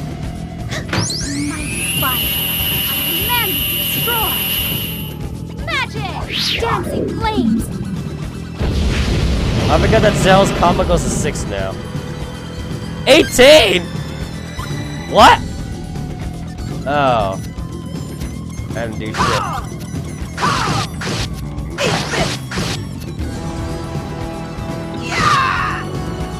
I'd like to introduce you to Lady Death. Think about it, guys. If we had started playing Baten Kaitos earlier, we would have saved loot.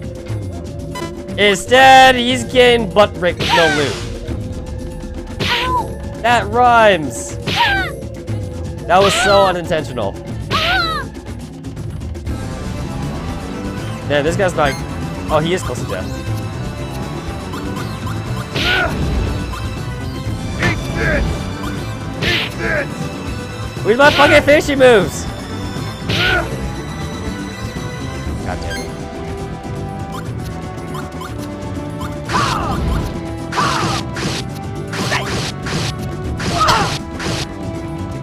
Your history. Special attack. Burning arrow. See that? This move looks awesome, but it does less damage. Fire burst.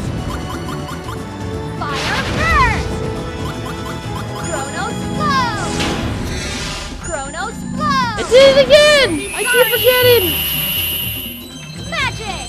Soul Flash!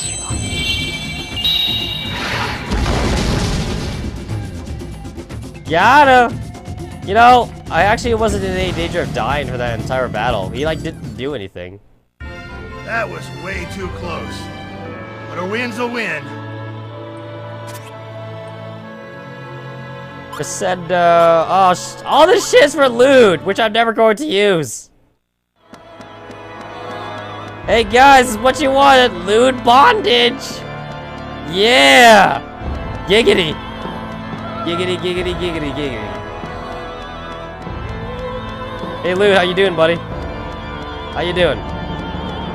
You okay up there? Yes? No? I don't think you could hear me. I guess if you were put in a sex dungeon for like, how long has it been? A week. Yeah. I guess if you were put in a sex dungeon for a week and constantly having the centaur guy have his way with you, I guess you'd also be a little, you know, not very talkative. Right? Yeah.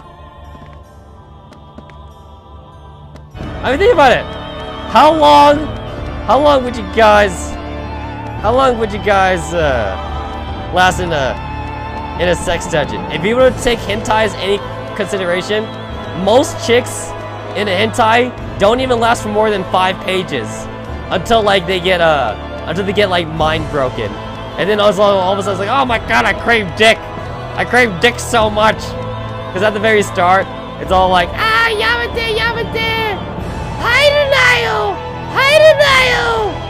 and then the guy's all like, take the dick, bitch. And all of a sudden it's like, yeah. And then like after like 5 pages, it's all like, Chinpulski this. And then like by the time the hero walks in, like she's already mind broken and shit. And it's like, oh, it's too late to save her. All she does now is crave dicks. Yeah. I see one too many hentai mangas. Or animes. I've seen all the hentai. I would say they call me the hentai master, but I know I'm not the hentai master. There are others. There are others before me who have mastered the way of hentai. I am not them. For they have seen all hentai. And they also work in the industry, so it's kind of hard to stop them.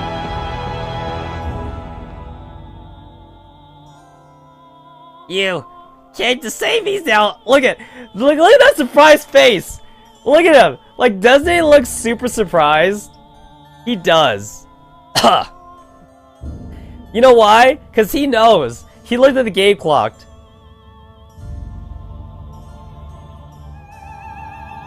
He looked at the game clock because it's been like a week, so he knew we weren't coming to save him. That's why he's so surprised. The game knows me, man. This game, it just knows me.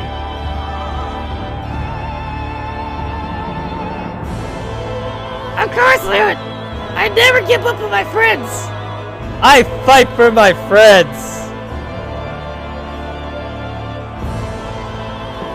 Thank you for coming to your tooth. I had almost given up hope. See? What I tell you? What I fucking tell you? Not only do I save his sorry ass last, because I save everyone else.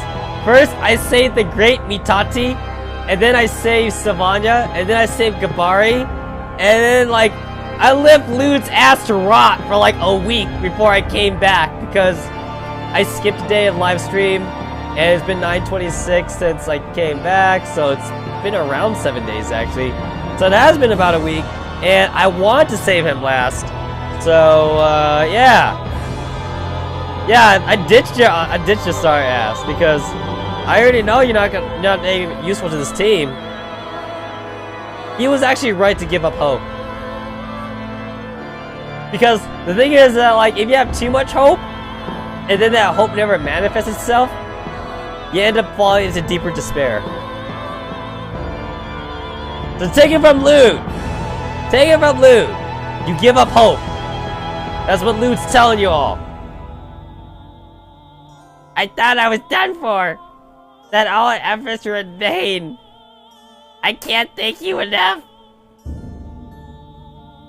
It was nothing, really. Are you okay? Can you walk on your own? Yes, I'll be fine. Let's return to the others. We must do what we can before it's too late. Well, we already got everyone, so, yeah.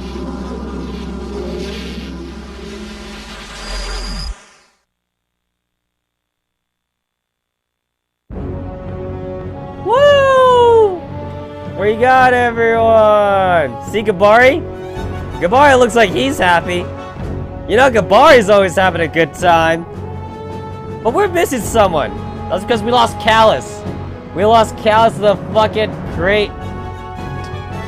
fucking dark god Fubuki.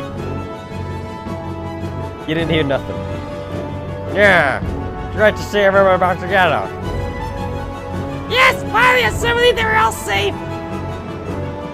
Now, what do you propose we do now, there, huh? Let's go back to Anune first. I want to let Queen Corellia, King Laticum, and Lord Cabrin know we found everyone. We also need to ask them about any new developments.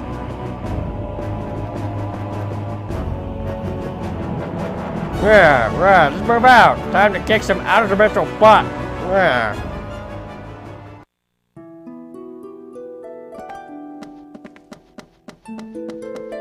Can't go this way for some reason. There's gotta be like an extra dungeon over there.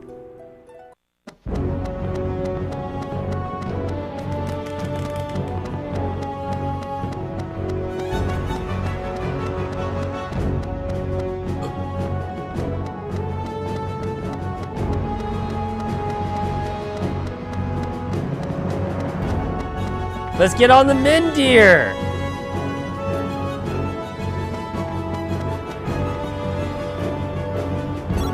Mindir, Mindir.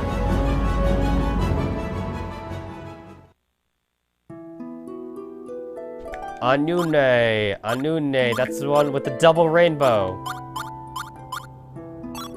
Double rainbow? What does it mean? But it's not just any double rainbow, it's a double circle rainbow.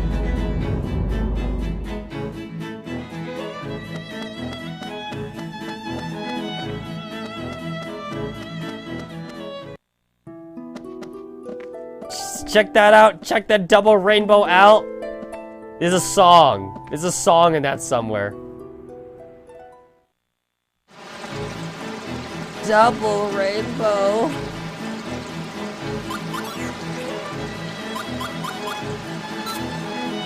Wow, that sucks.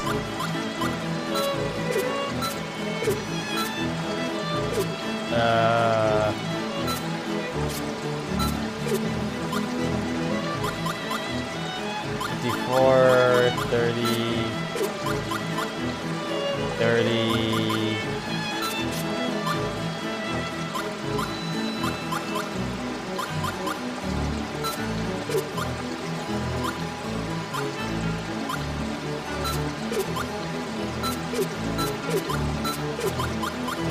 Oh, rings. All right, let's go.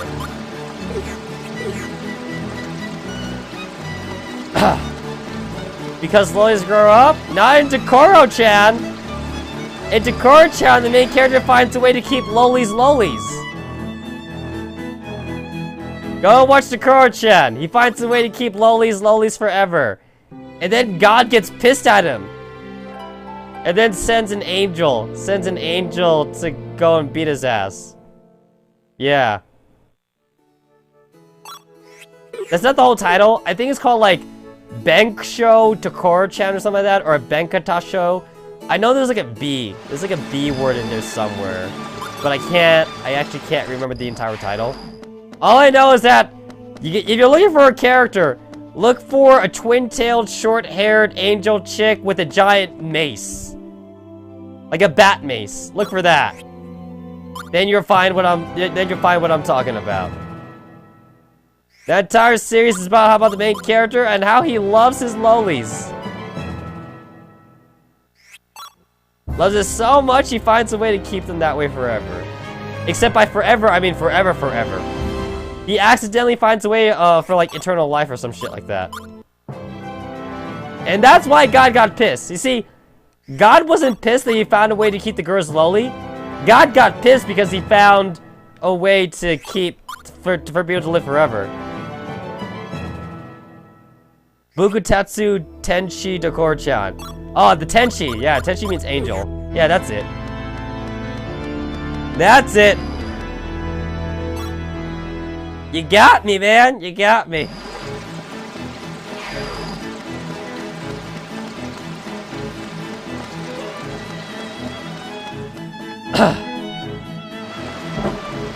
Bludgeoning angle Dokoro-chan. I don't know what this angle is, but it sounds awesome.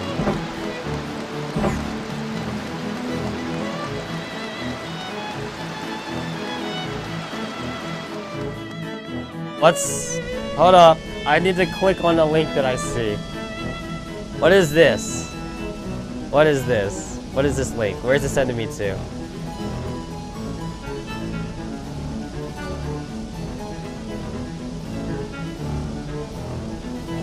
Let's see.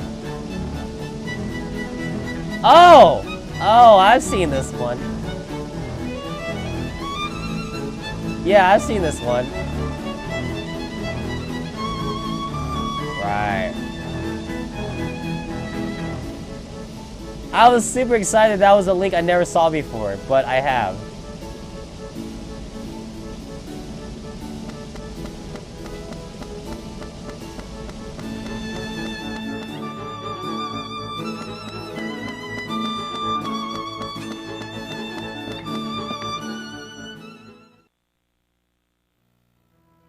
We have returned, Your Highness! Welcome back, Zelha. It's good to see everyone is safe and sound. Yeah, sure was, Your Highness. Yeah. I echo your thought, Your Highness.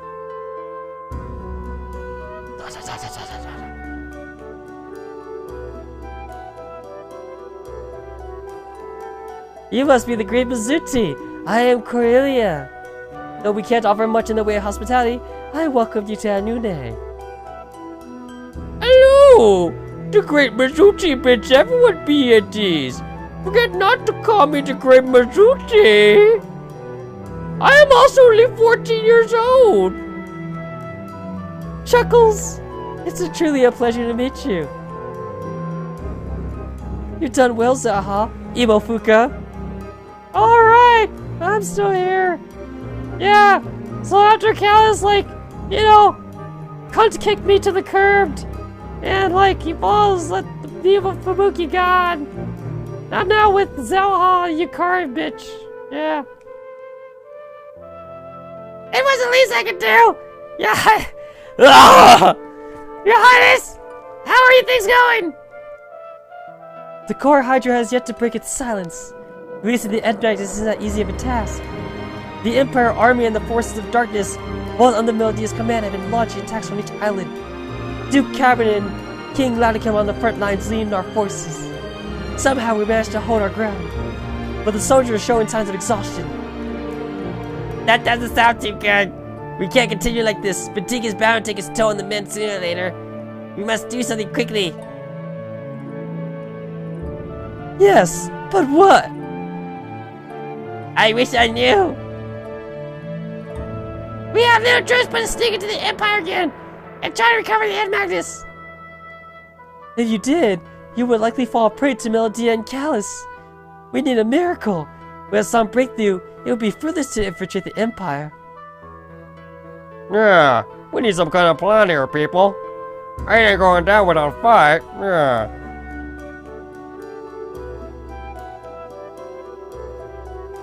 Yeah. The Icelands! Yeah, or is that you just said, Mizuti? Wazen! The Icelands! The great Mizuti has heard rumors. Rumors that the Queen of Wazen be a witch with tremendous magical powers. With her help, we might just make it. Wazen.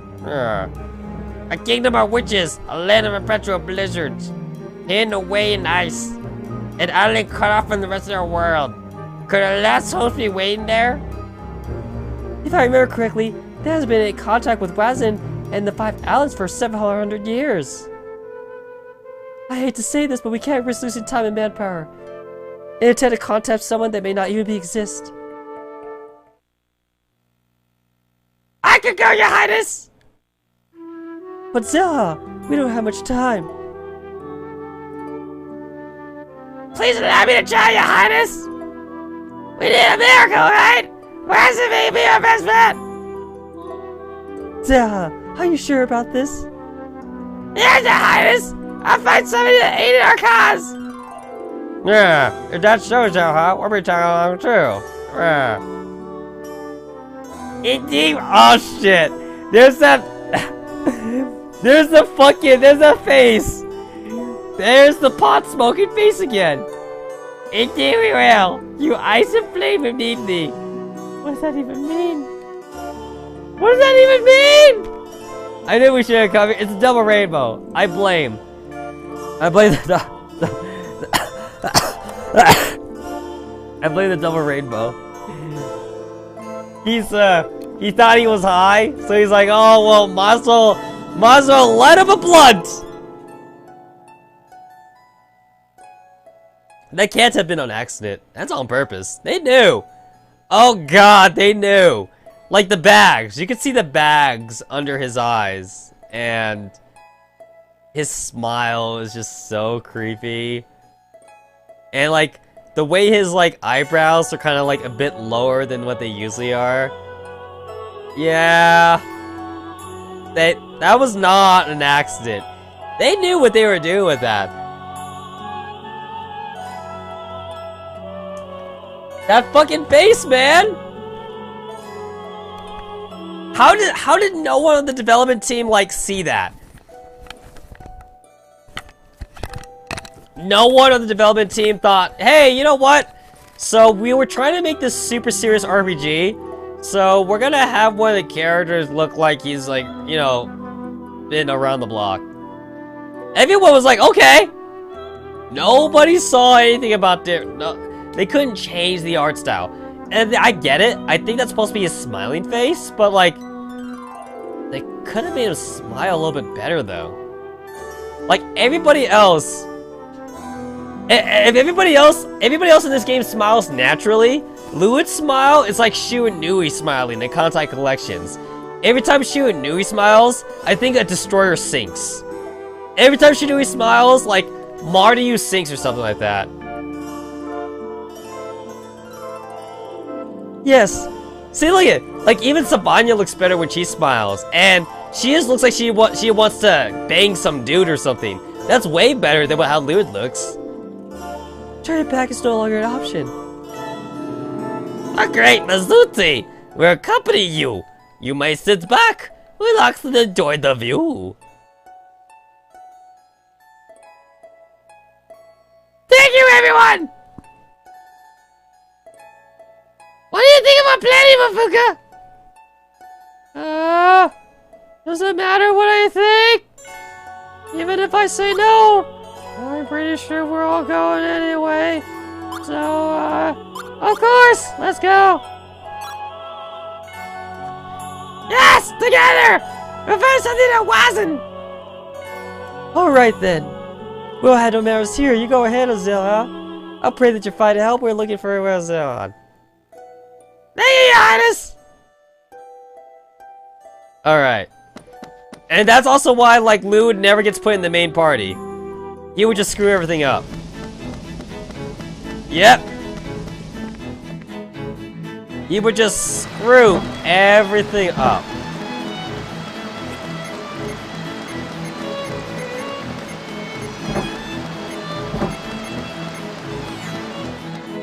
Remember, guys, don't forget about Jimmy. Jimmy! A truly mundane Pebble. Available practically anywhere. Consider a little value to waste of space. Nope. We're keeping Jimmy. We've had Jimmy since the beginning of the game, and we're keeping him, goddammit. Jimmy! And remember, Jimmy lives. He's here in real life.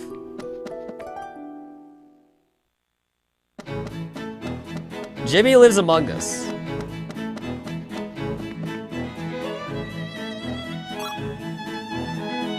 Let's go to me, dear. That's swag, the way he's flying backwards.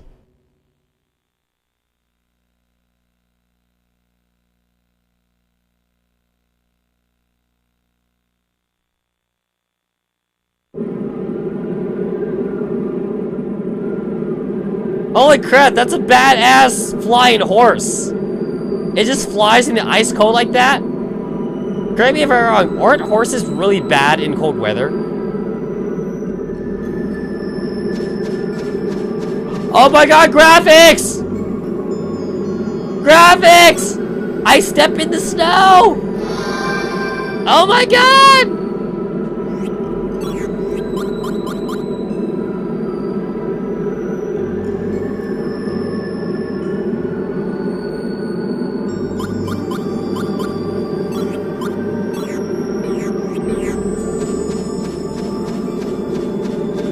See how I'm walking through this fucking ice?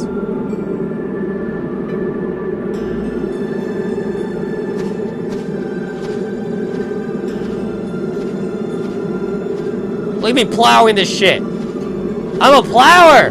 I'm a plowing this snow! Woo, boys! It's so cold here! Somebody tell Letty to bring down the fucking snow! Letty! Too much snow! Hey Letty, you think you wanna like, you know, let up a bit on the snow? Letty? No? Okay, I think I'm stuck.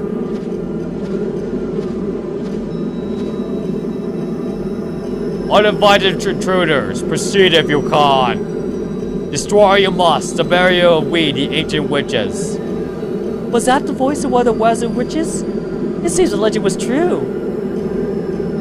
Yeah, I felt like a voice was inside my head. Is that one of the witch's magic tricks? Well, then be straight ahead. Great Mizuti be very sure. The voice is a barrier. It looks like they're not going to pass easily. Yeah, what are we sitting around for? We have to get to Wazen, you know. And nobody's wearing winter clothes. Yeah, let's do it. Climb! Climb!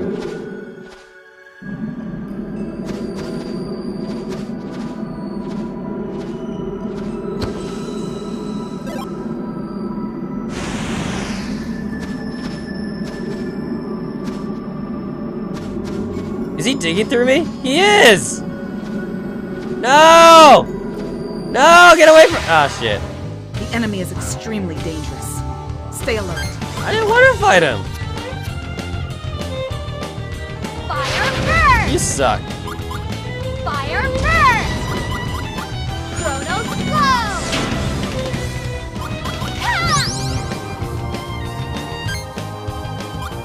So I think fire is good here. I think. Destroy. I keep saying the graphics are good, but then I see a close-up of like Savanya's breast, and I don't see anything. So I was like, oh yeah, graphics are still shitty. Yep.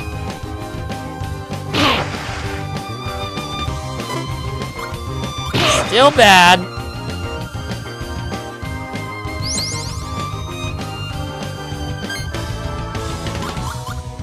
Water, wind, water, darkness. So I have like past cards in Gabari's deck. I should probably change that. I can't do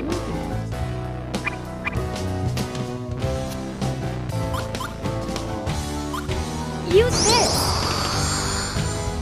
Hope this helps.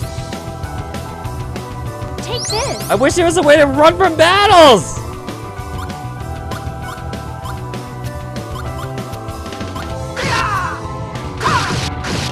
It's all these water cards. Are you ready to die? Special attack.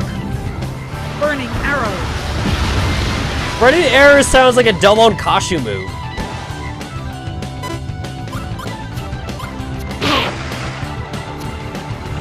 What was the thing again? Take my love, my sorrow. Wait. Take something, love and anger, and all of my sorrow. For a shiny finger! Something like that. There he goes. Take my love, my anger, it's all of my sorrow. Burning Arrow!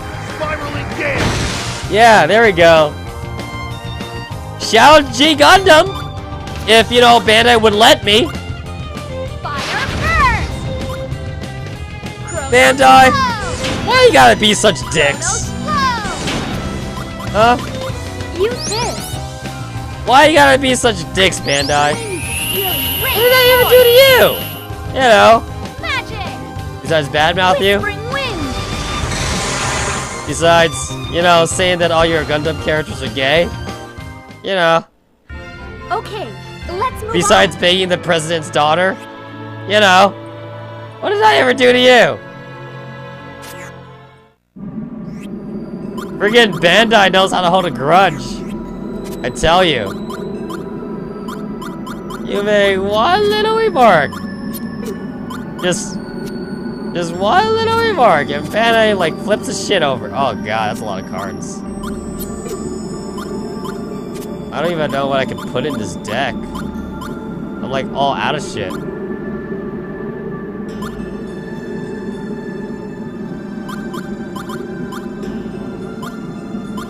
What? Right.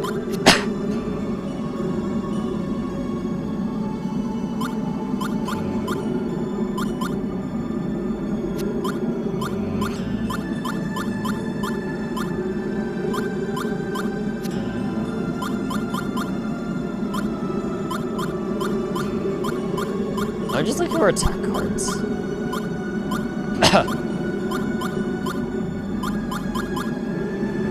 Red and blue pencil.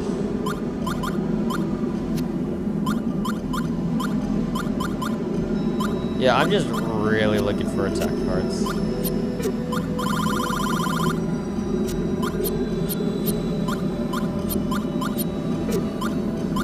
Oh, that works.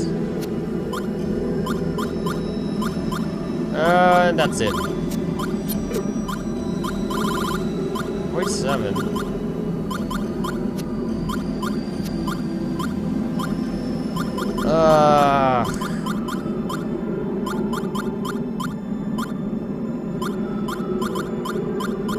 I guess I can give him a healing item? I give him armor.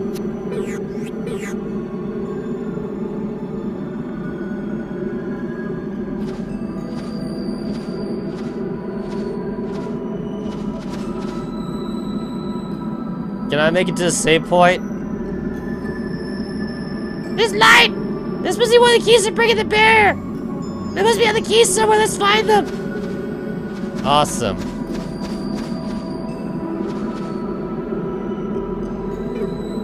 I can trap the essence of snow! Nah, really?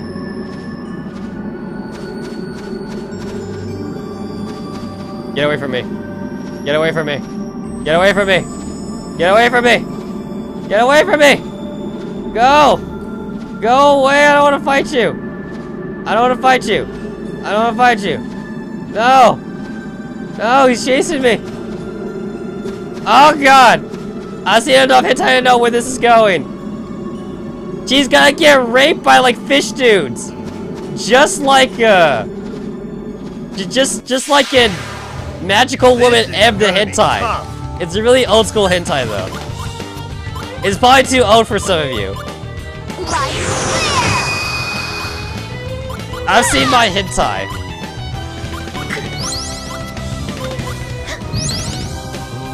One, 2, 3, 4, 5, 6, 7.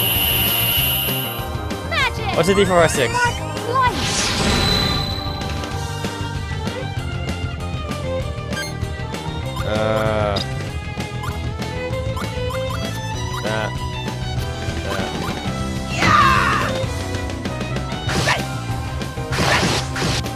Water first and then fire. Here's your that works. first blast ticket to hell. Special attack, freezing axe. Why you gotta block the special attack? Why you gotta block that shit?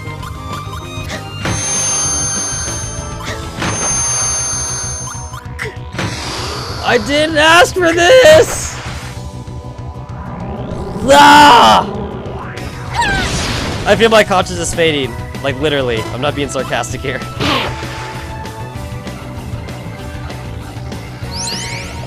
How many Advils do you need to take before it starts becoming a bad thing? I forget. I don't even know how many I've taken. This live stream not brought to you by Advil. Fire burst!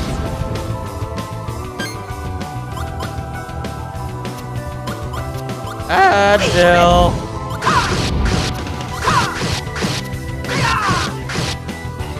Destroy. Man, if I were Special sponsored attack. by like half the companies I keep talking about on this live stream, I'd be rich. But I'm not. I mean, I drink a lot of Mountain Dew on this channel. Sadly, I'm not sponsored by Pepsi. Would it be sick if I was sponsored by Pepsi? I want to be sponsored by Pepsi. They don't even have to give me money. Just pay me in soda.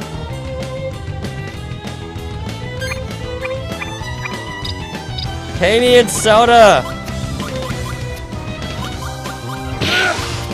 You bitches. Die! Ugh, My special God. destructive power!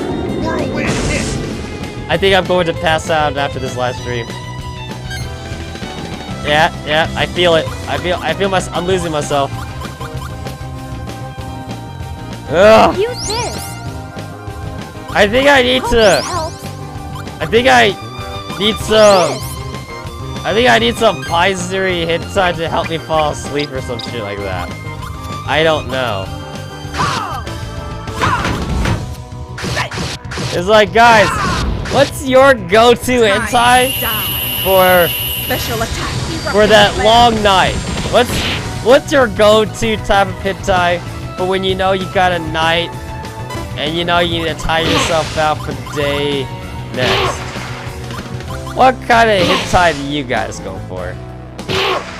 With me, it's gotta be Paizuri. Paizuri is awesome. I like Paizuri. This! But that's just me! Hope you've drawn up a will! Ugh. Destructive power! Spiraling gale! The thing is that, like, I don't want to, like, fall asleep without trying to make my mind think about Thank you, something else. everyone. So that way I avoid, like, nightmares and shit. Ah, shit. Is she? She's not. Alright. Get away from me. Get the fuck away from me! This is tough! You son of a whore! Light flare! Chronos blow! Ha! That works. Fire! Men destroy! Magic! That Flames! thing. What is that?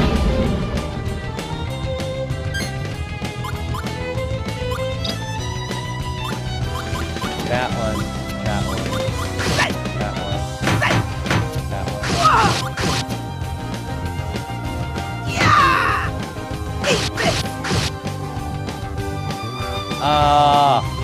Is that Aegis and Woody picture? I see that picture. Yeah, that one's pretty boner killing. It's super duper boner killing. It's like, Didn't hurt. I've seen a lot of boner killers. Random scat in a hentai. Man, Lilithsong loves that. Lilithsong loves an excuse to add scat to their hentais. I've noticed that.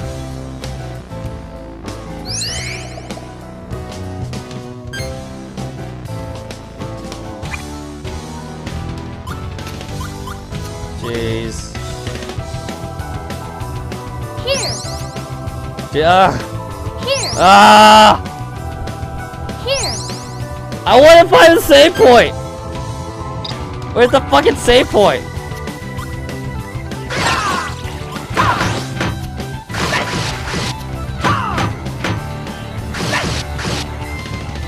Revive Nine Bone.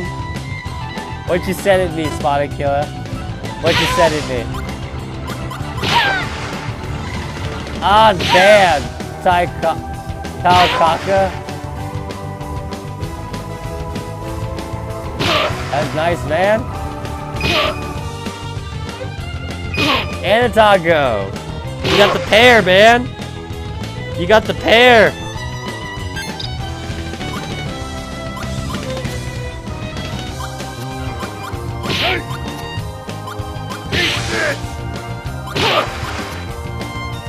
Die! Hope you've drawn up a will. Destructive power. Yeah, that's really nice, dude. Hey, I just thought something. If I use my body's energy for like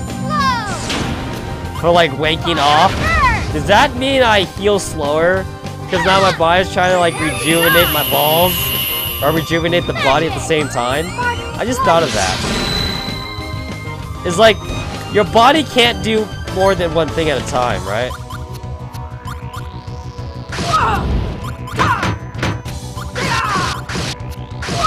Like your body, your body's all like, dude, I can't give you a boner and heal the sickness at the same time. You gotta choose one or the other.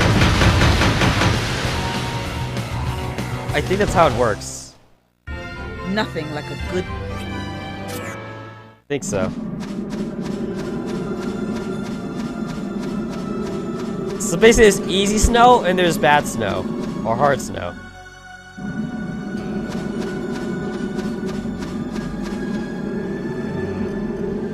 Sparkling snow? Give me that shit! Oh shit! We got the sparkling snow!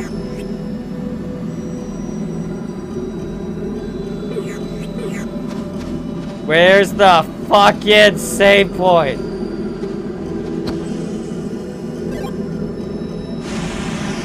I'm still looking.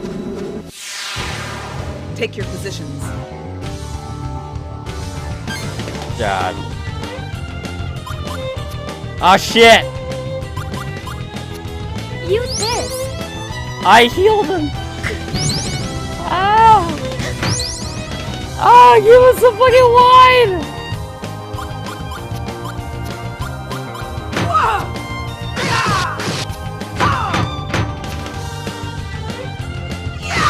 Ah, my brain!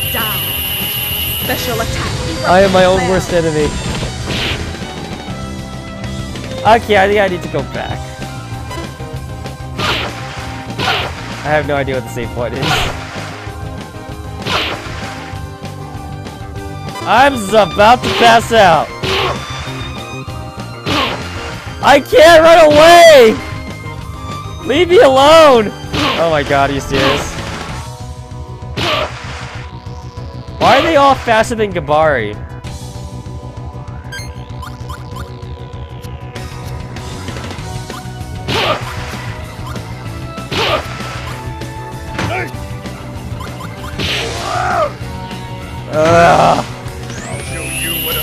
I feel like I drank.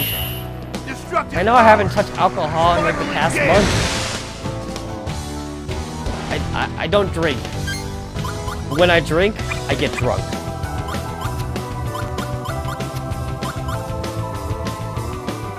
Use this. My grandfather always told me, if you're gonna drink, Take this. you might as well get drunk, because that's the whole purpose. For you. Here's to you, Use Gramps. this. Get drunk. Oh, my head. I can't see. I can't see. Ah! I can't tell if it's a heal item and attack item. How are you not dead? What the fuck? How is that possible? Are you serious?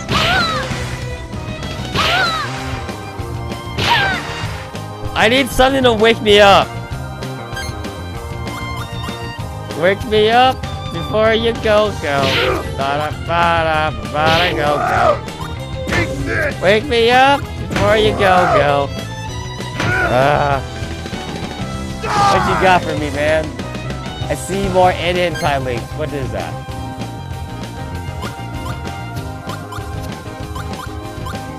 Fire first! Chronos flow! Use this! Oh, damn! Man destroy! Magic! Dancing flames!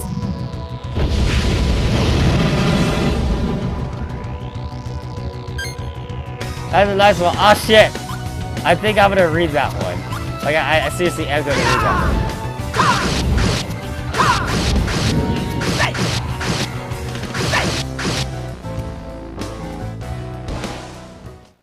I'm gonna have to say that Let's one. move on.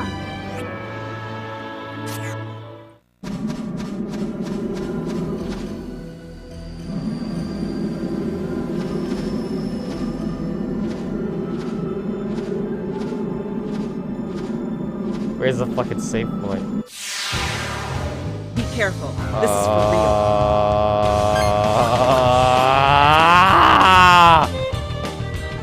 Light clear!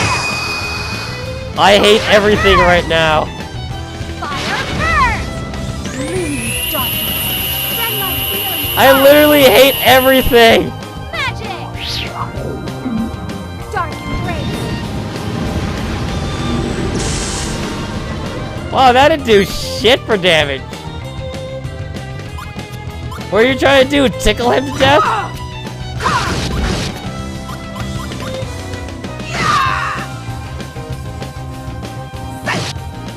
Are you ready to die? Oh shit! Special I was attack. too busy looking at the hentai to even look at the chat room. There we go. I can't forget the chat room! God damn it. Is that all? I need to like one-shot these guys. I don't know if I need a more offensive deck, or if my character's just too weak.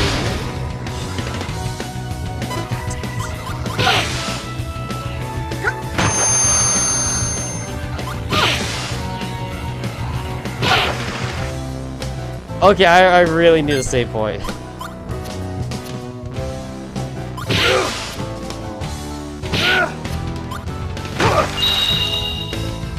Ah shit, you frozen, son. Man of this guy can do. Destructive power. Spiraling gale. You know what? There's always something that I wondered. But I'm not going to say it on live stream. Fuck.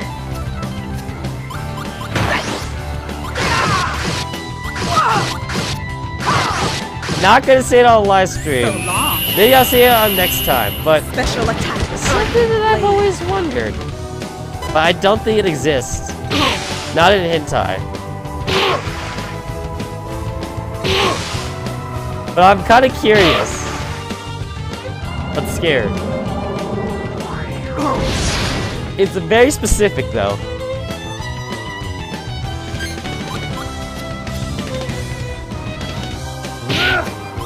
Super specific. Here comes the Wallop Express. The Wallop Express? That sounds like something like 4 kids would dub. A boo-boo? Oh my god. A boo-boo has a messed up mind, man. Chronos flow! I don't know where this guy gets his inspiration from. Guided by my But will! damn! Magic! Dancing! Damn! Is that Chobits? Holy crap. I haven't seen Chobits hentai in a million years. Time to move. Holy crap. This hentai looks so vanilla.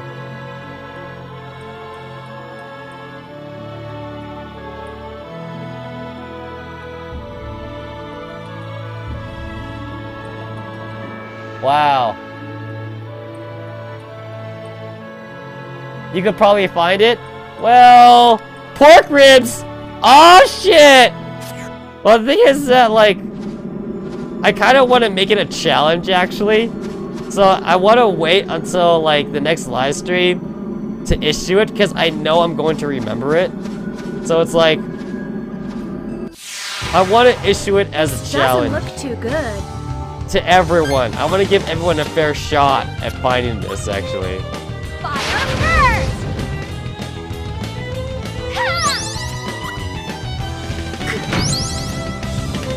Right there! Like that's how confident. That's how confident I am that no one will probably find it. Magic! Whispering wind! Mostly because I don't want to exist. I don't want to exist, but it probably does.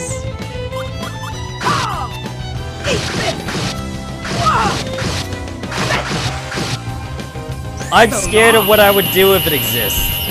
Special attack, Hurricane Blade. But I'll say it on the next live stream. Because it's late. It's late and there's not that many people watching right now. So, yeah. But I assure you, I'm pretty confident. I'm pretty confident no one will be able to find it. Not even on 4chan.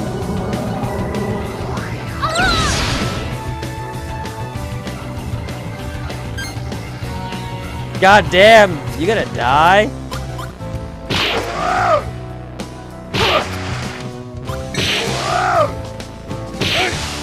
Just a little something from me to you. Your hits and fire skills are pretty good. Whirlwind hit. But for this one, you're probably gonna use everything you have at your disposal. Maybe. It's possible. Here. Here. Here. Here. 1, 2, 3, 4, 5, 6. Here. Gotcha. 6-hit combo.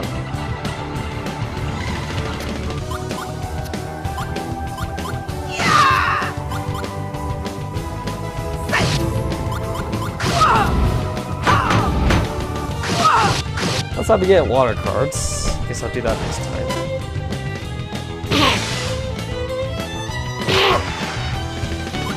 I'll settle this. Harder. Stupid bird! Can't you leave me alone?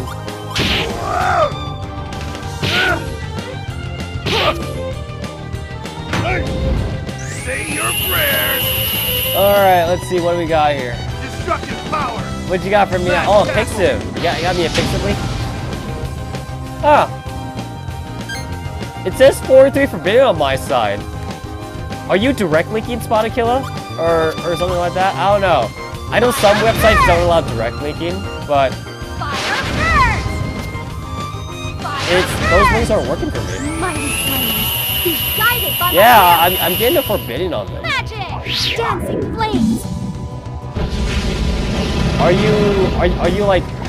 you hot linking? That's the only thing I can be thinking of, because usually I never have problems with your links. Usually.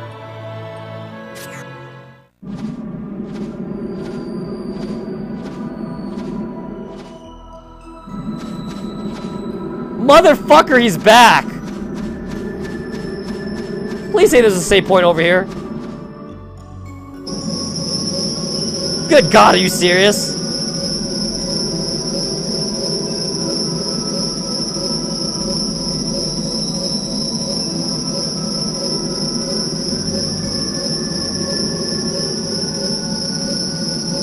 Oh, let me guess, it gets rid of the barrier only for there to be more enemies. Yep, I figured.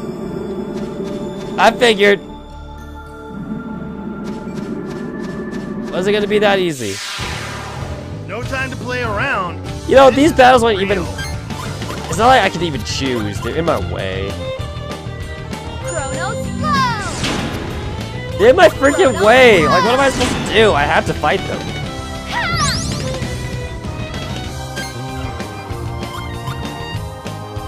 Fire, fire, fire, fire.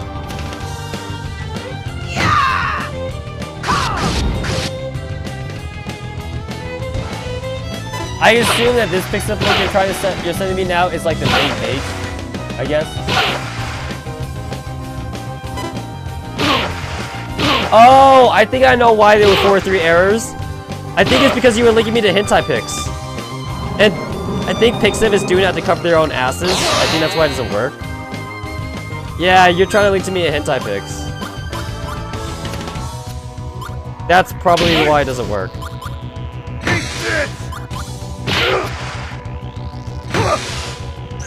you up now!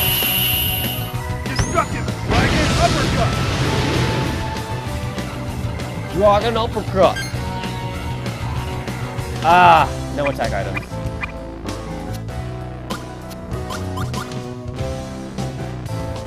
Use this. It's weird. I want to say healing items are OP in this game, Take but this. they're not really. This is for you. Mostly because you can't revive, so For it's like they you. need to be OP. Use this. Ah, God. Water, water, water. Where's my fucking combo cards? I'm getting all the setup shit. That shit's like not there. Oh my God, are you serious? I'm not getting like one finisher card. This is why I don't play card games. My luck is abysmal. And not the good kind of abysmal. These guys moving twice in a row. There's not even a speed stat in this game. How are they doing it? It's a good thing I healed Savanya.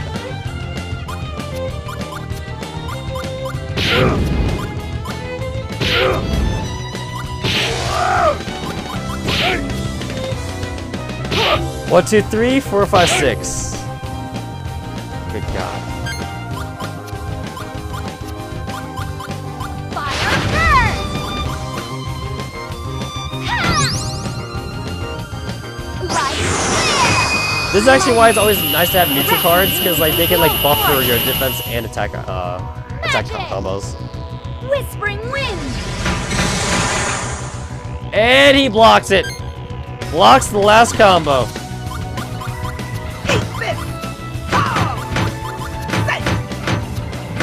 Are you serious? So much setup shit! Didn't hurt. That's the first fucking finishing move I got.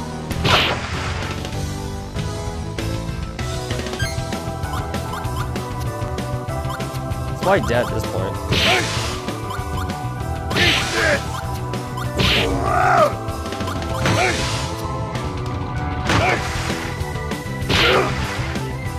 Oh my God. Enemies eliminated. It would be great if I could freaking level up. Don't hit me, don't hit me, don't hit me, don't hit me, don't hit me. Okay.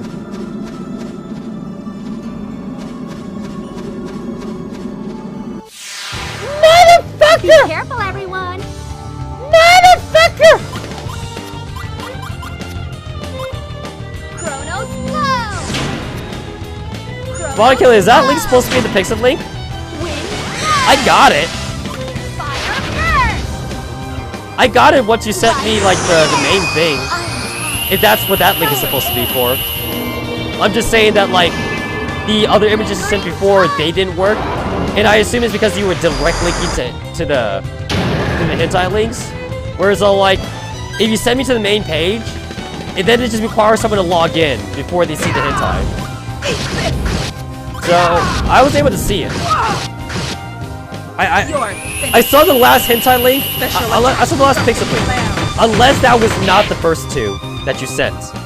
I'm assuming the first two you sent is the third one that you sent. Except for the third one was like the one that like was like the main page. Because I just think Pixiv doesn't like hot linking. I think so. Unless that page you put, unless that link you put there is an entirely different one.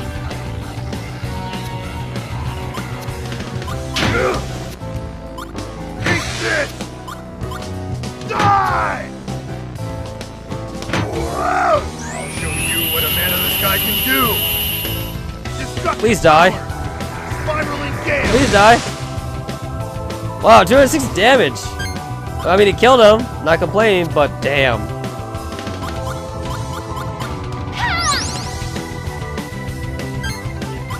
That did nothing. Are you serious? I have all 3 water finishers in my hand. Motherfucker. Whenever I don't get the finishers, I get them. You bitch. Take this! A little housewarming gift from me to you! Destructive power, explosive paddle! I still don't get like the whole fisherman using fire attacks thing. You'd think his main element would be water. Pretty pathetic! Wait, I got a star from that? I thought stars were only like special items.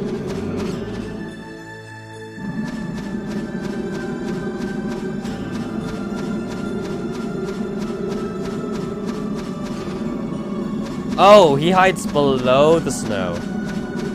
That makes sense.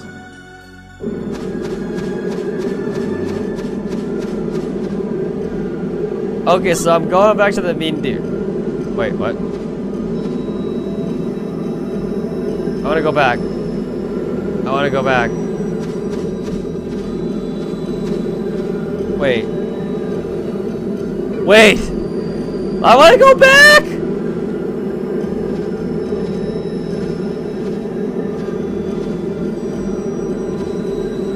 Are you serious? Are you goddamn serious? Please. Please, game. Game?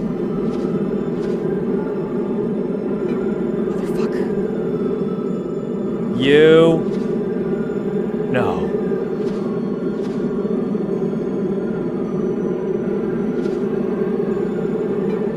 No! I can't get back on? No. No. No! Are you...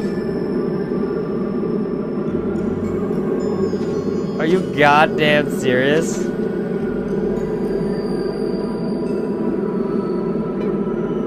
Every time I push the A button, it says I got shot the essence of snow. Oh my god. Are you serious?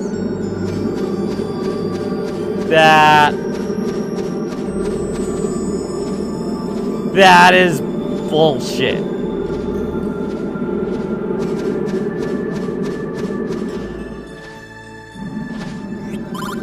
Oh, that is some grade A bullshit right there. They never said that this was a one-way trip. They never said. They never fucking said this was a one-way trip. They just said, oh, you have to, we need to go back. We need to go to Wazin for the fucking, like, you know, for the witches. They never said I couldn't go back. The NPC is supposed to tell you that shit! All I got is snow, snow, and more fucking snow! Lied to me.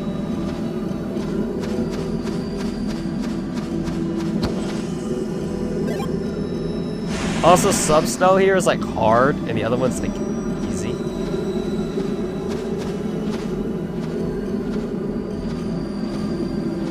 I assume those are like fireballs and shit like that, and I want to avoid those at all costs.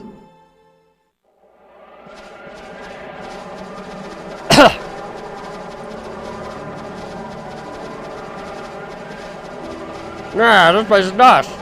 I guess it ain't caught the ice for nothing. Nah.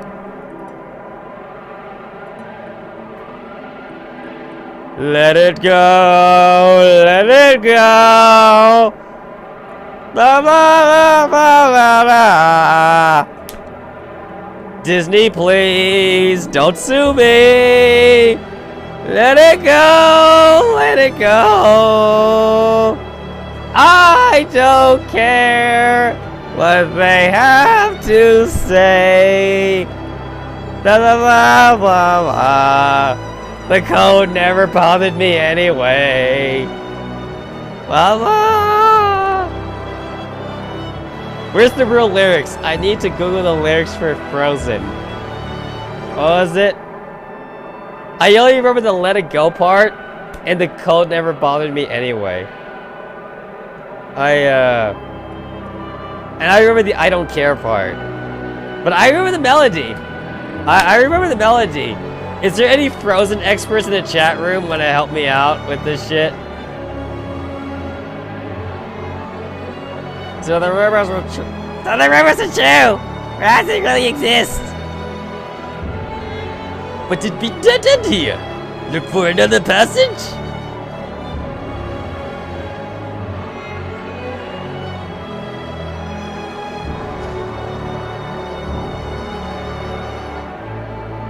Just give me a minute! Plot armor? Let me guess, main character plot armor?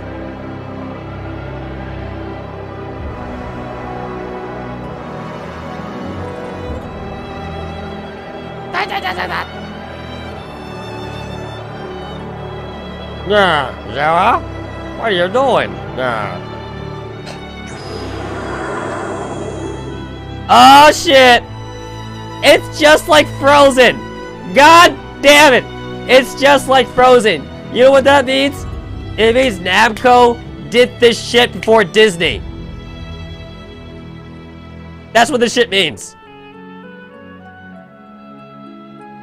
That is what this shit means. They did this shit before Disney. That should do it! Let's go!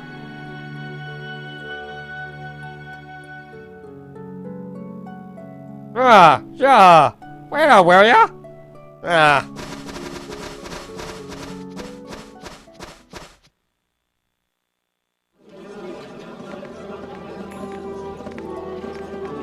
They look like normal humans. I was expecting to look a lot different. The Icelands. The Icelands. This is something to say. Did they do that on purpose? It's spelled twice.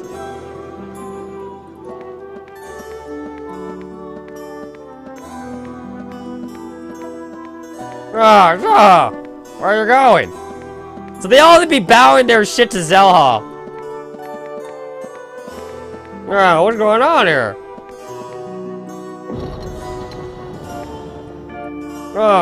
Hold up already, Zelha. Meet your father. Story exposition!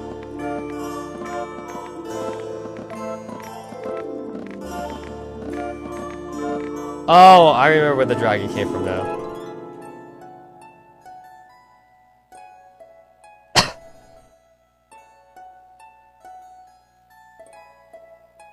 Welcome home, Your Majesty! Oh shit! This would so be a plot twist if there wasn't already an NPC earlier that called Zelha Princess. Yeah. This just reconfirms it. This just reconfirms that Zelha. Because if you remember, back during the prison break, a fucking dragon, two bodyguards and a fucking dragon picked up Zelha. And they were like, "Are you okay, princess?" And Zelha was like, "Yeah, I'm okay, but I got to say Callus, because he's my love interest." And then they were all like, "Princess, we don't have time for your bullshit love interest right now. We gotta get you out of here. Now get on the badass dragon."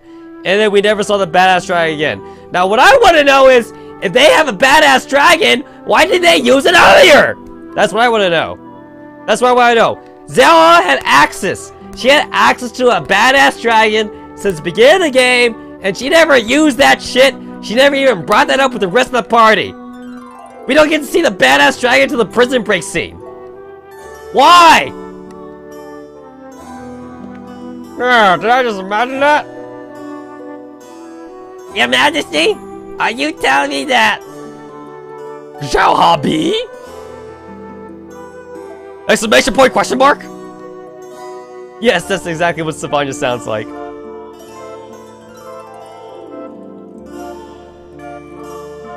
We'll talk about it later!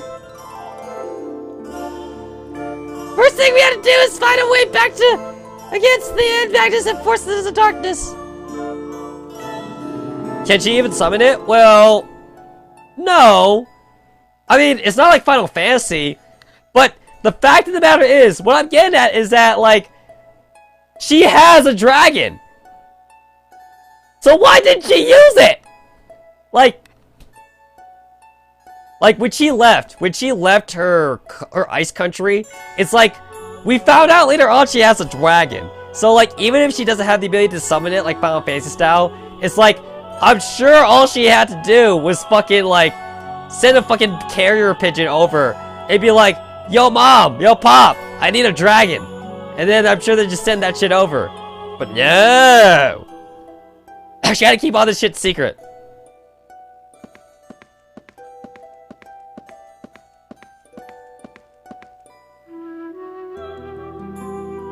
Rachel!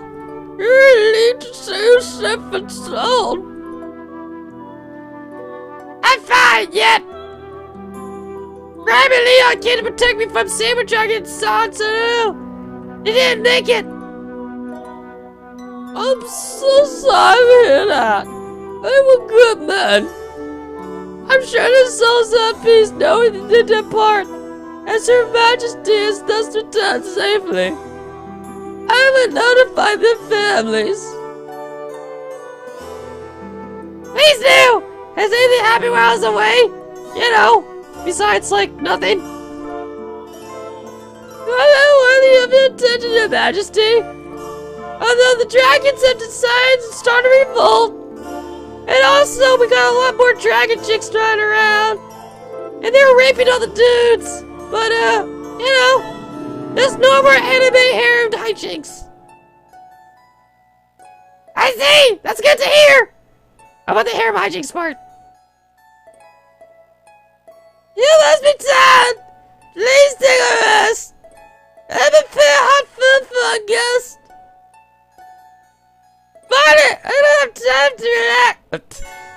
Barney, we don't have time to relax! We need your advice!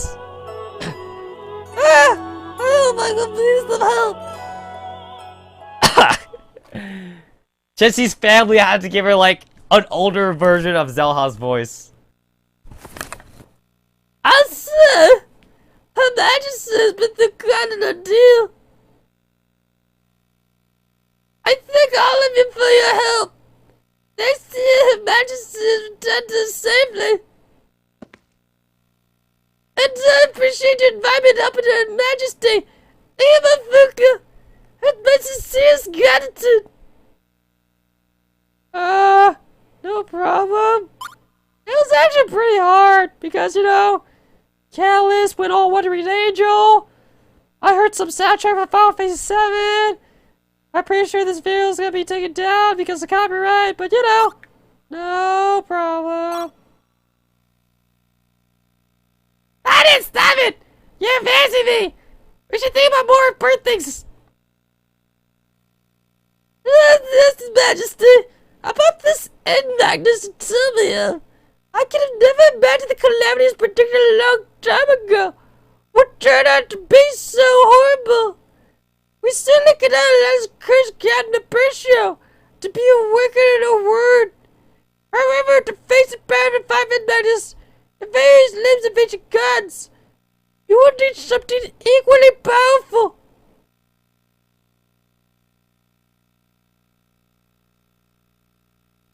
The only thing that comes to mind is the ocean mirror, passed down from generation to generation. The mirror should better reflect the gods' divine powers and provide some protection. It may allow you enough time to either reseal the end magnets or destroy them. Yes, this may indeed work. I think you're right! And nobody says anything else. Very well! Very well! I I'll go down till I get a dragon and get the mirror. May you not consider your majesty. Countless queens have taken this path, yet none of them, not a single one. I know! To tell you the truth, I'm scared, but we both know this is the only way. I can't back down now. Also, plot armor. Besides, I have a great spirit within me. Ibufuga! This might work. Then I will send him, I'll begin preparations immediately. It may take a while to get everything ready. I count on you. Why don't we go take a look around town while she's preparing? Yeah, sounds good to me. Yeah. I'd like to see how people live in the Icelands. The great Mizuchi strongly wishes to accompany you. Might as well. It's an alternative to sit here doing nothing.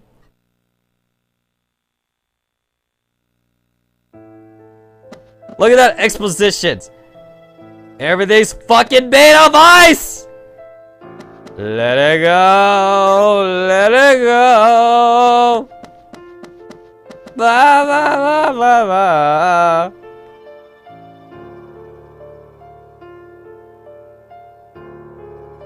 Ba ba ba. Ba ba ba ba ba.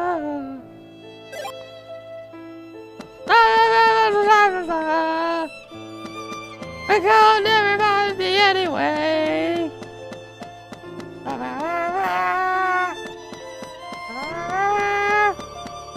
Disney, please don't sue me.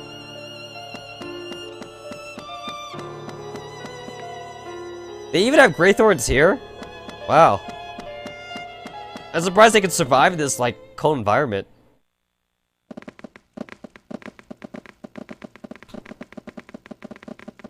Zelda is also confirmed.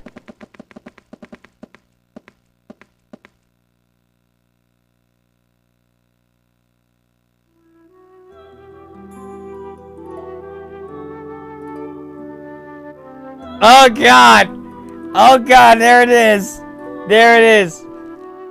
It's so peaceful and quiet. Yo, bro! Like, am I tripping out? This entire castle's made of ice, man! Dude, it's snowing, bro! Holy crap, bro! I'm totally tripping out, bro! Oh, man! Bro, you gotta smoke some of the snow, man! It's damn good! You don't even need to light it, bro! Oh, man! Ah, great place. A little nippy, though. Anyway, tell your story, Zella. Tell us why the Queen of Waza would need to embark on such dangerous journey. Ah. Let's see, where should I start? Oh, God. It was about 9 years ago, I think. Barnett, my world daddy. The one you met back of us felt something strange was going on in the outside world.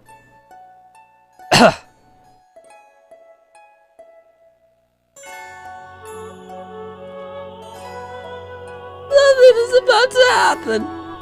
It is but a pebble in calm waters now, but its ripples will glow, and the sun did will swallow all the people, the world, everything.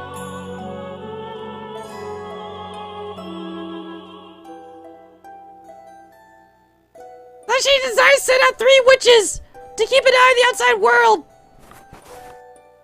Caldell!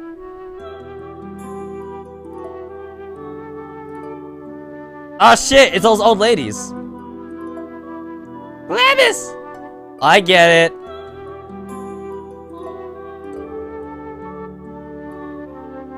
Catron!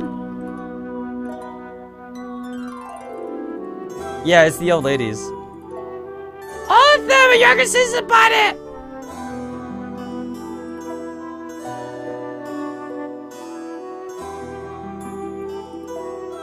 Yeah, see? I got it.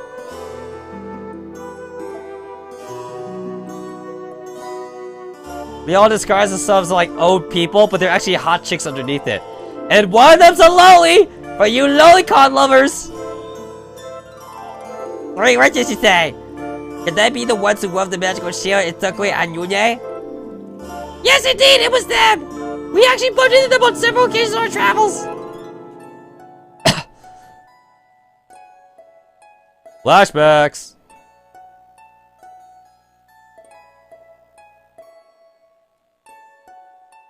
Flashbacks.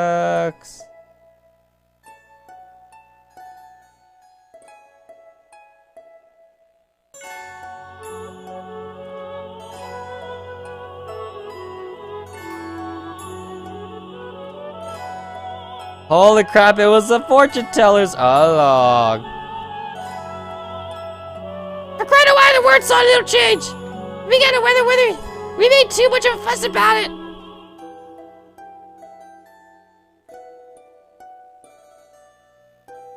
But then 2 years ago, Barnett suddenly had a strong premonition. An ill omen speaking of ruin and destruction. Those not meant to have indeed met, and not just terrible changes in the making. The end of the world is drawing near. 2010, bitches! That's very nice. I had an offer nightmare. Was it 2010? Was 2010 when the war was supposed to end? So I took 2 guys with me, Graham and Leon, and left. We reached the Empire, and heard ominous rumors about the Emperor. I posed as a maid, and found work the Emperor Palace. Adventurer found out Gildoblade's secret scheme.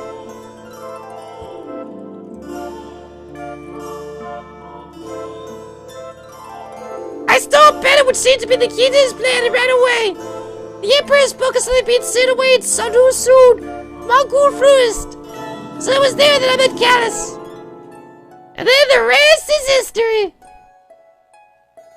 Go back to the beginning of the game if you want to recap of that. It leads us here now. Correct! Yeah, I see. That was about so long ago, while we were still living a simple life, with no idea what was about to happen. Yeah. We're enough reminiscing. Let's take a look around town until Power is done with preparations.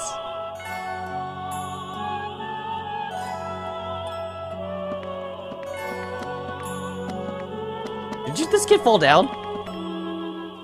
Oh, yeah. So they're skating. Got it. Oh, does she want a pair of skates from me? I don't got that shit. That's a lot of water I have.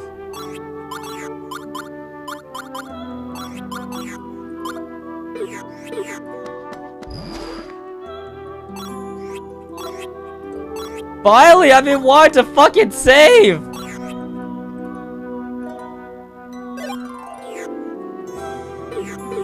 About fucking time!